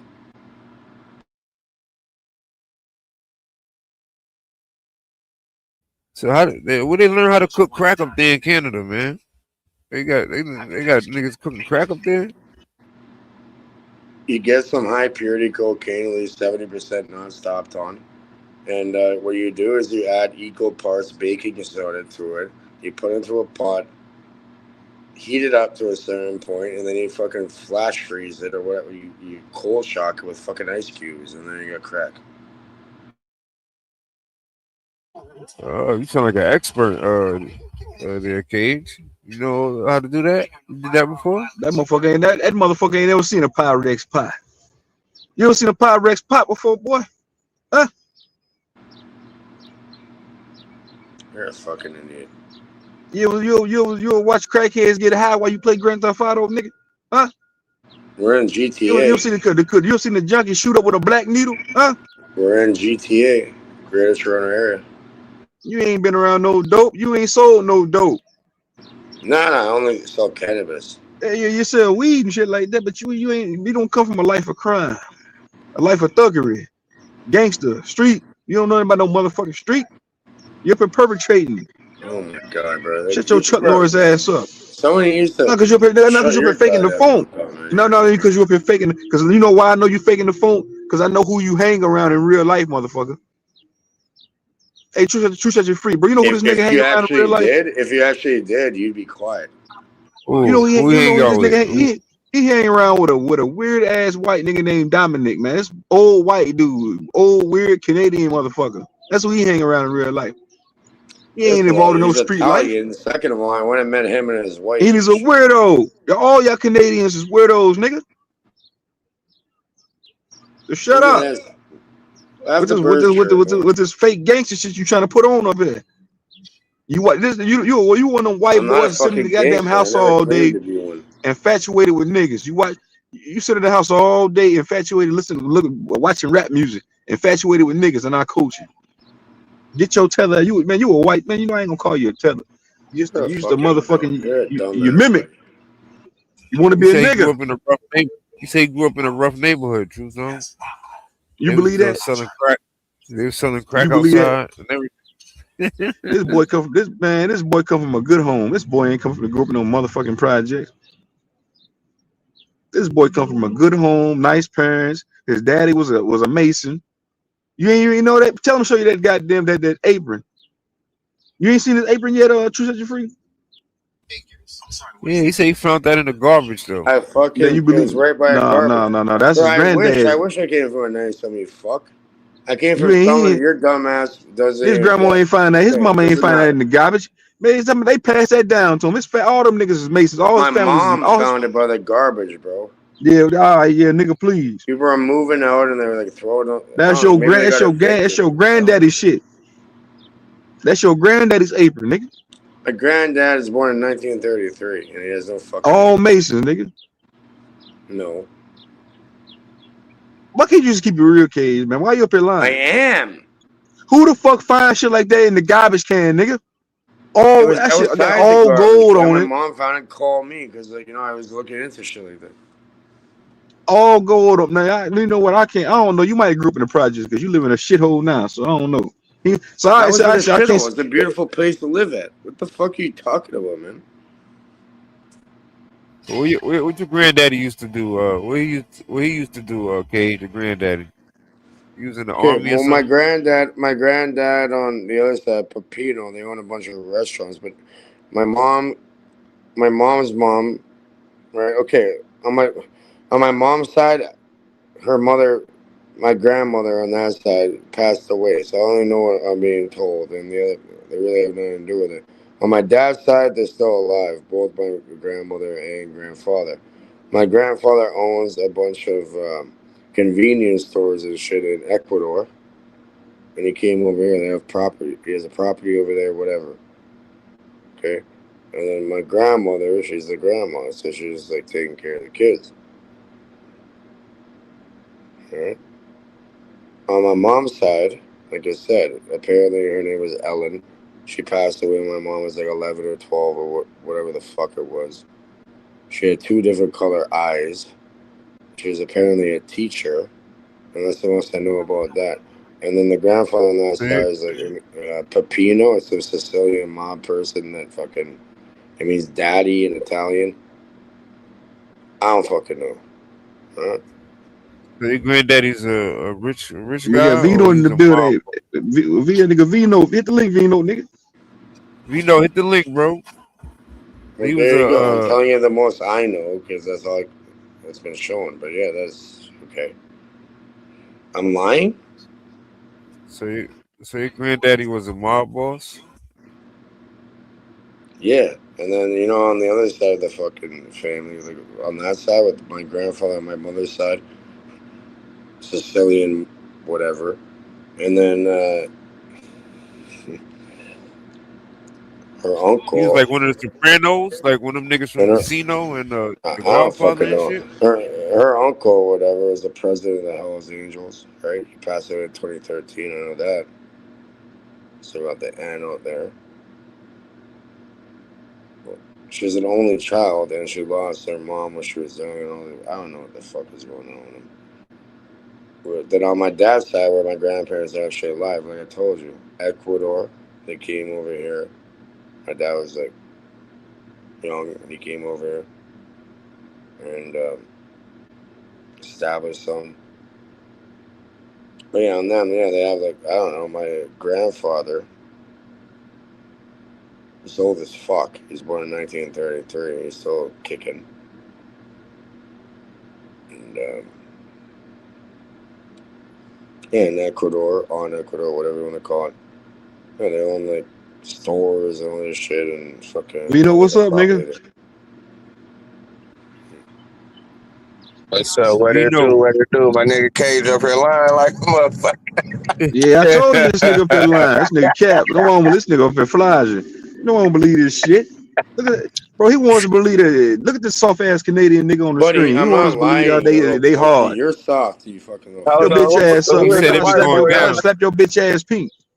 You shut the fuck up, Kendrell. Bitch. Yeah, my name is Kentrail, bitch. Shut your soft ass up. He want us to believe your fucking granddaddy. Your granddaddy was a mason. You want us to believe that your mama found that Masonic apron in the garbage. That was your granddaddy's motherfucking apron. You lying sack of shit. Fucking hot shit, you stupid fuck. Talking about acting like you gangster. It's gangster in Canada. You soft, bitch. Right, shut your crackheaded ass up. Shut your Willie Nelson looking ass up. Yeah, you really want to see it? You really want to see it? You're begging for it, aren't you? I'll put you out of your fucking. Shut your soft ass up, bitch. Go fuck your fat white fucking. Ain't no motherfucking, wife. Ain't no goddamn gangster up. All your families is hoes. White wife, no your motherfucking granddaddy had AIDS, bitch. Your grandma was a hoe. Your grandma sucked dick. Look at your mama. Your mama, that bitch was a prostitute. Yeah, your daddy was gay. That's why you gay. Family into it. That's why you white. That's why you went to Dominic house to fuck him in the ass, bitch. Huh? Tell everybody that. Why'd you go to Dominic house? Dominic he gay. Because I happened to find out that Dominic and his wife are cucks. Dominic's a whole motherfucking cuckoo. Why you gonna hang out with a cuckoo motherfucker? Less than 5 minutes right there. So I figured I met him and his wife. It was okay then, because you soft, nigga. That's why you went and met Dominic and his wife. Dominic's fucking weird. You weird too, motherfucker. Like if I pulled up on you right now, we had a conversation. If you put up on me, I'll rob your bitch ass with no gun. I'll rob you with no gun. I'll just rob you with bare hands. Okay, now you're trying to do robberies and yeah, bitch, I'll rob you. All them pounds, I'll make you lose weight. I'll make you lose weight like a fat bitch. You coming up off them pounds. I'll take your soul. I'll make you lose weight like a fat bitch. Make you buy it back. You coming up off them pounds that you got up there. I'm robbing. I'm taking everything. Pounds, jewelry, anything you got. You're not doing shit, bitch. Bare hands, motherfucker. Well, cut your fucking hands off and make you grab. I'll rob you with no pistol. I'll rob your bitch ass with no pistol. Pounds, everything coming with me. All right, everything you got coming with me. Everything you got. Pounds, jewelry, money. Except all that ragged ass furniture you got in that ragged ass apartment. Everything else coming with me, partner. Rob your ass with bare hands, motherfucker. Okay, you know martial arts, right? You gonna use that? That nigga can't fight. Nigga slap. Nigga punch him in his motherfucking shit out of his old Kendrick. So hey, look. Soon as he throw a kick, I punch him in his motherfucking chest. Man, sit your bitch ass down. Punch him dead in his motherfucking chest. Everything coming with me. Maybe I'll punch him in the chest. Hey, what's funny? I'll punch him in the chest. Soon as he goes to act like he's Steven Seagal. He want to act like he's Steven Seagal and punch him right in the chest. Pow, give me the motherfucking pounds. You want your shit removed right now? I'm coming. Give me the motherfucking pounds. You want your shit removed right now? Man, I'm removing pounds at your house. You say what? You want your little fucking man? You don't shut your gay white. You don't shut your soft ass up. You colonizer. You bleach. You bleach. You pale rider. You Ichabod Crane looking motherfucker. Buddy, my dad came here when he was 12 fucking 13 years old from Ecuador. How am I? Your dad pussy. Your dad soft pussy just like you. I want to rob him bare hands too, just like you. He said he not white. Buddy, whatever you. All right, buddy. Whatever you say, fella. You want us to believe you from the projects, from the bricks? Okay, buddy. I'm gonna remove it right now, buddy. You ain't from no goddamn bricks. You ain't stirring no dope up in no Pyrex pot. You ain't putting no motherfucking work. You ain't affiliated with no street, motherfucker. I'll show you on camera when I go. Shut up. You flashing. You're green. You're greener than this goddamn light I'm sitting at, motherfucker. You're green. Shut up, punk. He said it's poverty stricken out there in Toronto. It's going down.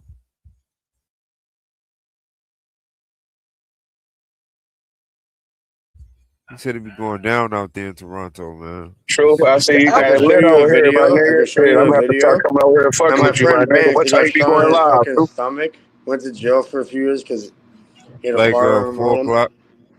4 o'clock. What's that? 4 o'clock. Go to the private chat. Go to the private chat and watch. Go look at this fucking shit and see what the fuck goes on over here. It's like 3 o'clock on my time.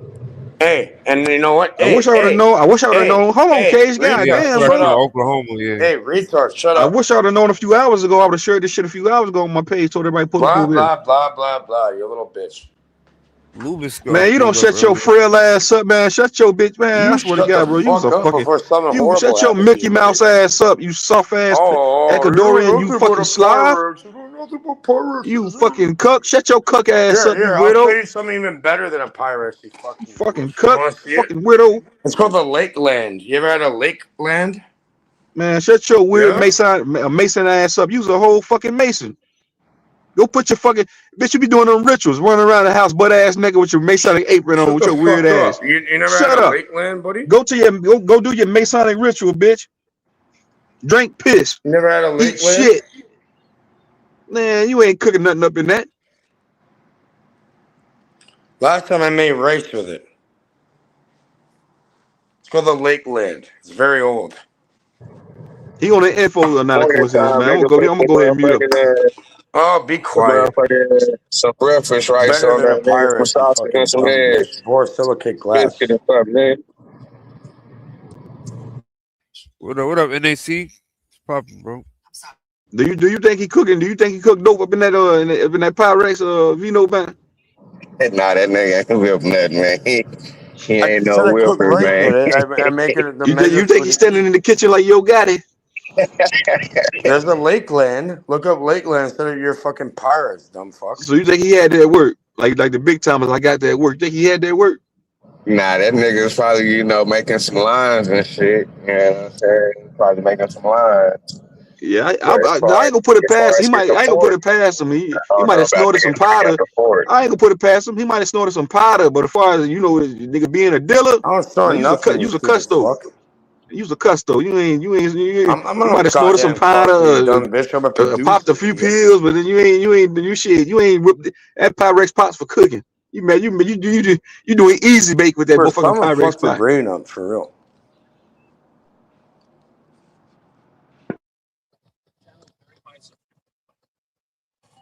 What's up? When you put the cold water in there, Cage? I don't produce things that harm people. No, never mind, man. Okay? I don't deal with that. No. I don't need money like that. You can fuck off. No.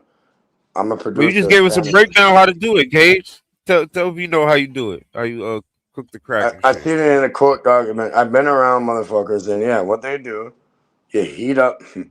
Okay, you take equal parts sodium or bicarbonate, which is fucking Arm and Hammer, whatever you want to call it. Equal parts cocaina, that's not stepped on, at least 70% pure. You put it half and half. After you heat it up to a certain point, no boiling, you heat up to a certain point, mix them together, stir it, whip it, water, or, wrist that up. Use your wrist, a little wrist game, and then you shock it with fucking ice cubes. And you quickly fucking cool it down, and then it creates a fucking rock for you retards to go smoke. Yeah, we know that's how you do it. Nah, that There's ain't. different methods. Nah, that ain't how a nigga whipping it, man. I see that's that Canadian whip. Bro, the CIA, yeah, we water whip that. We could put it in a fucking microwave. So you saying if you got Bro, the CIA invented hold it to on. spread it on So the you saying if fucking. you got an ounce, you gonna get a whole ounce of baking soda and put it in there? Yeah, it's Come on, 50-50. man. Then you double it up. Hell no, niggas ain't putting that much in there, man. Stop it, man. That shit ain't gonna be nothing. Actually, yeah, it is, because it changes the molecular structure and it binds with Hey, put that on the screen. Put another coincidence chat on the screen. Jeffrey, he said he don't know what he talking about. He saying how you whip up no dope. I told you he ain't whipped up no mother. Anything, I don't at do best, that. I'm saying I've seen it at happen, best, though. this nigga's a custo. He's a motherfucker. He's a customer. I don't Custo. do. I'm not a goddamn He might have customer. bought a few my pills customer, here you and there, fucking crunched them up retard. and snorted them. Little cocaine, that just snorted it. Little junkie. He ain't, as I far don't as do like drugs like being that, a you dumb supplier, fuck. no, hell no. I don't supply that, or I don't do them. I'm telling you that. How many times do I have to say it? You ain't whipped nothing up then. Why you up here flogging? You green. Huh? I told you seen green. Who you Nigga seen definitely do? ain't taking no ounce of no motherfucking baking soda and putting it in no zip, nigga. That's definitely nigga ain't doing that. You just fucking up the dough with that shit. Like you Okay, just well fucked up the let me whole summon the deal. CIA to go and fucking give you a new drug now.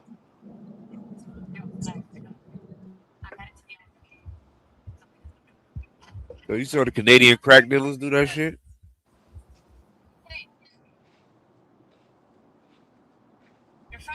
That's that Canadian crack.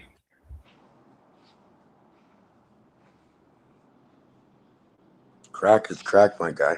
Nigga say that's the Canadian crack. My nigga got that motherfucking I cake never mix knew crack, crack had a nigga. fucking country. Yeah, my son Cage Nigga, said it's going down in that shit may Toronto. not even lock up, nigga. That much motherfucking baking Man, soda shit. listen, bro. I remember in high No, it's school, not nigga. gonna My lock big it up, bro. That's Hey what you Vino, do. I remember back in high school, nigga. My Equal big parts. brother, that nigga had, remember the Wave 360 grease cans? Less. If you're under 70%, Hold on, No, Cage. hold Hold on, on, Cage. purity, Hold on, hold on, Cage. Case, real yeah, it's quick, not gonna work. bro. You remember them Wave? You remember the Wave 360 cans? The Wave grease. Ah, yeah. You know what I'm talking about? Nigga, one Yeah. time my brother came. This was my junior year, I think, senior year, something like that. This nigga came in my room. That nigga had a whole can, an empty can of Wave grease, but he had little crack rocks in the whole can, nigga. I said, "Where you going, nigga?" They say, "I know, nigga. I'm going outside." This nigga standing on the bus stop. I said, "Yeah, he going to serve that. He going to move that pack." He had a whole can. He had a whole can Check full the of video I rocks. put in the private. One of my good The friends, whole can full of Benson, rocks. Nigga, my brother Ken, nigga. he turned up. He turned up at the farm holding a goddamn. The guy thing. He turned up holding a fucking hand sanitizer bottle. I'm like, bro, why do you have the hand sanitizer?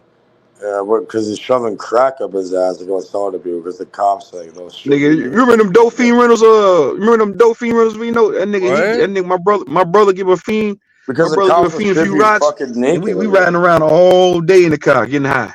Nigga, that's the dope. Nigga, that's the smoker bucket. Dope fiend rental. Well, that's what Dope we call fiend rental. You smoker said one of the buckets. quote heads and shit. One of Smoking the bucket. Man, crackheads, hold on, he Cage, pulls man. it out Shut of your the bitch, gas, man. gives Shut it this to lame, him, man. wrapped Shut up your in a bitch little ass up, piece bro. of You a fucking junkie, nigga. They You said smell it. they They go, called it what smells now? good. Smoker buckets. Smoker bucket, nigga. That's what he call a smoker bucket. A smoker bucket. We call them A dope fiend smoker rentals. bucket. I'm Yeah, calling Smoker you yeah, a bucket. little dope. Yeah, bitch. smoker bucket.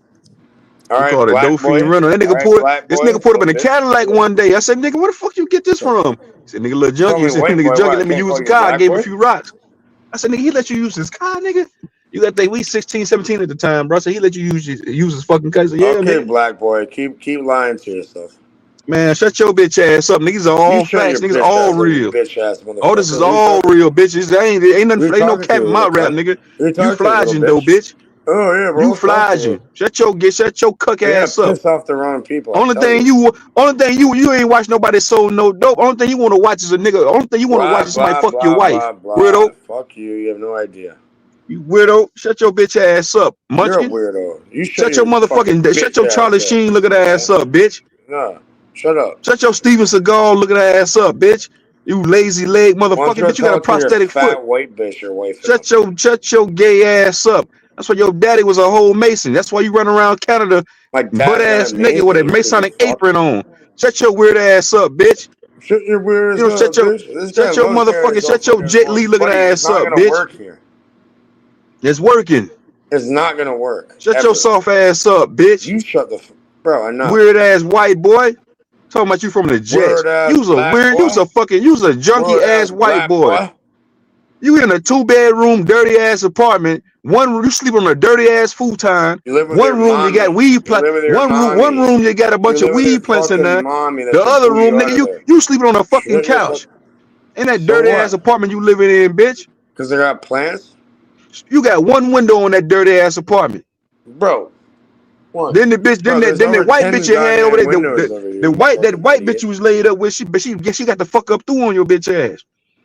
No, I have a next one, but yeah, well, you were saying, oh, she's a prostitute. Man, that white bitch got the fuck away from Yeah, I your shrimp showed you dick a ass. woman on here, and like, what? Your response? Oh, how much you paid her? Kid? She's a fucking prostitute. Man, that white bitch You got have the zero fuck up. respect. That bitch got You the have fuck away from zero around your respect. dirty, from around your weird Somebody's ass. gonna teach you a big lesson. She found out she was a weirdo. Let me get the fuck away from this Somebody's gonna weirdo. teach you a big fucking lesson. That bitch called the police on your. That bitch called the police on your bitch ass. And they got this sorry ass the fuck out of here real quick.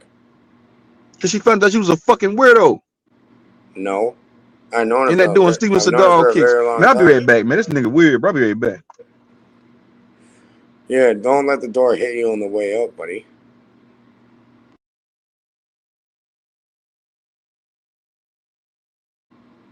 See, I'm going back and forth with a fucking fool. How does that work? Anyway. Dope fee rentals. Yo, Cage, finish telling us about the divide and conquer, Cage. I'm trying to show you my friends in that. You got caught up with some bullshit. I put in the backstage. He's like, oh, Carter, we have no gun. Man, shut your lying ass. All you do is fucking lie. Go and play the fucking thing. Go look at the fuck that video, channel punk. And go look and see what the fuck happens over here. Okay, enough. Fuck that video, punk. You done?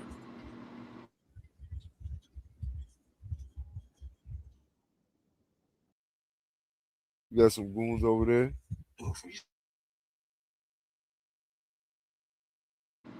We're having a good conversation talking about real shit until your dumbass comes over here trying to... Nah, bitch. Fuck you, bitch. You the main one to go to a motherfucking panel and get the over talking with your crackheaded ass. Buddy, you're annoying. You a pillhead, bitch. Okay, buddy. Yes, buddy. Yeah, Shut your buddy. bitch ass up. Soft ass bitch. Get your ass up, you little cunt. Purse wearing ass motherfucker. Shut up. Put that goddamn Mace on apron on and run around the house prancing around like a little bitch. That's pure gold on you, stupid fuck. I did, motherfucker. Your mama ain't find that shit in no garbage can. That shit was passed down, bitch. All your family was all weirdo Masons, nigga. Shut up. It came from a black person. Anyways, let's play this. Who was black in your family, okay? Here go another lie. Go look I at thought my you found name. it in the garbage. Mark, go look at my name. Yeah, shit ain't, man, you ain't got no. That apron got real gold on it? Real gold. There's over like a quarter pound of fucking gold on it. That nigga whole family was Mason. Alfred Sully. Get up.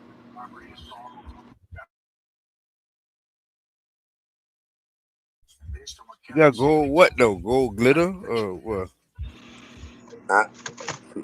18 karat gold.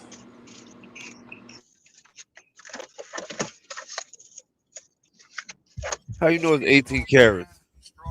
Because I had it. They put it through a machine that tests it.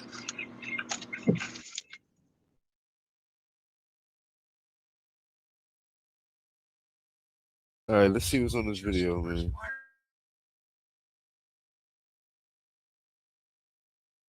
In November, it shows multiple people carrying guns, waving them in the air, and I stay with her, so I walk with a limb like a bad bitch. You know I stay tapping the wig. If just got behind me, I'm passing a meter. Boy, hijack, eat by the leader. Do a mission, I put on the beaters. I was in grade 8, perking a 30. I would not be in this type of studio. Everybody got guns in the air. Ain't nobody gonna rap? Niggas they stuck, niggas they done, niggas they broke. I know it sucks. 30 some shots, it's raining the dust. 762, they go straight to the truck.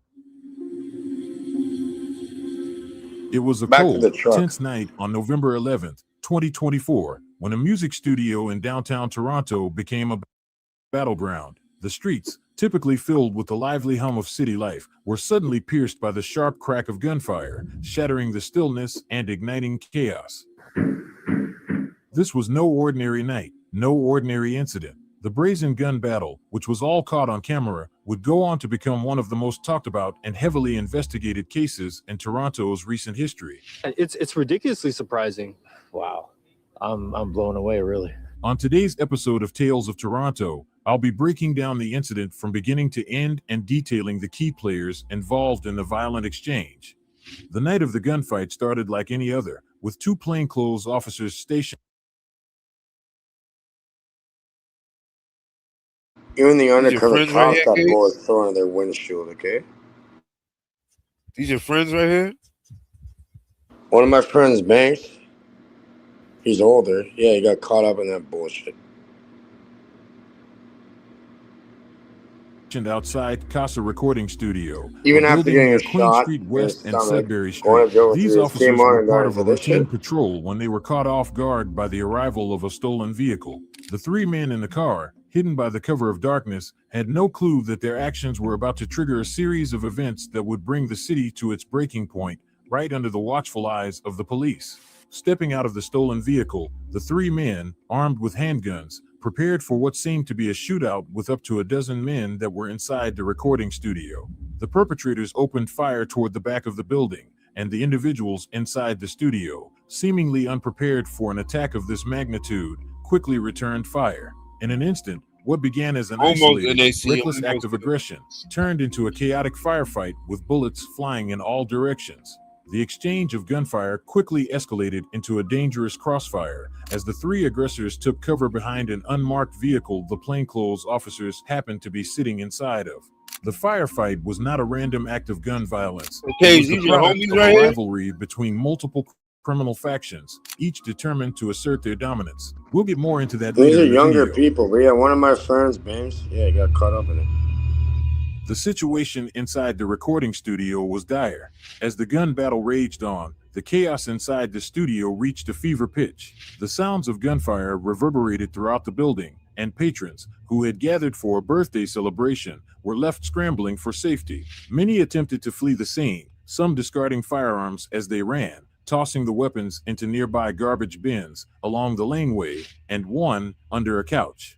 Despite more than 100 rounds tearing through the night, it was nothing short of a miracle that no one was hit. As the dust settled, the 3 perpetrators attempted to flee, but their stolen vehicle was then hit by the unmarked police car, leaving them to run off. One of them was caught, but the 2 others got away. Meanwhile, another police squad arrived on the scene and officers quickly entered the building, securing the area and beginning to assess the scale of the situation. What they discovered was both staggering and alarming. A significant cache of firearms, including automatic weapons, assault rifles, and handguns, had been stashed throughout the studio. Law enforcement also found multiple high-capacity magazines and firearms that had been modified for fully automatic fire, revealing just how serious the situation had become. What's more, police say some handguns were modified to fire up to 1,200 rounds a minute. As officers moved through the chaotic scene, they detained several individuals still inside the studio, but even as the cuffs were placed, they knew this was just the beginning. What lay ahead was a months-long investigation, a deep dive into the tangled web of alliances, rivalries, and motives that fueled the night's violence. Good evening. They are shocking videos provided by Toronto police of the moments leading up to a wild shootout on Queen West. In the videos, you can see people at a party playing with and dancing around, holding guns. Police say it was 11:20 p.m. on November the 11th.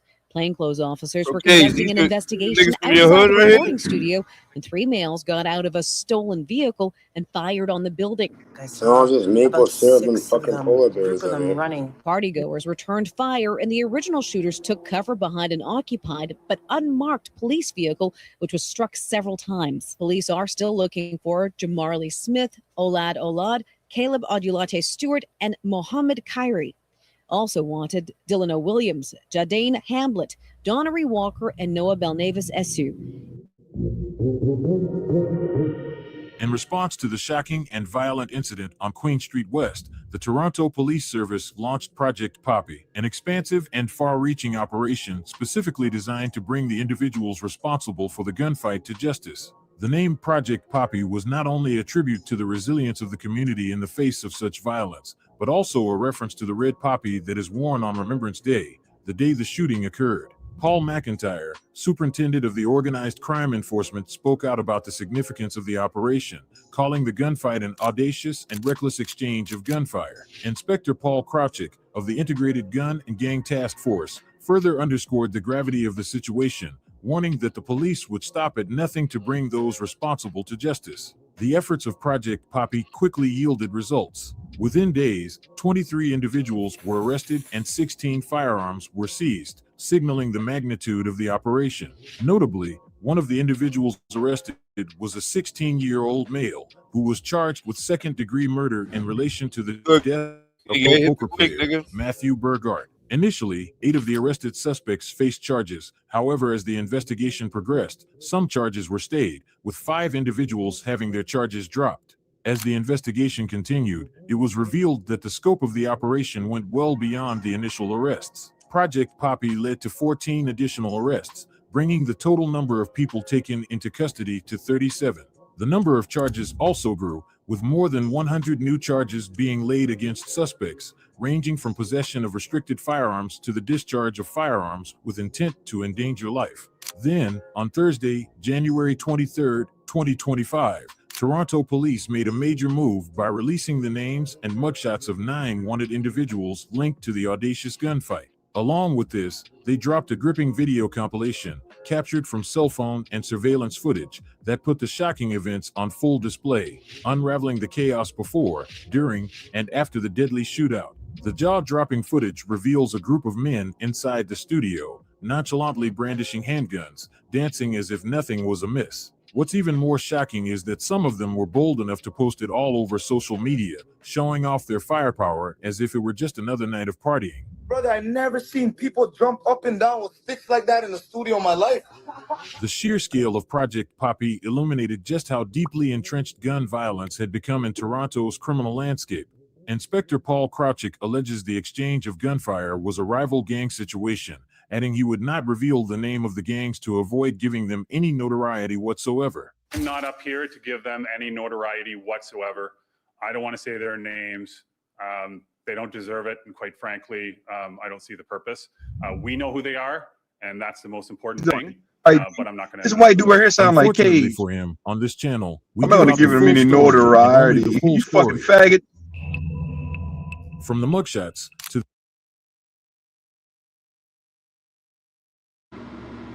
Kay said that's his homies right there. No, none of them. I know. Oh, yeah, no, not these niggas. That nigga, that white nigga is his homies. The white nigga that was just giving the press conference, that's his homie. Not these niggas. Don't Kay sound like that white dude. I'm not gonna give him any notoriety. I'll show you what you sound just like him. I'll show you. These ain't your partners. Man, these niggas wouldn't fuck with your lame ass. That white nigga, that's your partner. That's your homie. That's your Masonic brother. Bro, enough of your Masonic bullshit. From his hood. Man, these niggas ain't from there. Man, Hey, these niggas don't know Cage. They had like 40 people arrested just for being around there. And these ain't even real niggas. These are fucking Tim these Neat niggas fucking is pulled Africans. up. There was one dude pulled up on all these people and started shooting. Man, don't them niggas from Canada? Where these niggas from Canada come from? These niggas is Nigerian. Look at their names.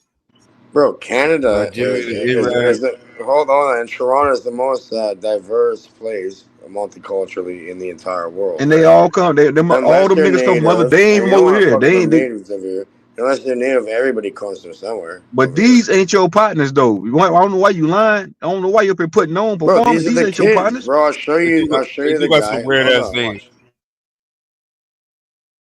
They do got some weird ass names though. Like them niggas is from Middle East, some shit. Man.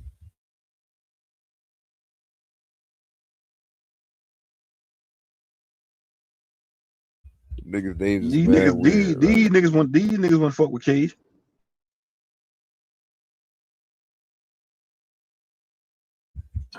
Cage said he grew up in the trenches with these niggas right here. Hey, here, I'll show you the guy that got caught up in it. Banks, look what happened. Man, you believe that shit? Hold on. Go yeah, pull up the fucking video. I'll show you something you can never see. Man, you ain't grow up with these niggas, man. Stop it, man. Stop capping, man. I'm not capping. Play the fucking video, bro. I'm saying I can't believe it. This guy gets shot in his fucking belly, goes to jail for like a few years, comes out and gets involved in this shit. Look, you're telling me, oh yeah. You're telling me we're just making up. Look, so here's my friend. These fucking 2 guys, one in a red jacket, approaches him. right? They're like saying, "Oh, what up? What up? Oh, we found you." Boom. Banks tries to defend himself and shoot through his pocket right there. Boom. Then he gets hit. And then I'm look at just all these running through it, retards. Look. man. I'm just running through the 6 with my woes. Yeah, lame ass nigga.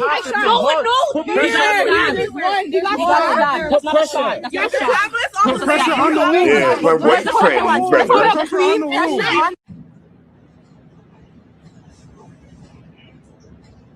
Man, nobody believes in you niggas, man. Nobody believes in you or your I don't give a Canadian brothers, fuck what man. you believe. We You don't just believe in shut you up. niggas. You have Fuck no y'all. idea what the We fuck don't you're doing. believe in you Canadians, motherfucker. I don't His give a fuck if man's this did is that, Cage. Toronto.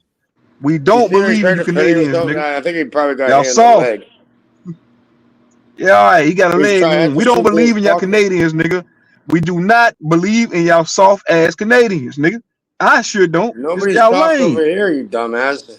Okay, Man, you're y'all not. niggas soft and lame. Shut your lame ass You're a up, little nigga. bitch, man. I'm Y'all done some going back pussies and over forth there. with Y'all your goofy soft. ass. Go clean a window Y'all and shut up. soft, nigga. Shut up. Go clean a window and shut up, bitch. Y'all are fucking soft and lame and weird and gay. Shut up, nigga.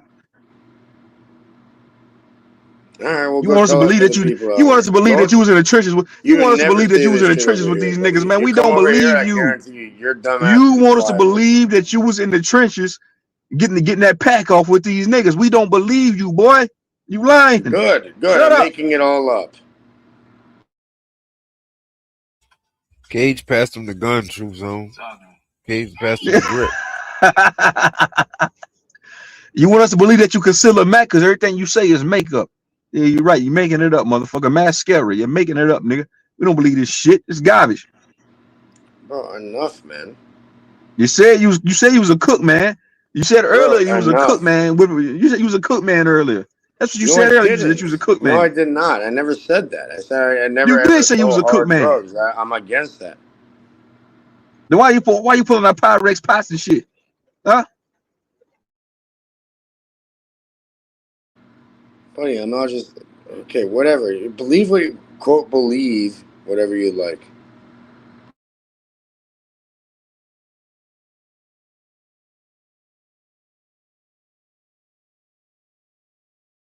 So you was out there in this shootout. You passed from the pistol. I never said that either.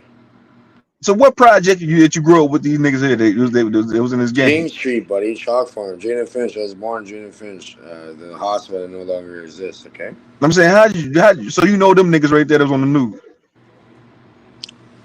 Bro, yes, bro. That's one of my best friends growing up. Banks, bro. The one that got shot in his fucking belly, and then he went to jail because they caught this strap on him, and then he came out of it and got into this crazy ass motherfucking shootout with these people.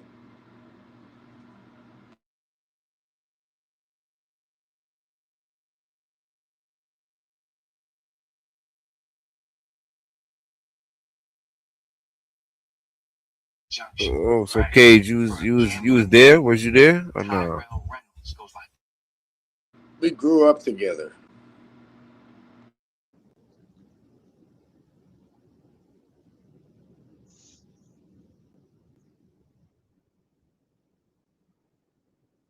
Yeah, so we come out there to Toronto, we got to bring the strap. You're not gonna be able to go. Man, Toronto extra safe. Them motherfucker, man. It might be a couple of real niggas out there, but man, them Canadians is soft. I'm telling you, cotton soft. King Gay, what you think, bro? You think you gotta be on Oh point? no, a lame nigga, Queen Ye, the lame. Go vote. Go vote for your little What'd you president. say, Truther? I ain't hear you. You be thinking about me And so you ain't gonna much. hear nothing, fuck nigga. Yeah, you watch this Hey, then. you think about me so much, bro. This shit I don't crazy. think about your lame ass. Shut I your don't gay think ass You're up. about such a little bitch. All he I does is don't think talk about Shut your shit. gay ass up, Hey, nigga. I don't think about you at all. Shut your gay ass up, nigga. Hey, I ain't think about you at all. I don't think about you at all. At Hey, all. you think about me Cage the is your second I brother. get here. You talk about Cage me, is you your think white about brother. me, Yeah, you fuck niggas. I obsessed ain't think I over me. forgot I'm your about you, fuck fucking nigga. brother. You got a gay nigga obsessed over me. You think You I forgot about you, obsessed. fuck nigga? Hey, go Nigga, back to you talking to gay. You on the Canadians. panel right Hey, now. Truther, what you say, brother? I don't know what dude You So no talking gay. about. matter, You no on the matter panel right what, now, no matter fuck what, this boy. guy's gonna go off I on don't know whoever what he is. dude talking about, G. You gay. Nah, I say You on the niggas. panel right now, lame he nigga. up here yelling about something. I don't know what's to him, bro. I don't like you. You a People got to fuck bring the nigga. That's strap why. when we go to Toronto. Oh shit, yeah, these Canadians funny as hell. But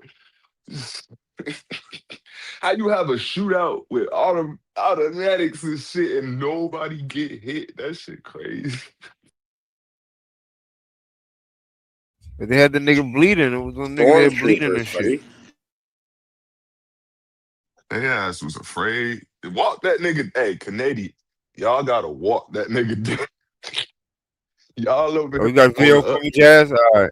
yeah, y'all on the other side of Here, the doors and here, streets here, shooting yeah. from far and Hey, shit. hey, You hey, gotta, hey. You know this shit's worldwide. Here, play this video. You know about Ryan Wedding? Okay, I'll show you a real white quote boy.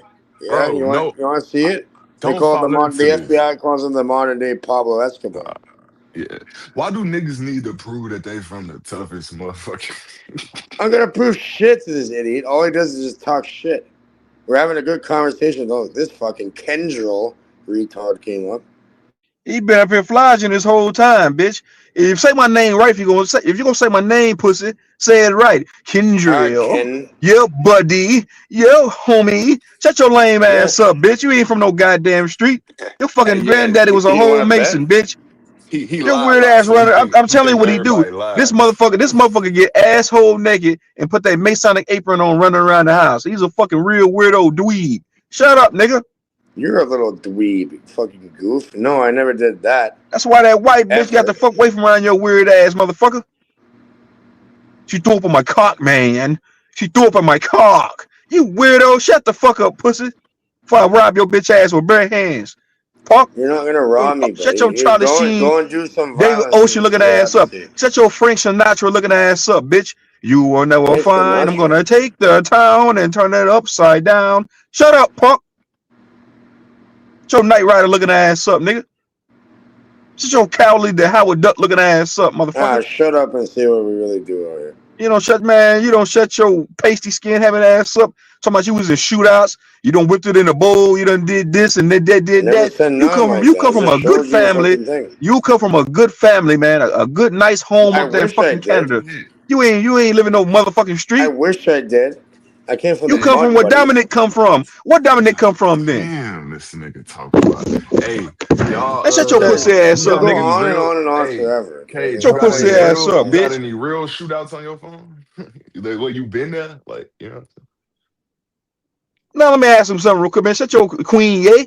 Let me ask you something, Cage. What do Dominic come from in Canada? He come from a good neighborhood, right? Yes or no? Yes or I no? don't know, but his whole family. No, listen to me. Where Dominic lives at right now, is that a good neighborhood? Would that be considered a nice neighborhood in Canada? Yes or no? It's decent, yeah. Okay, then. Y'all from the same fucking place. You and Dominic, motherfucker. So you No, we're don't come not. from no goddamn I street. had my mom. Listen, I told you this already. My mom lived 5 minutes down there, so I was visiting my. So I figured, let me pull up and see how these Okay, hold realities on. be. Pause the tape. So how long your mama been living there in Dominic's neighborhood, right there? How long she been living there? She's gone from there now. No. How long was she living there before? How long before she moved? How long was she living there? Couple of years. Oh, this nigga got a channel. He could do this weird ass question. Man, shut your bitch ass up, bitch. And you gonna put Yeah, you know what's this nigga got a and channel. you know what's so crazy? You know what's so crazy? Your bitch ass gonna pull right up too and let's be in the bushes. I ain't got. Look, I ain't got no smoke. Why would I? I ain't gonna shut your gay I've been ass up. You pulling up. I've fucking been supporting your gay homo. ass channel. You're You welcome. homosexual ass nigga. You a homosexual. Hey, chill out with all You that a internet real gay deal talk. flaming faggot. You a weird nigga. You You the fucked your same. internet. You the Bro, same you nigga that have said a a Leave my mental whole. fucking location and problem. we could You talk the real real. You the shit in Bro, same I nigga. person, swear to nigga. God, I'll fuck your You the business up to the same nigga point that where no said that one a ever nigga, a can gay buy nigga want to property buy from you you a guys car. You a anymore. flaming Brother, faggot. hey, we No can talk more. shit in person. What you doing this I internet don't want to weird see your shit for? gay ass in I person, know nigga. you don't. You a scary I bitch. know you don't. You fucking I know gay, you nigga. Shut don't, up my with nigga. your high I pitched know ass you voice. don't. You Well, fucking I'll serial walk your killer. bitch ass down, real shit. Man, shut your Hey, real shut shit. your Can you DC Hey, mute sniper this real looking guy? shit. He's ass I'm up, fucking one nigga. of the idiotic. niggas What the you fuck? think Cage homies is, so I'll really Man, walk you's your a bitch ass bitch. down. You's a I'll really bitch. walk your bitch You ass down. gay, Fuck is you immature, talking and about? lame, nigga. Shut up. You